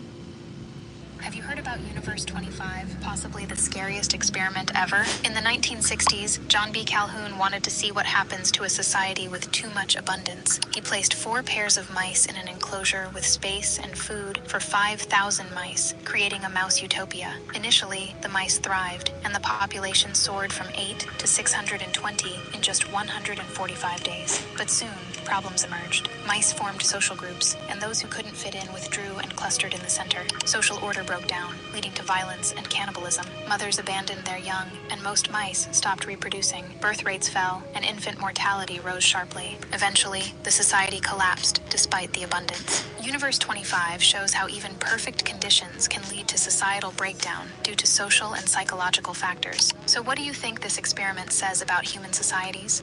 Have you heard about Universe? That we're not fucking mice, and we shouldn't be basing our social models off of mice's social models? I don't know. Universe 25, possibly the scariest experiment ever. In the 1960s. Okay, so what does that mean? Some people think it means... It means mice are fucking stupid, and they don't plan ahead, and they can't communicate properly, and they don't have any concept of, like, basic ideas or even math. Can they build a wheel? I don't think so. So, like, you get to talk to me when a mice has invented a wheel. Too much abundance. I heard before in the video, they thought it meant overcrowding. So what it means to me is when we're living out of our nature, and it's not one of those things. It's not overcrowding or abundance or too much this or too much. It's when we are living out of balance. What are our universal needs? Take care, Diane. And if we put our attention on our universal needs, many of our universal needs we will see are not being met. And if you look at the rainforest, that is a overcrowded place. If you go to the coral reefs in the ocean, that is an overcrowded place where everyone's shoulder to shoulder. These are harmonious environments, and everyone is in sync, and no one is fighting, and there is not chaos, and the infantile is not up to 98%. And so it's not overcrowding. It's not too much abundance, because there's too much abundance in nature. Like, have you ever had a fruit tree in your backyard? Fruit trees are a nuisance because they are made to create so much fruit that no one can eat all the fruit. It's just like falling to the ground because there's so much. And the nature is for it to be crowded and abundant, and everyone's meant to get along. So to me, this is not what the Universe 25 experiment means. What the Universe 25 experiment means is we're out of balance. We need grazing to have balance. We need love and care and unconditional belonging and trust and flow and... Wait, now I'm confused. If she's just gonna... Why is she teaching us about the experiment if she's just gonna go completely left field here and not... She's not talking about the fucking experiment anymore. She's like, that's not what the experiment means to me. What the experiment means to me is a whole bunch of shit that had nothing to do with the experiment. What the fuck are you talking about? Choice and autonomy. And when you put everyone in a prison, now we don't have as much choices. Now we don't have freedom. Now we don't have nature. Now think of all the needs that are not getting met if you're a mouse in a cage. You can't go outside to a watering hole. A watering hole is one of our basic needs. And if you just have a little thing where you could drink water, it's not a watering hole. And all... So Daisy's just basically saying the mice in Project 20, I'm just going to call it Project 25, Experiment 25, the reason it went to shit is because they were in a cage, essentially. If they weren't in a cage and they had to deal with all of life's problems, they'd be dead. What do you mean? I don't know. Every mouse's story would end very abruptly because mice are prey in the animal kingdom. That's not... So she just wants anarchy. She just wants, like, everyone to be... She thinks we're living the fucking Universe 25 experiment right now? Is that what her point is? All of us need watering holes, like a body of water we can actually go into if we want, of all different temperatures. And all animals need this. We think that animals don't like to go in the water. They all like to go in the water. Hey, superhero, how's it going? Christopher Lee's here. So... Christopher Lee Robin. These are our universal needs. The mice were acting out because of their universal needs, and they do act just like us. Like, remember the beautiful ones, and they lose interest in society because it's too hard, and then the aggressive ones, and doesn't it sound like us? It sounds like humanity. Good news is the solution is not more domination. The solution is not more control. The solution is not more force. That's the good news. The solution is less force and less domination and less control. What is the biggest component of the Universe 25 experiment? The biggest component of the Universe 25 experiment is the cage. And there's the mice in the cage, right? That is the experiment. If you get rid of the cage, then all you have left is the mice. And now the mice, you really think that Daisy got kicked out of the shelter because she was only staying there for a couple hours a day, and they're like, if you don't need an overnight bed here, we're gonna give it to somebody else, basically. And they have like a sign in, sign out sheet, so the lady was listing off all of the times that she was there within the past couple of weeks, and she's like, you're here for 2 hours this day, 4 hours this day, 1 hour this day, 20 minutes another day. She's like, you're obviously not utilizing this bed, so you're getting terminated. I don't know if that does affect her housing.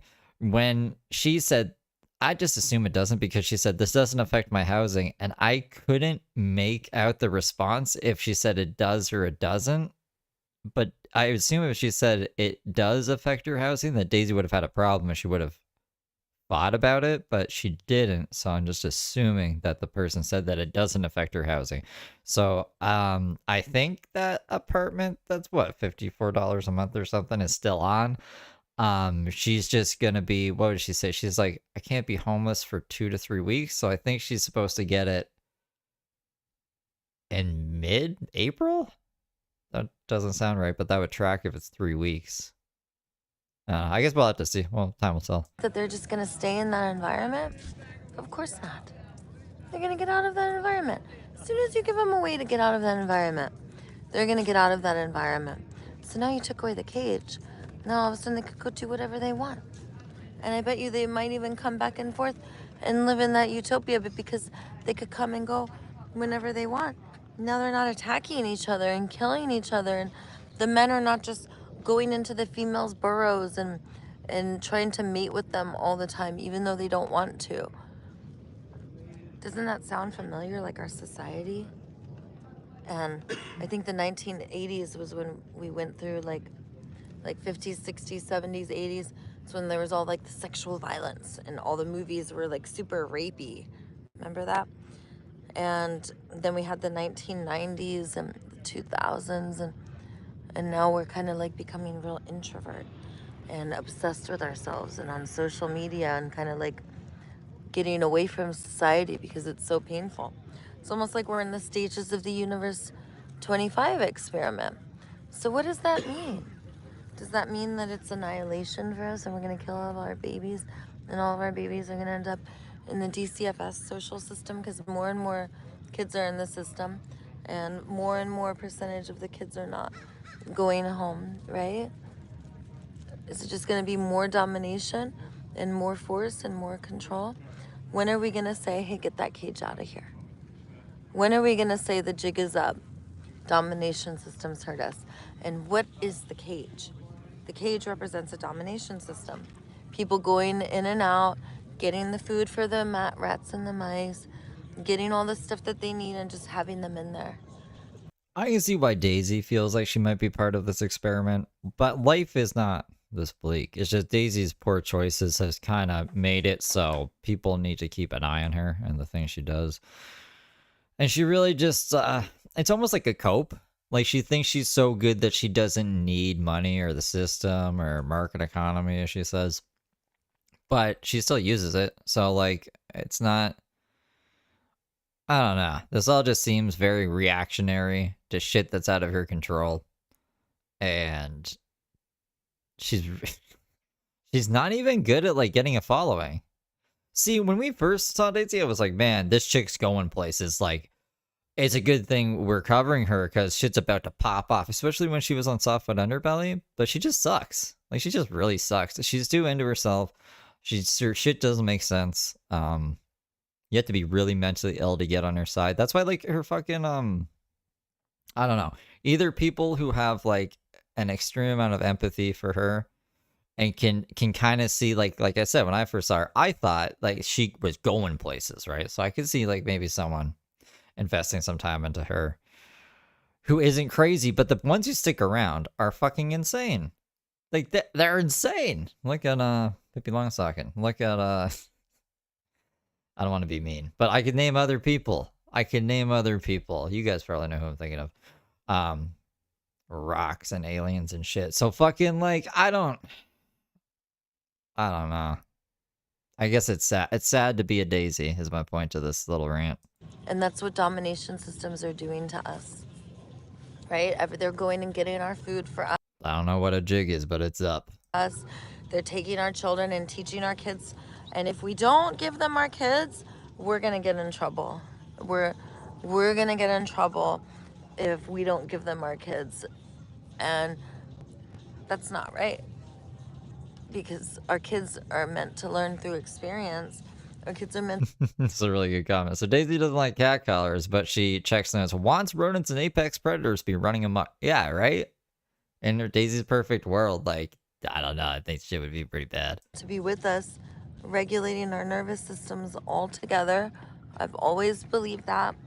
I was homeschooling my kids when they got taken away from me, and I didn't want my kids to have to go through what I went through. Yeah, for real, Muppet. I think we're a little more socially evolved than rodents, all right? Lab rodents too. Like, fuck. In school, it was awful. It was traumatizing for me. And anyone who's like, I like school. Well, what about all the times that adults were disrespectful to you? I'm sure you don't focus on that. But what about the way they talk to you? What if I told you as a child, co-worshiping emerges with courting first? And courting means the one with the less power, a female, or if it's age, then the child, or if it's a species, then the non-human has the least power. Whoever has the least power, they get courted by the one with the most power. So that means you got to build trust. You've got to present to yourself that you're going to be able to meet needs. You got to present that you're going to care and consider and be kind and nurturing. Otherwise, you're not going to win over that child or that female. And that is courting. And even if we want to win over a new friend, like, there is a certain stage of courting, but when there's a power over dynamic, the one with the most power is the one that does the most amount of courting. And when we are in a school system, no one is courting the children. Everyone is, like, talking to the child like they don't matter and that what they want doesn't matter. And it's the same with those mice in the Universe 25 experiment. Like, oh, you have a need to go outside and go play and you don't want to be in this cage anymore. Well, even though we get to go home to our families and stuff, like, we come here during the day and we're bored all day and we're here with you. So the mice aren't thinking like that. The mice aren't sitting around in fucking mouse utopia being like, you know what, Bill? I see those fucking humans come in and bring us food, and they're bored as shit just like we are, but they get at least to get to go home to their families. Like, they even know that humans have families. They even, like, have a fucking concept of what this big-ass fucking thing from the sky that rains down food upon them is. Like, it's so fucking crazy.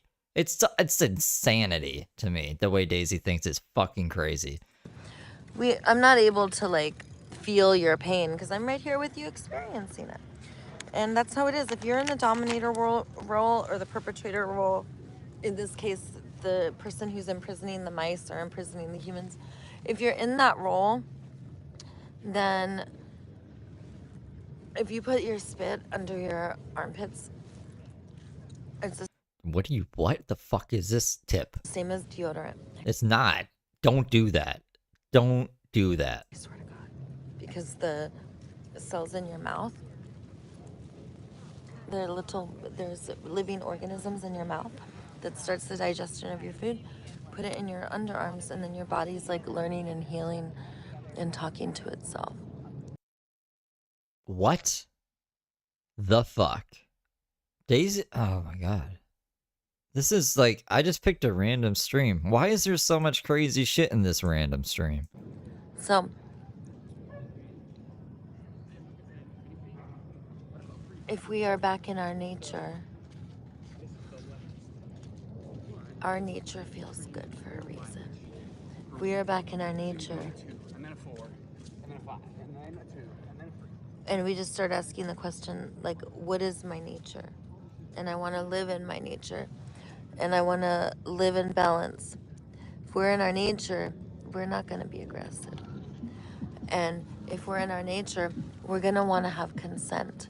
Could you imagine having little babies that you separate from the mom the way that they do in the farms? And the reason they do that is what I showed you with the Universe 25 experiment. They see that they become violent. And farmers know that too. You could Google it. There's a reason they separate the babies, and they've got all kinds of like, oh, it's to keep them safe. And whenever we do something to keep someone safe and we're withholding the needs, and then we tell them, oh, we're withholding your needs because we want to keep you safe, like, don't believe it. That's a sellout. And James would agree to this. James is like, all these motherfuckers trying to keep me safe. And I never understand what he means by that. I don't, what? But that's what James says. And you don't want that. You don't want to live in that kind of a world, because in that kind of a world, we're not thriving in the name of safety. And we are meant to thrive, and we're meant to be brave. And if things are not safe, then we are brave and we stay in the game until it is safe. We don't say, oh, don't do anything because it's not safe. That's called a freeze response. We don't want to have a freeze response anymore. It's time that we awaken, and it's time that we rise. We're the superheroes. We're the chain breakers. We're the ones that chose to come here during this time to awaken Earth, and it's do or die right now. I think everyone was born on Earth. We didn't come to Earth. I don't know what the fuck you mean by that, but that's an insane thing to say. Literally everybody was born on Earth. No one is born in space, or no one's from another planet. What are you talking about? It's not like when things get bad enough, we will stop. That's not true. Like, things have already gotten bad enough, and we still haven't stopped. And we knew since we were a kid, like, things are really bad. It's time that we don't say, like, someone else will do it. We are the ones who do it. And how do we do it? We do it by coming together. We do it by gardening. And I forgot to tell you guys, when we bring the animals from the LA Zoo here, there's gonna be gardens everywhere. We're gonna have a big canopy. That's what it's called when the trees are up above. So cute. You see little doggy? So cute. There's gonna be gardens everywhere. My mom could basically garden this whole beach by herself. So she's gonna bring a couple of her friends that are grandmas too. They're called the garden grandma goddesses. They are gonna garden this beach, yo. And the animals will graze, and we will graze too. It's gonna be amazing. It's gonna be so incredible. I went through what I went through with my kids so I would create Daisy the Venice Healer, and she would awaken us, and she would unite us, and she would make the 5 steps of global liberation.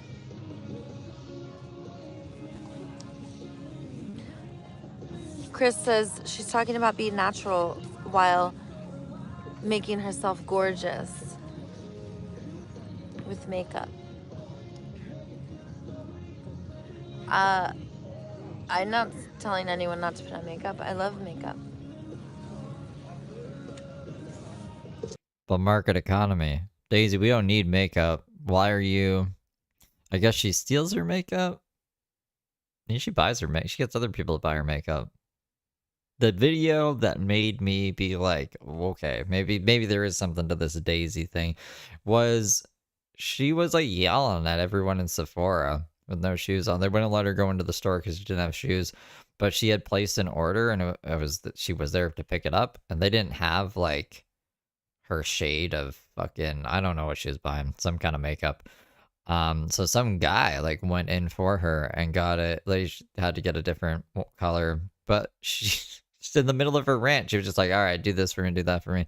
It was just like, it was really crazy. It was extra crazy, and then she just skateboarded off. They were like, "We're gonna call the cops." She's like, "I don't give a fuck. I talk to the cops every day." And I was like, this lady's insane. But all the other times, it was just this, like, well, not this. This has actually been a pretty crazy stream, but the global liberation nonsense. Honestly, the global liberation thing, I feel like is almost. I didn't hear so much about the liberation shit pre John Allgood. I feel like she was on some other hippy dippy shit before the liberation and the 5 steps and all that crap. Like, I didn't hear anything about the 5 steps before John Allgood, and then when she started dating him, somewhere along the lines, she like just started repeating that rhetoric and drove me nuts. I could be wrong. Maybe I just wasn't paying close enough attention before that, but I think if we go back, her channel has got like deleted, so there's not a lot of archive left. I remember I went through all of my Daisy videos that I saved on the hard drive, and there wasn't a lot in there. But do you guys remember if she was doing like the 5 steps pre John Allgood? Like when she was with Prince, was she going on about the 5 steps? Did she have the 5 steps? When our brain compares and judges and analyzes, then that is not relational. I love putting makeup on. It's a form of self-worship. And everything I put on is loving and healing. This is tinted moisturizer, SPF 50, and it has anti-aging hydrating serum. Yeah, I feel like that was even like a more noble battle and it was more local, because her shtick for a while there was she wanted every homeless person to have like their own private space and toilet. So she got these like buckets that you could put basically like a toilet seat on, and she was making, I think she was even like, her approach was more clever too, because it was like so many feet by so many feet, and she thought like it was all above the board and that they couldn't get her for it. Like she thought she found a legal loophole, and Sergeant McAdams was like, nope, like this is still, you can't have this. And she was like, what? And I was like, yeah, no, this is not it. But that feels like way more genuine, and like hits better than whatever the fuck she's going on about these days. Freeing all the animals from the zoo. What the fuck is that?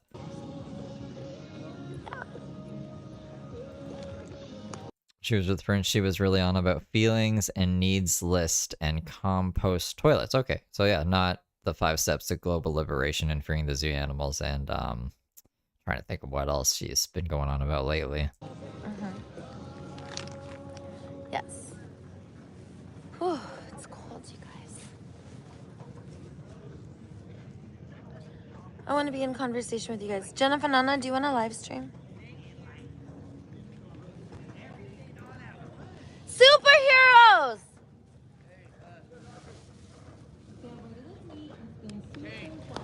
Superheroes! It is time! I am going to kidnap all of the city's super squad. You guys are gonna get tickle tortured. Hey, superhero, I'm coming over right now. I got the whole squad. They're gonna help me, and I'm gonna get you. Hey. What's up, friend? I'm gonna get the city workers. Yeah, it was really telling that day that someone was going to donate money to the food line, and Daisy was being an idiot and was like, it's gonna go to my ass. And then one of the homeless people got really upset with her and was like, why the fuck would you say that? Like, we're out here, we're trying to get by, and you're making jokes like that. And just, she was gonna donate, now she didn't. Like, what the fuck? Get him! How you been? I had to take care of some warrants I had, so I was in jail for 6 months. Yeah.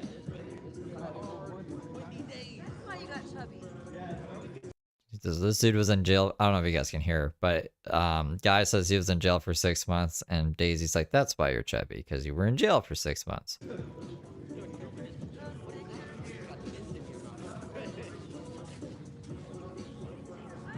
Now they're too far. I can't hear him.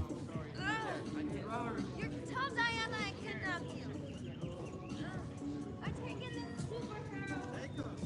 Yeah. Never. Call for backup. Call for backup. Call for backup.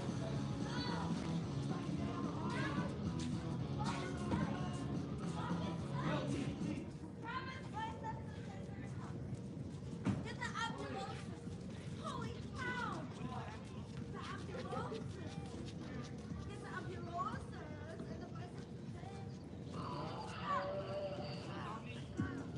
Now I got something. Come on. Call Diana. Call for backup. We call LAPD.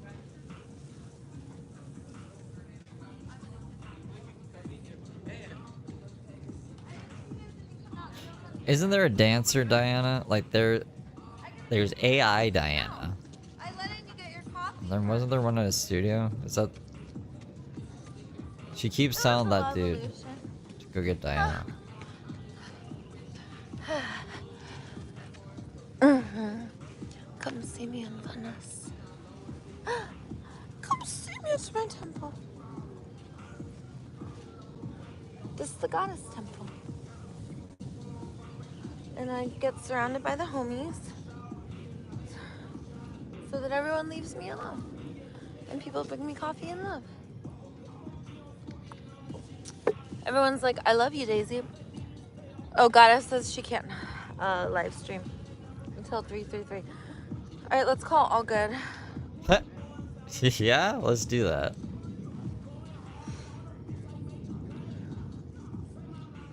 Goddess Cammy called. Let's call all good.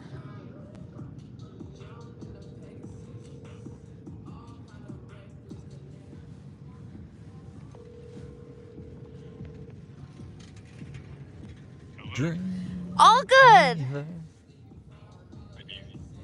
I missed you so much.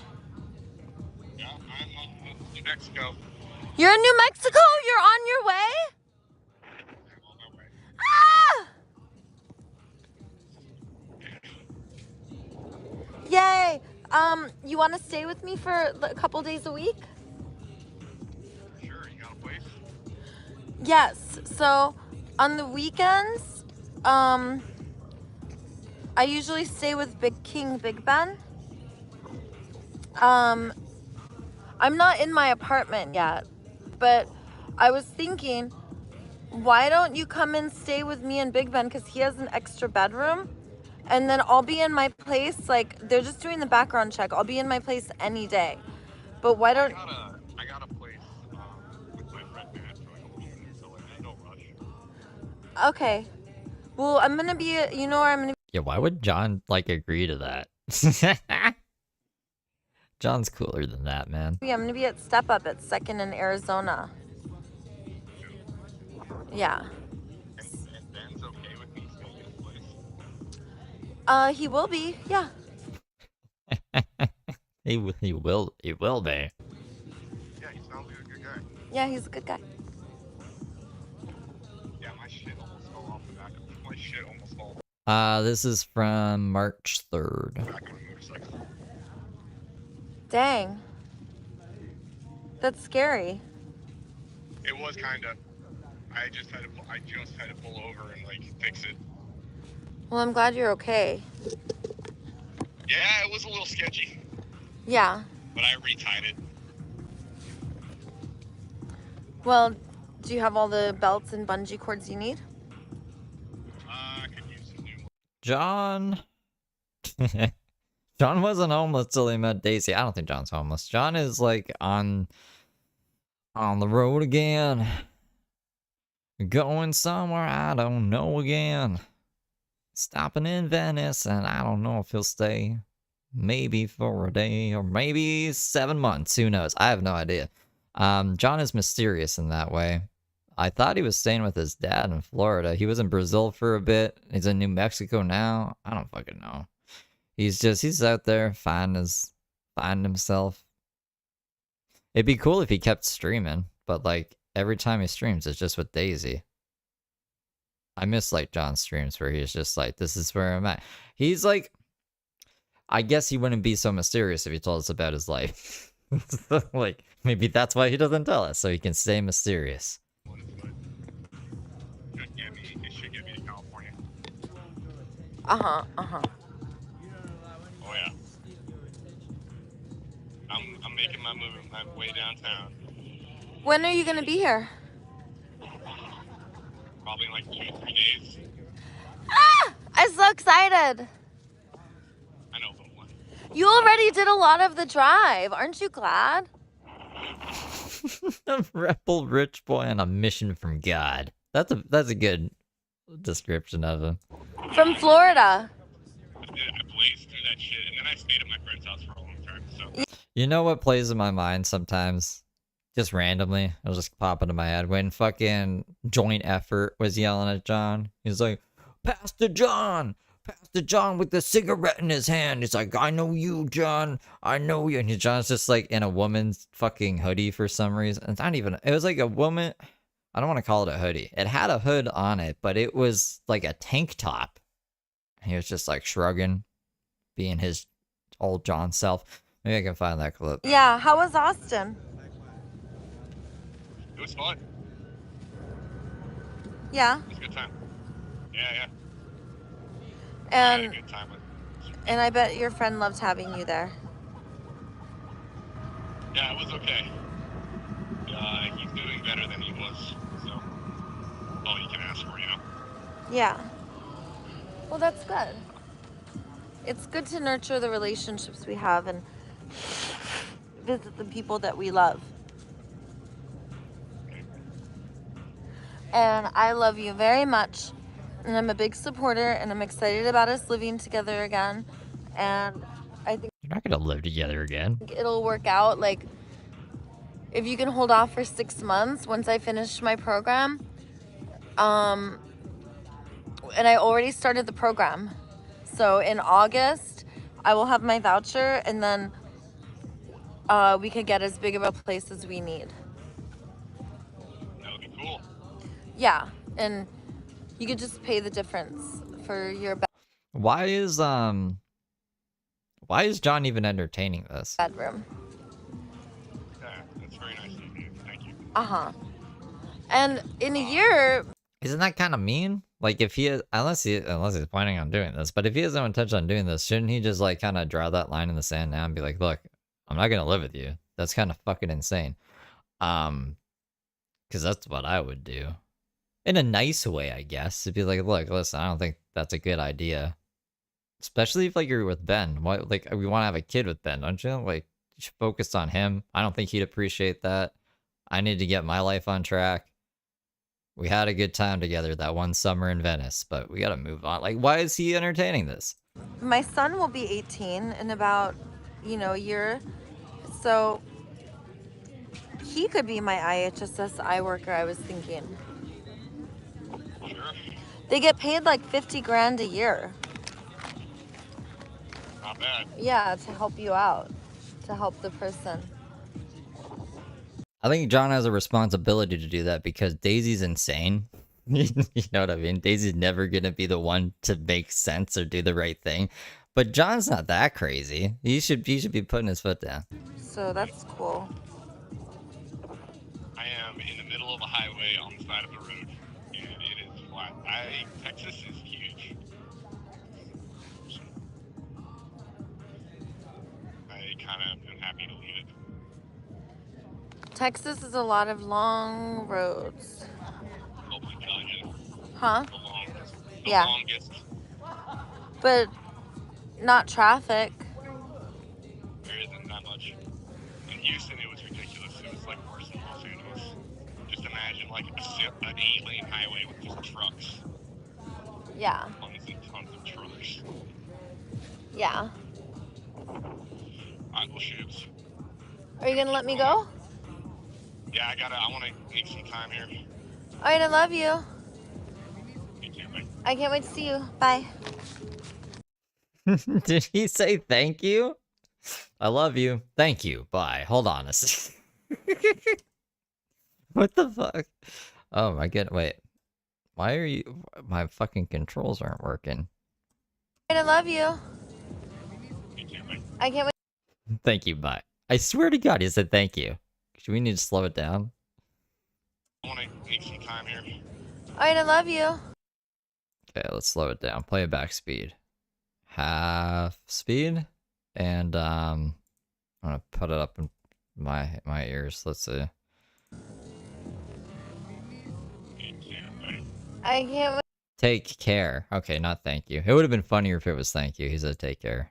Take care. Bye. Wait to see you. Bye. Who else should we call, you guys? You think it was a U2? I think it was a take care. Maybe it was a U2. U2, the band. Hey, superhero. If I had a phone, I'd follow your live stream. They don't let me on my phone. Let's see. 4 iPhones, I can't talk. Who else should we call? I used to follow you on YouTube. It'd be funny if he said Care Bear. If he just... just Care Bear.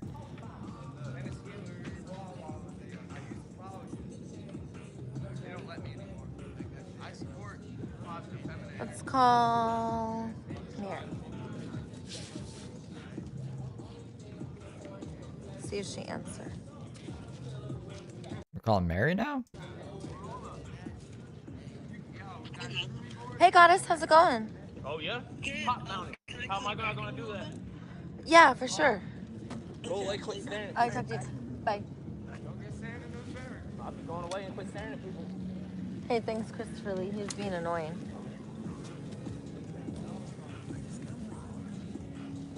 Yay.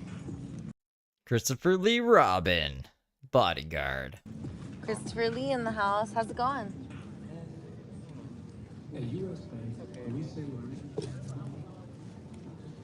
He's our Where's Waldo. That stuff we were talking about earlier made me. I don't know if they'd be falling in love. Oh, what was I saying earlier? About how kids are just like taught stuff in school. They shouldn't be taught at such a young age and all kinds of stuff. Mm-hmm. Never heard him talk before? That's real. Mm-hmm. We're taught hate before we're taught right from wrong. We're taught war before we're taught right from wrong. Oh god, he's one of these guys. I thought Christopher Lee Robin was gonna be a cool guy. We're never taught about how to actually get by in life in school. We're not given empowering lessons. We're given lessons on how to listen We're taught fucking geometry and shit, man.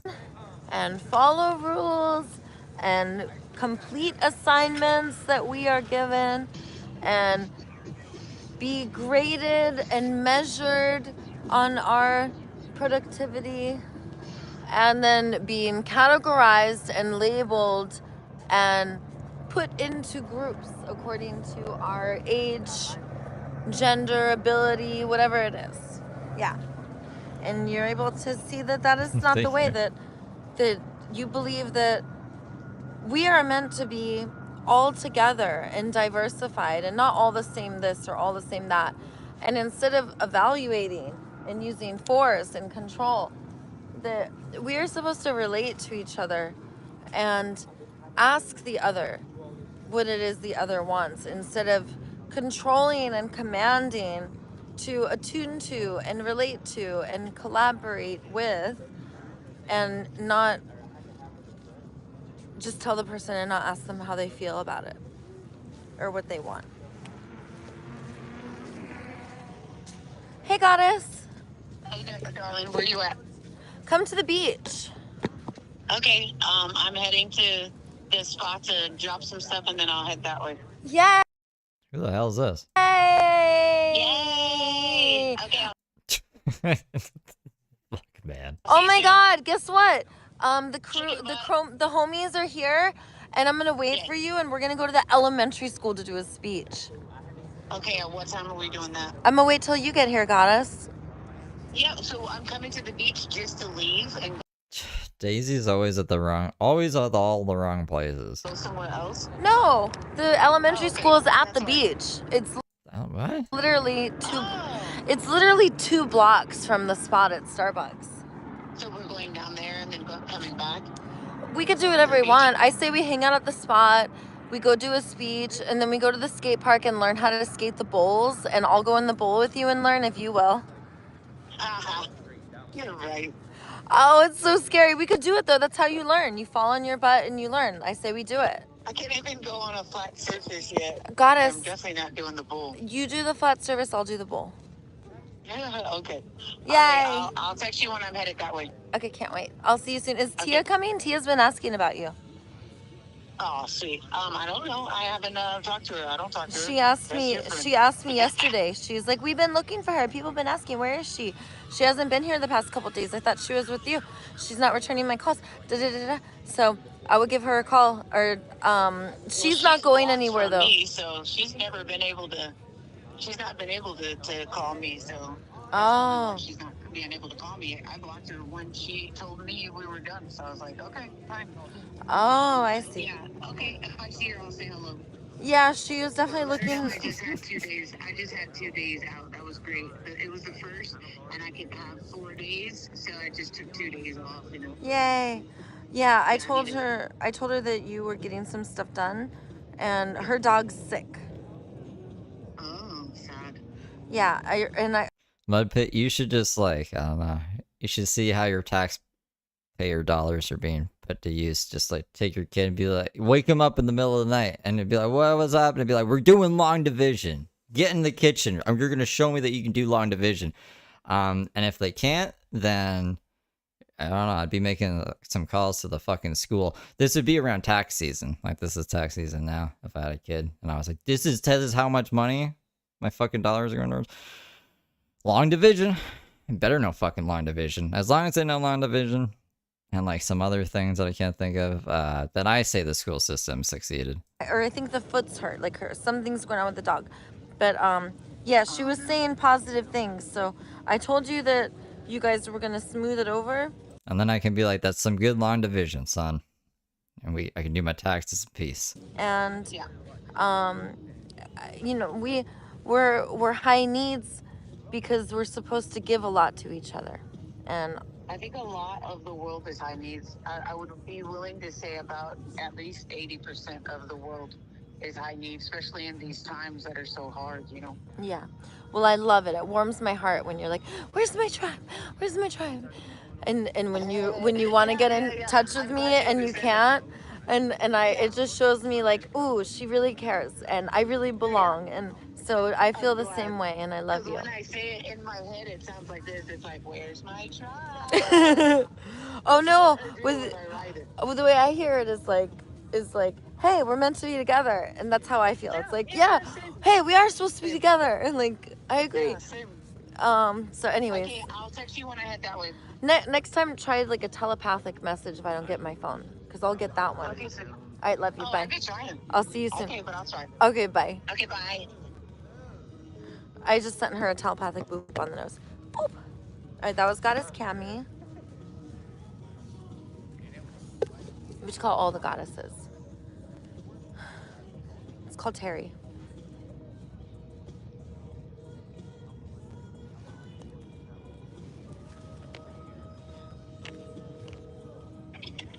Good morning, Sunshine. Hey, Goddess. How's it going? Good. I'm at Whole Foods. I gotta work today. That part. Yeah. I work late Okay. tomorrow, though. You're off tomorrow? I know. I just work late. Actually, it's a meeting. I don't have to be there to 6. 6 at night. That's bullshit. It's a Stevie Meanie doll. Oh. So, I came to the other beach looking for y'all, but nobody was out there. Oh, I didn't go yesterday. I heard it was cold and windy. It was windy. It wasn't yesterday. I went that you had called me one morning, and I had to work, but I didn't have to work till late. So after I got finished doing what I had to do, I came to the beach. Yeah. Maybe around 2. Mm-hmm. Well, next time just send me a text, and I'll see you soon, Goddess. Have a good day at work, okay? I thought she got rid of this. I thought she got rid of this one. Yes, you too. Okay, bye. Bye-bye. Hey, superhero. We're watching your live right now. Who is? We're on your live. Yeah. Yeah. Superhero go, superhero go, go, go, superhero go, superhero go, go, go. DJ Alex at the spot. Send him my number. What's his number?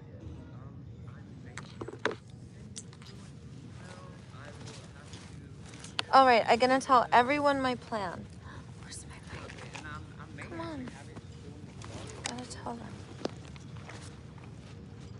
Oh. I gotta tell everyone my superhero plan. So, for months and months, I have been doing mock kidnappings with the city super squad. What? Okay, this is also new. I was just gonna show you guys the fucking the Stevie Meanie thing. Cause she here, I made a short out of it, I'm pretty. I think this is I mean, this is titled Stevie Meanie. Was this one of the dogs? Whoops. This is not playing audio? Hold on. You should just like be nice, mod that bitch Trisha, not like glorify people's nasty comments and That's what's her face. This is not one of them. Where the fuck is it? Where is this stupid doll? I guess we don't. We might not have it. Oh wait, no, this is Daisy gets dolls to explain trauma to me. Mesmeralda, what is trauma? I want Stevie Meanie to go first. Good idea. Stevie Meanie? Trauma is when your mom and dad were mean to you. I like that answer. Mesmeralda? Trauma is when someone has been hurt and nobody saw them get hurt, and then they didn't see anyone afterwards, and no one saw them. Dude, that 200 years ago, like, Yoda way of talking when I ask an important question is really cool, Mesmeralda. So she's just a weirdo. There's a better one, but I don't know where it is. I think that was off the channel. Whoa. Shit. That's fucking annoying. What was the last thing she said? Oh my god. Oh my god. Oh my god, you guys. Oh my god. Hold on. Hold on. Get that. Whoops. Playing audio? This is also. I have been doing mock kidnappings. That's what it was. Okay. Transcript. Kidnap. Here we go. I've been doing mock kidnappings with the city super squad. With my amazing charm and tickle torture abilities. I grab and capture and claw and love engulf the city. Yeah, she's like, she really hates Trisha for some reason. She thinks Trisha is like, one of her ex's new girls or something. She used to be like, look at John with his shirt off and be like, I get to sleep next to this every night, Trisha. And then, yeah, they really don't like Trisha. City superheroes. And I have not had anywhere to transport them in a long time. Until now. Now I can transport the city superheroes because I have my temple. So, you guys think that you're safe? Well, it was Stevie Meanie for a while, and then she switched it to Stevie Sweetie, and then I thought she got rid of all the dolls. And she was gonna pretend I just didn't exist. Cleveland keeps bringing me up all the time. That's why I was surprised to see one of them. I was like, I thought she got rid of those. You are safe. And you're lovable. And being kidnapped is gonna be fun. Now I'm gonna transport you to my temple. Don't make me leave my temple. Get over here now. Come for your kidnap. Alright, that's it. I can't believe you made me get up like this. Sorry. Ah!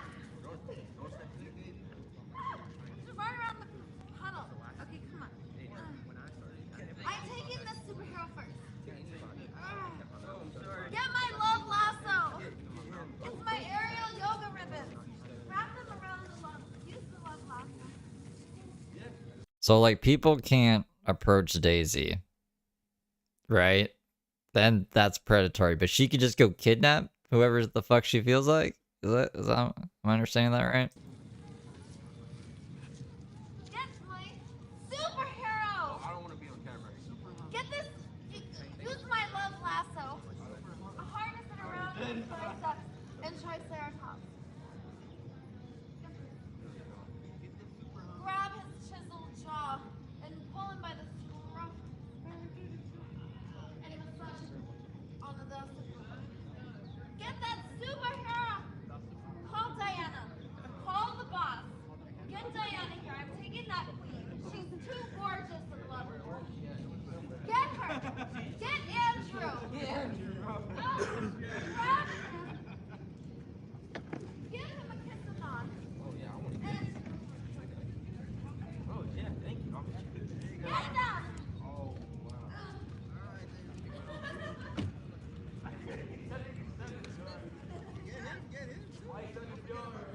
Get Brian.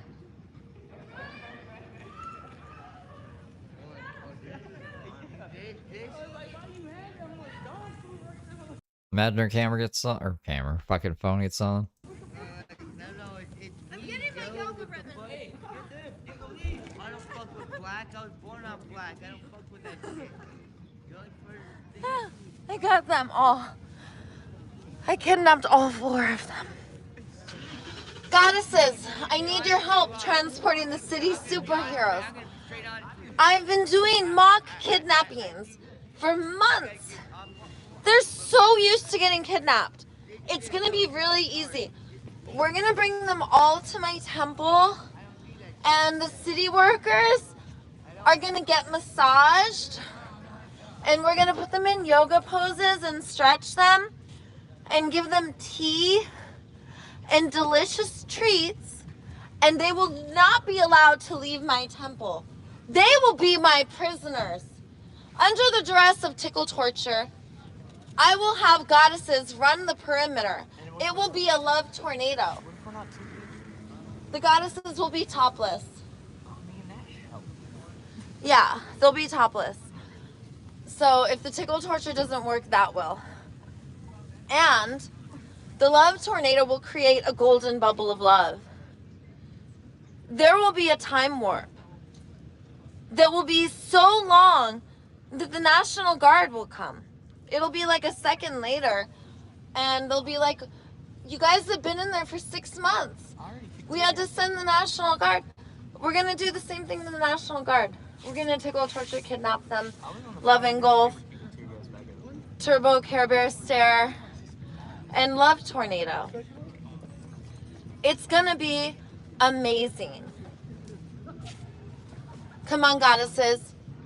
We're gonna need your help. Could you guys think of anything else? So we'll have the city's superheroes.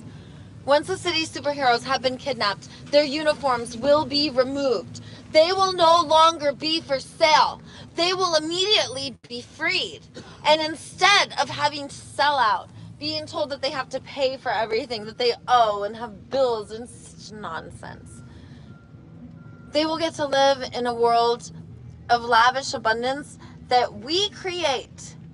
And as the city superheroes, they are already taking care of the grounds.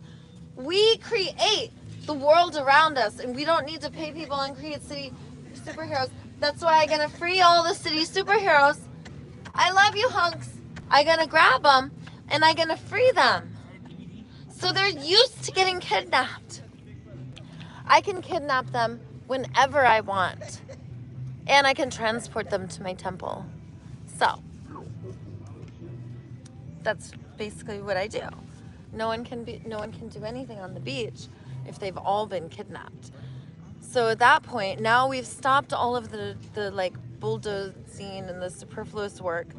Trash will pile up so that we can create a world where we don't create trash piles.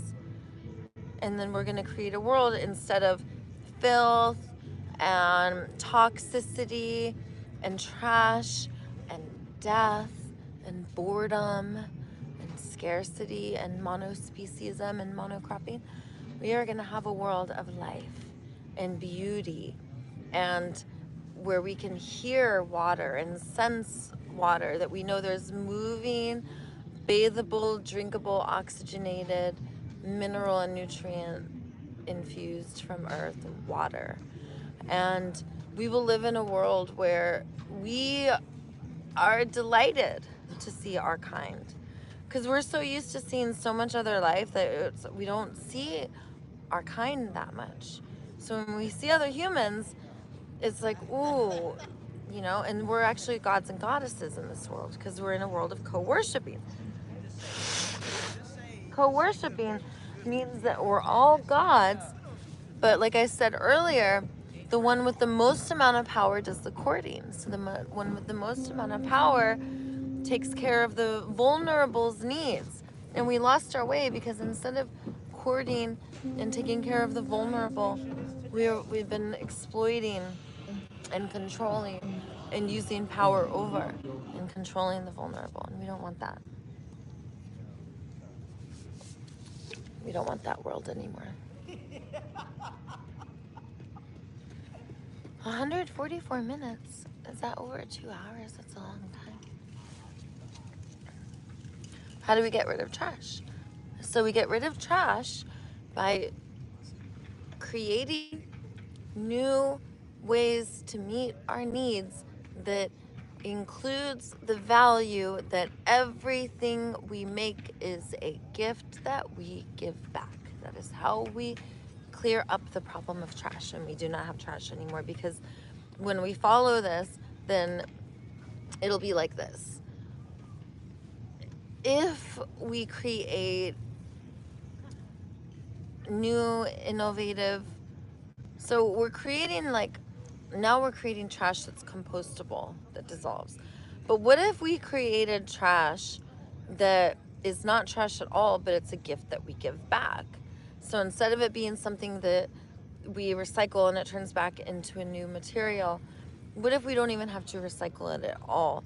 What if just the fact that we had it, the next stage will enhance wherever it goes? So I'll give you an example. If it's compostable, so if it's compostable, then it's going back. And if it's compostable, and let's say you have like a cup and it's compostable, well, let's make it compostable to the point where it's going to dissolve in like a week. And there's stuff like that it dissolves really, really quick. And it gets broken down, and it's food to whatever. At that point, it's like, well, then let's have compost bins. And now we're getting rid of trash because we're coming up with new ideas to meet our needs. And domination systems is market economy married to government. When you have a domination system, it's going to create scarcity. So it's going to make it harder to create ways to meet our needs, because everything is based off of merit, not needs. So instead of just putting our attention on meeting the needs and coming up with new ways to meet the needs, we have to put our attention on merit. So now it's about like, well, like how much is it, and is it allowed, And if we're following the laws of the universe, then we do everything with the most amount of love and care and the least amount of force and control. And we don't hide any information. There's no secrets. There's only transparency and truth and trust. And there's no hidden information. There's no hidden technology or hidden lessons or hidden teachers or technology, information, and teachers that you have to pay for to get.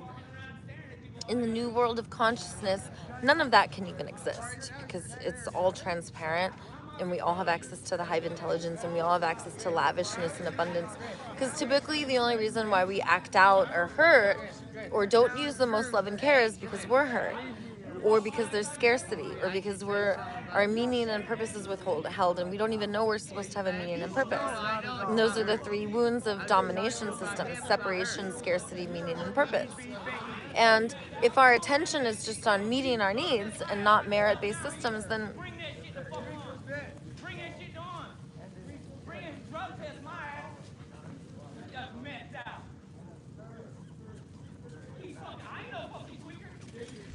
Fight?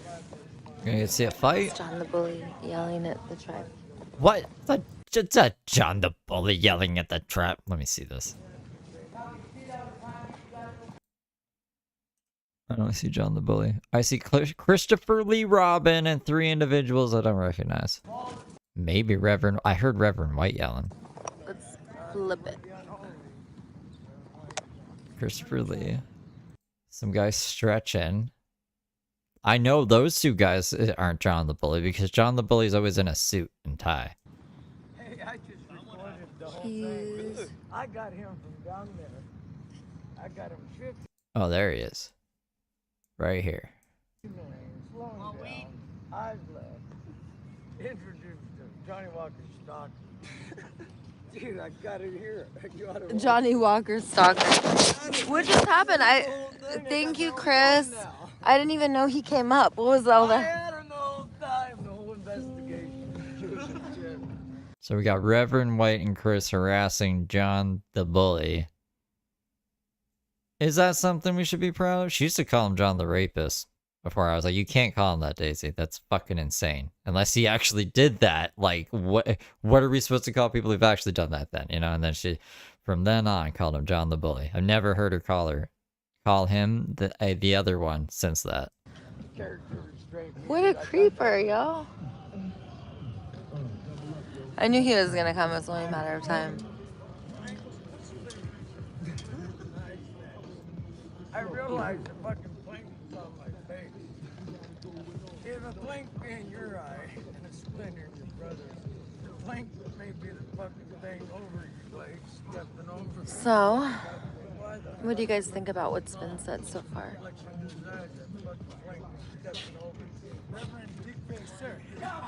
Have I been live streaming for 2.5 hours? Wow, that's a long time. You ain't got time or the money have even tied. You know that land is starting. You don't know that. Pray to God, hope the fucking river show up. Love you, Reverend White. That was funny. What a weirdo. Call me a bitch. I know, I heard him. You know, if he's calling you that means that's what he is. So the problem with name calling is we're basically saying that about ourselves.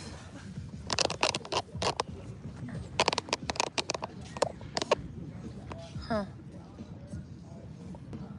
This way. Like you were talking about though, like how kids are not taught the right things. That's very true.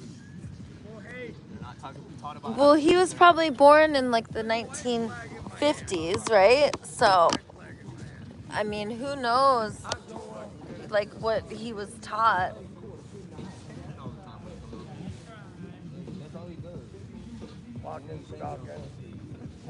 Walking and stalking. Johnny, he calls him Johnny Walker Stalker. That's Did you funny. turn on your camera and your revamp? Hey, superheroes. Look, the whole squad's here today. I don't understand you guys. You say, what, you haven't even updated the bio so you can get a whole hour out of it. That tech call, Tech. What the fuck are you making? I wanted to tell you. Yeah, why do I got to be told anything? I know that there's something. Why do I got to give an ear? I know exactly what it is. Why am I punished by your thing? Allowing me to go through this because of the BS. Daisy, you recording ain't my goddamn airtime. What superhero? You got it on camera?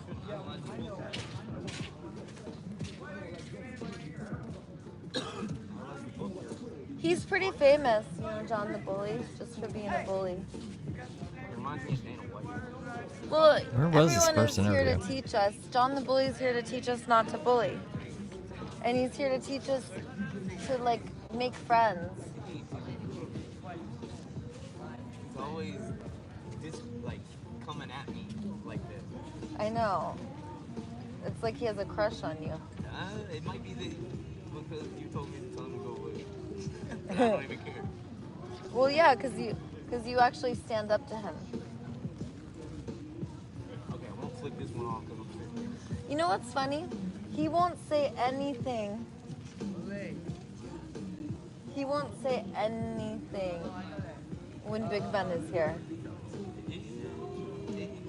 He only says stuff when I'm here, probably. No, he says stuff unless someone who is bigger than him. I don't care if they're bigger than me. I'll climb them like a tree. Yeah. Yeah, I know. But literally, that's the only time he won't say anything.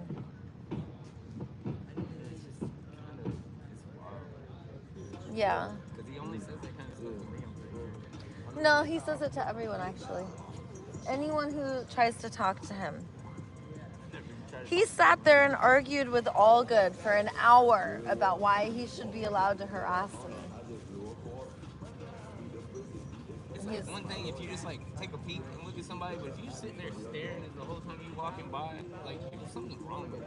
Like, you have one thing in your head to where you're thinking about nothing but inside somebody's pants, probably, and that's not how the earth should be. Like, We just watched a video on the behavior of animals, specifically mice, but humans are no different. And the behavior is like the hypersexuality. It's one of the ways that humanity acts out, just like the animals. Like if we're living under domination systems and we're living in scarcity and separation, he's alone all day. He sleeps in his car right by, Pacific Avenue and 29th Street, right by Washington Boulevard. You know where that is? Yeah, he has a Hyundai, like a little small, just regular 4-door car. You know what I'm talking about? Do you know where he sleeps? Man, that's from what you're saying, kind of, yeah. Okay. Have you seen his car? No, I try to keep to myself, mainly. Yeah.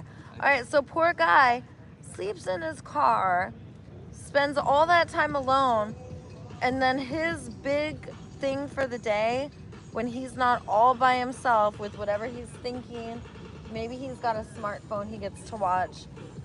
When he's all alone when he's not all alone with himself, his only interaction with the world is walking up and down the boardwalk, harassing people and yelling things at people that hurt them, and then people yelling stuff at him that's hurtful.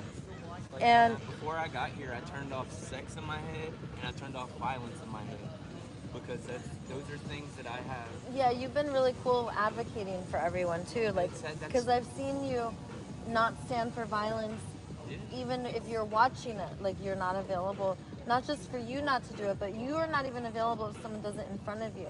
No, but I'll go and try to stop some stuff, but it's like I saw you stand up to Toby, and he's one of the homies, so that takes even more courage to stand up to someone and say, I don't condone violence, and you do not do it in front of me because I will not support that. Yeah, it's just like I've experienced so much of it, that and the other thing, that I knew I had to take that out of my head. And all we can say is like, look, I'm not going to be your supporter. I'm not going to allow that to happen in front of me. And when I heard you saying that, you weren't like yelling at him or condemning him, or it was not like a character assassination. You were just basically like, no, I saw you do this, and I saw you destroy property. And then I you just the property called and out, gave me back to yeah, called out the behavior, made it right. The way that you were just advocating for like better treatment, care, consideration. It was more about a beautiful world and being angry at the gap, that you were infuriated and willing to stand up to whatever was in creating this gap of the more beautiful world that you know exists, where we consider each other and care about each other and are kind. And I watched Toby's shift, and I've been in those types of altercations with him, and he did not shift. And you got him to shift because the way that you were saying it was packed with information, but it wasn't to cut him down. It was just like, hey, Stop doing the violence. yeah, like I think it actually made him feel safer and more comfortable. Like, if I'm around this guy, he's gonna make sure that things are cool and there's harmony. So I think it made him feel safe. And also knowing, like, I crossed the Yeah, this is around the 3rd. boundary and there needs to be repair work. So, I mean, I'm wondering, did you guys get connected deeper afterwards? Because Are you talking about the guy that came over here? Toby, Told him, yeah, you know that helped him. That he even said that what he did was wrong. Yeah, it was. He was down there trying to fight a guy for setting up his art. And I'm like, what in the heck are you doing right now? And I went up and got in his face. I was like, you need to get out of here. Because you want to try to start something over somebody's art? Like, you were like, nah. Yeah, Venice is art. Yeah, it's a lot of what this place is. It's art, and the other thing it is music, and we don't want art or music to be. We don't want art or music to be under. A lot of because of how we were taught in schools. We were taught about hate before we knew right from wrong. We were taught about wars before we knew right from wrong. Yes. We were taught about we were taught these things in an environment where we're all the same age, which is a form of separation. Because if we're diversified with our tribe, we're together. But when we're all the same age kid, then that's a form of separation because it's easier to control us. And kids start to bully each other and mobilize together because you don't have like the diversity of age and the diversity of population. So when you put all the same age kid together and then you teach them that stuff, and it makes them feel even more separated because now they're also being graded. Yeah, because they've learned about say slavery. Yeah, when they get graded, and they're being graded on all this stuff. So some kids are getting the good grades, and the kids always know who's who. Kids always know who gets the bad grades and who gets the good grades because the teachers publicly shame and humiliate the kids who get the bad grade. And then they publicly praise and reward the kids who get the good grade, right? And that's not how we want to live is what you're saying, and I agree. No, it's because society is stuck in such a loop that we're just doing most bad things, or some of them are stuck into a loop where they're just working their whole life and things like that. It's just kind of, we were put into this way by the government. Like, we were put into ways to think by the government because we were taught things that we shouldn't have been taught before we even knew right from wrong. And it's when you got people that were taught those same exact things as everybody else, it's like the society is working itself to where it's not stable enough to where it's just gonna keep going. Yeah, because we need a diversity of information. We can't have everyone being taught the same thing. It's very discerning. It's very... Hey, Toby. How's it going, superstar? Good. I like your cow fur. I'm sorry? I like your cow fur. Oh, thanks. I good. Yeah, Rev's here. John the Bully came by already. Christopher Lee held it down. What are you doing today? Do you want to go? Oh, Cammie's coming and we're going to go speak at the elementary school. Do you want to come with us? My friend Goddess Cammie's coming. Oh, yeah. He was saying that actually kind of helped.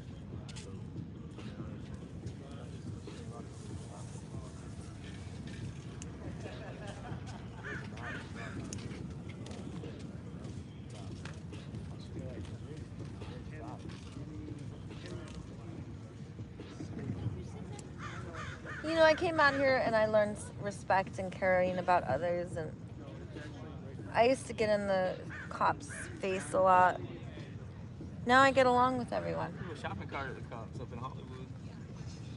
Really? Yeah. Did they arrest you? No, they pointed a pistol at me and told me to go away. Really? They had somebody pulled over on Hollywood, right at Hollywood and Vine, and it was a white pearlescent Mercedes. And I know who drives some of these cars, so I went and looked in the car at the car window, and then another cop pulled up, and they were about to try to search his car, but who was inside was Tyga. And also in the passenger seat, his girlfriend at the time, which was Tyga and who? Avril Lavigne. Oh, Avril Lavigne. They were in the car, and they were about to try to search their car, so I What? What the fuck are you talking about, Christopher Lee Robin? threw a shopping cart at one of the cops. Oh my god, He that's pointed awesome. his gun at me and was like, "You need to get the fuck out of here." I was like, "No, I'm gonna stand right here until y'all leave." And then they were like about to search his car, and then they didn't. Really? Yeah. Dang. That's scary that they pulled their gun out. Oh, he pointed at me. He's Oh. like, you better get out of here right now, or I'm about to shoot you. I was like, No and I was guns. like, do me a favor, like, what's he talking about? Like, The law of the universe is using the most love and the most care and the least force and the least amount of control. And death is sacred and birth is sacred. And to just take out a gun and threaten someone's life shows that you are not honoring life. That you are not treating life as sacred. that's how. Which is what we need to think about when we train people to escalate and give them weapons. And not just a gun. You know, a taser could kill someone. Like, a lot of times when people get tasered, people die. So, force, any kind of force, we need to really, really use a lot of discernment because I believe we're meant to use the most amount of love and care and the least amount of force and control. And love and care takes time. Force and control may be quick, but what's created from those energies will wither away and it will not be strong. It will not stand the test of time the way that what is created from love and creativity and play and flow and togetherness will. What do you think about that, Christopher Lee? Like, you know how in school they just like force you to learn stuff and they're like, do this assignment and you have until Thursday to have this big presentation, and then the kid is like stressed out and we have like little children sleeping 2 hours because they're up all night and then they have to get up at 5 a.m. to do their homework. And to put that pressure on children and get them to learn by force and control when love. Is that how Daisy parented? Like, wake up at 5 a.m. to do the homework. To do the homework. I didn't do much homework as a kid. I did the tests. I really didn't believe in homework. I guess if it was worth like a big chunk of my grade, but I go to school for 6 fucking hours, bro. I'm not doing homework. It's not how the real world works, all right? I knew a kid, his dad's philosophy was like, yeah, no homework. So he just never did his homework, but he showed up every day to school, every fucking day, even if he was sick. So they passed him. Because like attendance is basically 50%. As long as you know like a little bit, and you'll be all right. But fuck homework. Homework is so stupid, bro. Love and play and creativity and flow, if we create from those energies, it's so much better. And I said, what do you think about that? One thing I never did was homework. I always looked at home. See, me and Christopher Lee never did our homework. We're fine. Like that should be home time, and just doing that. Yeah. Like I didn't do homework, but I passed every single test that I ever took, just because I listened in class. And when you're sending work home for people to do, it's like you're trying to take away their freedom, distract them from becoming an actual family with their family, and just do homework. And then it's kind of. And then it's something the parent nags them. Did you do your homework? Did you do your homework? And it's something that if you didn't do it, now you get in trouble. It's because they want you to learn how to do something someone tells you. And we're not supposed to learn how to follow orders. We're supposed to learn how to follow our heart. They would rather teach us about things that destroy things in school than they would. That's it. I'm kidnapping all the hunks. Every single man with abulosis and biceps triceratopsitis. If you are hunkified, between the scale of a 9 and 10, out of a scale of 1 to 10, 10 being hunkification, you will be my prisoner. Goddesses, we must assemble and begin to bring the hunks here by force if necessary. Hey, Russian Tarzan, I said Russian Tarzan? What? come over here and kidnap yourself. Russian Tarzan, come over here and kidnap yourself. I never thought I'd hear that in my life. Russian Tarzan, you have abulosis. Hey, Reverend White, you have biceps and triceratopsis. No, I so know how to make the accent. get Toby too. Toby, come. You're my prisoner. I have a thoughtful. Come in your prison right What here. if we got You have to her come on the beard, green. made her If you beard leave the like prison, circus? hey, Russian Tarzan, you get an automatic tickle torture because you left the prison. This is gonna be really turbulent. There's gonna be a lot of hunks getting tickle tortured. Rev, if you don't touch the green ribbon, that means you are in violation of running away. You're kidnapped. You are kidnapped. Show me that you're part of the goddess temple by touching it. Tie my temple to him now. Grab my... She's gonna go fishing with Brooke. Get my lasso of love and tie it to him. Tie my yoga ribbons to him.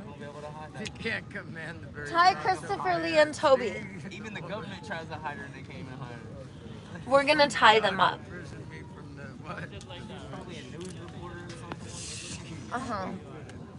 It's because the hunks have been enslaved and told they have to be providers. Instead of attuning to the needs of the vulnerable like they're supposed to be. They're supposed to be waiting for when we say that we need them. Do you want to talk to them, Rev? Jennifer Nana's here. Goddess Jennifer Nana. Here, hold it here. Hold it for a second. I want to see Jennifer. I have to pee. She's got to go do her P's and Q's. And where's Jennifer? I don't see her. Huh? I got the white flag, Jennifer, see? The white one for purity and, yeah, they need to what? Give up. Have you ever wondered if somebody doesn't give up because they don't put up the white flag, it's because they don't have one? What if you showed up and gave them one and said, put it up, surrender, or I'm going to, no, white standard. Who the hell's on here throwing all those hearts? Gosh, love. Where's Jennifer? Throw me some hearts. Gosh, somebody do something. Jesus, can you throw money at this thing? No money. Screw you, I'll take money. You got what, 54 people, bunch of thumbs up. What the hell's that mean? Do you know I did something today? I recorded Johnny Stalker from way back there. I saw him, started rolling the camera. I got footage, oh my gosh, of the whole thing. Johnny Stalker stalking, changing lanes. What do you mean, just like walking? Down the ocean walk and making a full stop at Daisy's. I recorded the whole thing. That's fucking funny. I don't care who you are. Right here on my phone. Shit, you're dead. I said it already. The most dangerous thing on this beach is Daisy. No heart yet. No, she's dangerous, right? That one. Most dangerous thing on the beach. Oh God, I don't want to know anything of don't tell me what goes on in that tent. Jesus, we got bewildered, we got, oh gosh. And empty cups, I'll entertain in the garbage next. I hate going into Starbucks, especially paying for $3.50 on oat milk. I had oat milk still left, whipped cream. I asked for a half a cup of coffee on purpose. They overfilled it. I put the remaining back in the small cup because the half cup, an venti cup, half Daisy's taught him well. price, no. So I could fill it up with whipped cream. Call it Reverend White. Damn it, they never get it right. I swear it's easy if they do it. But I'll take what comes out over, make the best of it. This is, look at this bullshit. Damn shopping cart in the middle of, I don't, who? Leventhal officer. Oh, I saw some hearts. Shit, somebody's listening. She actually came up to me. Do you guys know where the Reverend White is on Instagram? You guys watching the TheReverend, not with an A. Reverend White, WHITE, all E's, one I for a reason. Too bad. Ping that, hashtag it. Check it out. I'm doing fun stuff too. Hey, Daisy, what in fiddle farting you doing? Smoking? Oh, probably smoking some weed. Hey. What? I am talking. What do you think I've been doing? There's lifeguards. I kept it PG. I'm at PG right now, and I don't see no kids. Jesus, dogs and PG. Who's online? Are there underage kids online? Underage boys? Guado complains about it. Are there underage boys out there, Daisy? Do you know who Dr. Rachel Haskell was? She's since perished. She don't answer DMs because she's too worried about all the little 8-year-old kids trying to send her dick pics and stuff like that. Oh God, do not send your small penis pictures at any person. That is embarrassing, probably mostly illegal. I don't know why they even get away with that shit. Their parents should be whipping their asses, what they should be doing. Don't put your penis pictures. Do you want to know something that happened? There was an escalation down here. Cadillac Hotel, I did in fact have a serious escalation based on homosexuality, transgenders, and pictures.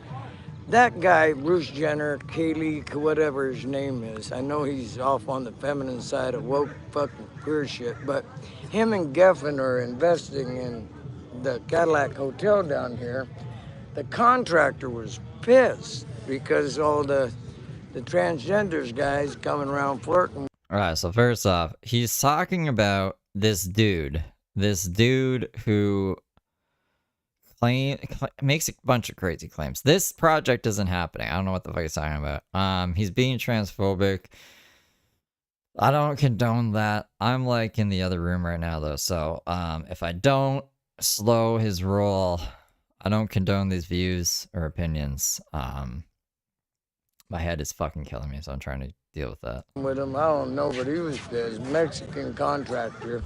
The guy running the show, he's got a dick hanging around his chain on his neck. He's showing pictures of people sending him stupid pictures. But I did tell that guy who played with Morrison and all them old band guy, I said, I tell you what, in light of the Angels, I'll get them all on top of the roof, celebrate with them.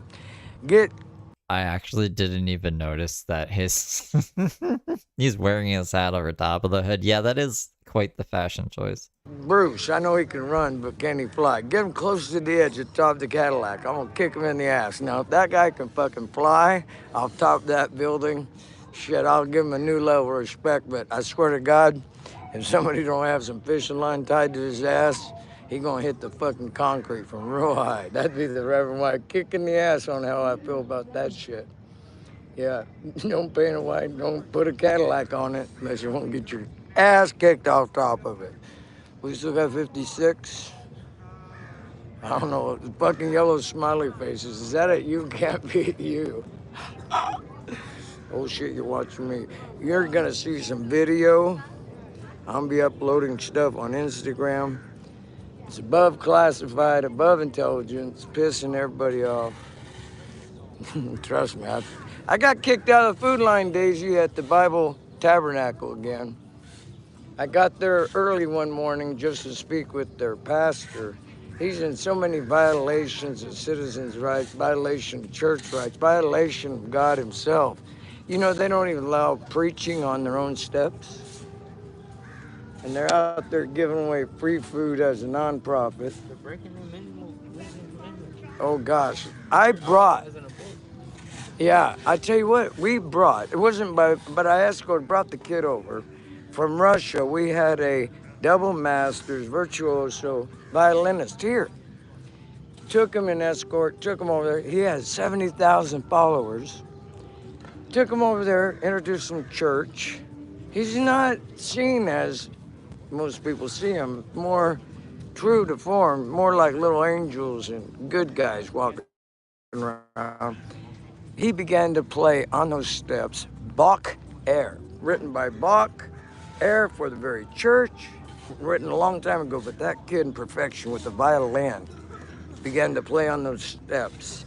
Elaine from Russia nearly went to tears as she heard it, as I did also. And then out of the corner came that token nigger Chad, yelling and screaming to shut it off. Jesus, you have no idea what foolish people are. What? Ooh, that sun feels. What? Whoa, Reverend. What the fuck was that? What the fuck? Like, Daisy, can you get your fucking homeless guy in line? Like, what the fuck is that? What the fuck was that? Feels nice. Hey. Yeah, we're little angels. Jesus Christ, Reverend. Reverend with like the hardcore racism. I can't like leave this unattended. Jesus Christ. I might just end it soon. I gotta like lay down. Hey, you banned Jennifer Nana. He said, I'll put it back, but just like be ready. He just said that so fucking casually, but it was like super racist. Hold up. And then out of the corner came that token nigger Chad. That is what made me go, what?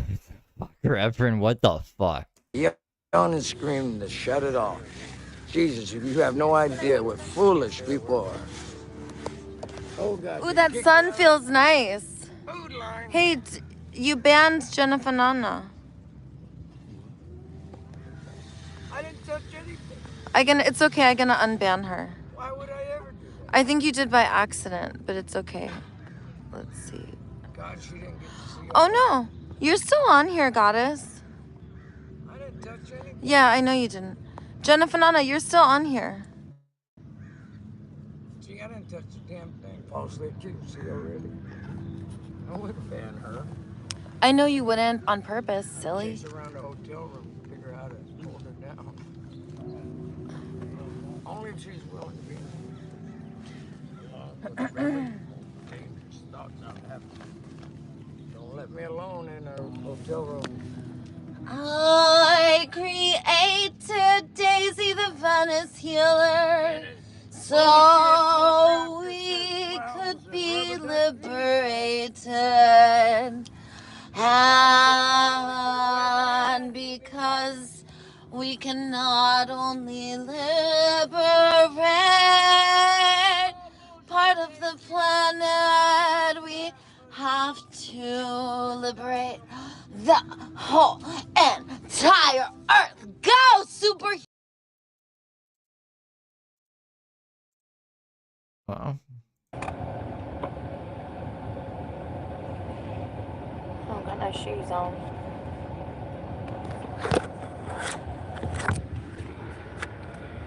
Put you somewhere.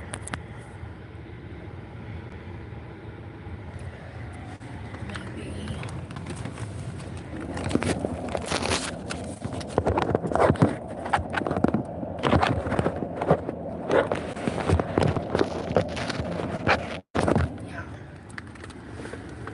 Give me a second. Trying to get you strapped into a car seat so that you're not flying around the darn car, sweetheart. Hold on, I might just shove you in my shoe. Are you crazy? How are you supposed to, that's not, it's a phone, man. My skate. That work? Hell yeah. Hey, hold on, babe.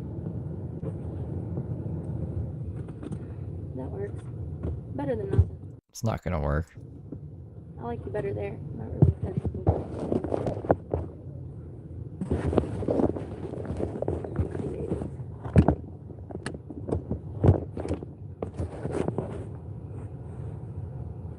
That'll work. It's not the best, but you know, when are my angles ever good? I need a videographer. Watch out, Grandpa. You better not be behind me. I don't know what he was doing. He was probably trying to see these birds or something. I don't know. I just know that every time I go somewhere, somehow, I don't know, man. There ain't nobody in this park. Y'all saw it. And somehow he ends up right on top of me. It's like, dude, Do you have to? Can't you spread out?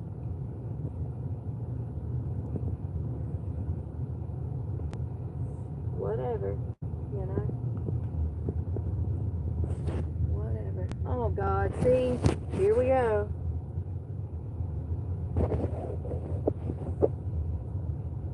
Sorry.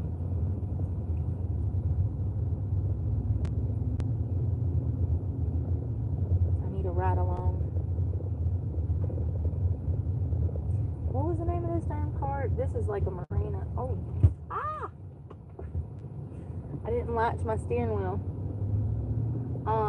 This is like a marina. It's a boat launch. It's a beautiful park. I give it like a 7 out of 10. Bathrooms. Yeah. Hold on, I'll tell you the name of it. Oh, there's a fire department in case, you know, your boat catches on fire. It's called Burt Reynolds Park. No shoot. That's crazy. Burt Reynolds, you see it? Palm Beach County Parks and Registration. It's also got a river center. I saw that. I was going to check it out, but I'm too lazy. I'm tired. I'm premenstrual. Sorry. I mean, people need to talk about this. Like, I don't feel like myself. I feel like I need a Snickers and a hug and a bath and a bed. You know what I mean? Preferably in that order. Snickers. Yeah, all in that order. Yeah, I feel like food, and I really don't feel like cooking or washing dishes. And it's just not gonna happen. We gotta just get through life. I feel so lethargic. I just ain't got no energy. It's like, if I drink any more caffeine, I might go and have a heart attack. So, oh my God, what is going on here? I gotta get over. Please let me over. Will you go so I can get over New York?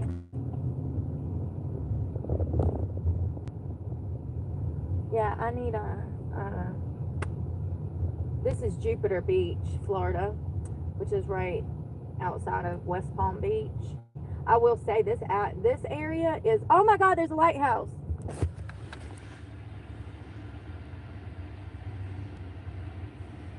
Oh, and there's a damn power pole in front of it. Of course there is. There's a lighthouse right there, y'all. Oh, look. I was gonna go see that. You can pay to see it. I think it's 12 to 15 bucks. But once again, I'm tired. Okay? I don't feel like it. And I really don't want to spend that kind of money just to see a lighthouse. I've done that more than a few times. I've seen some of the lighthouses that my mom went to see. She has pictures up in these lighthouses, and so I went and did the same thing. I want to frame it someday. Pictures of her and pictures of me at the same lighthouse 30 years apart, you know? Oh, wow. This is how we do it. Fucking America, bro. Ugh. Oh my.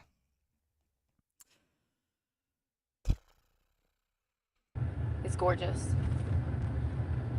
Jupiter Beach. And there's the lighthouse. Look, y'all. Can y'all see that? If you can see it, it's so pretty. Well, good thing I didn't pay $12 to see it because I saw it from the highway. Free. Free 99. Free 99. Back from the atmosphere.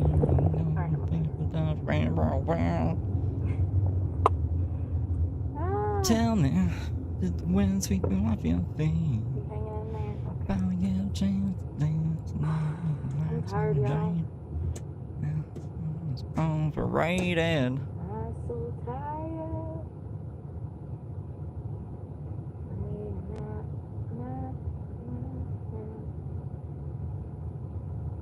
I actually want to go find my parking for the night. Like, I might drive like an hour somewhere, or just like a different area. That's what I've been doing, is bouncing around. It just makes it easier. Nobody can damn, you know. Tell me. You know.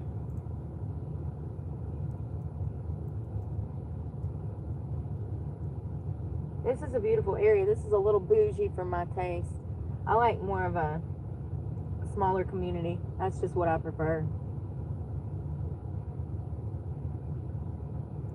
A lot of people running around these parts. I'm probably gonna go, y'all. I'm gonna be on the road for a little while, so I need to focus on the road. But we might talk this evening. I gotta do something for dinner. I got that chicken. I might do like a chicken spaghetti or something. I need to eat some carbs so when I wake up tomorrow I feel like working out. Ooh, I could make those noodles with chicken. I don't know. Something. I guess when I get to where I'm going, we can cook dinner. And I gotta make my bed too. My skates are out, my stove's out. It won't sleep good if I leave that stuff out. So I'm gonna have to find somewhere like a park or somewhere to put all that stuff back. Because you can't just be doing that in a Walmart parking lot. They do not like that stuff. But anyways, I'm gonna drive for a little while and get somewhere else. And we will talk this afternoon. I'm also gonna try to clean myself up a bit. I feel rough. I'm tired. The sun, it's hot. It's hot already. But thanks for hanging out. The chicken was good. The park was pretty. We got a 30-minute workout in, maybe a little bit more. I love you guys and pray for me, and I'm praying for you guys. And we will talk later this afternoon. Bye, y'all.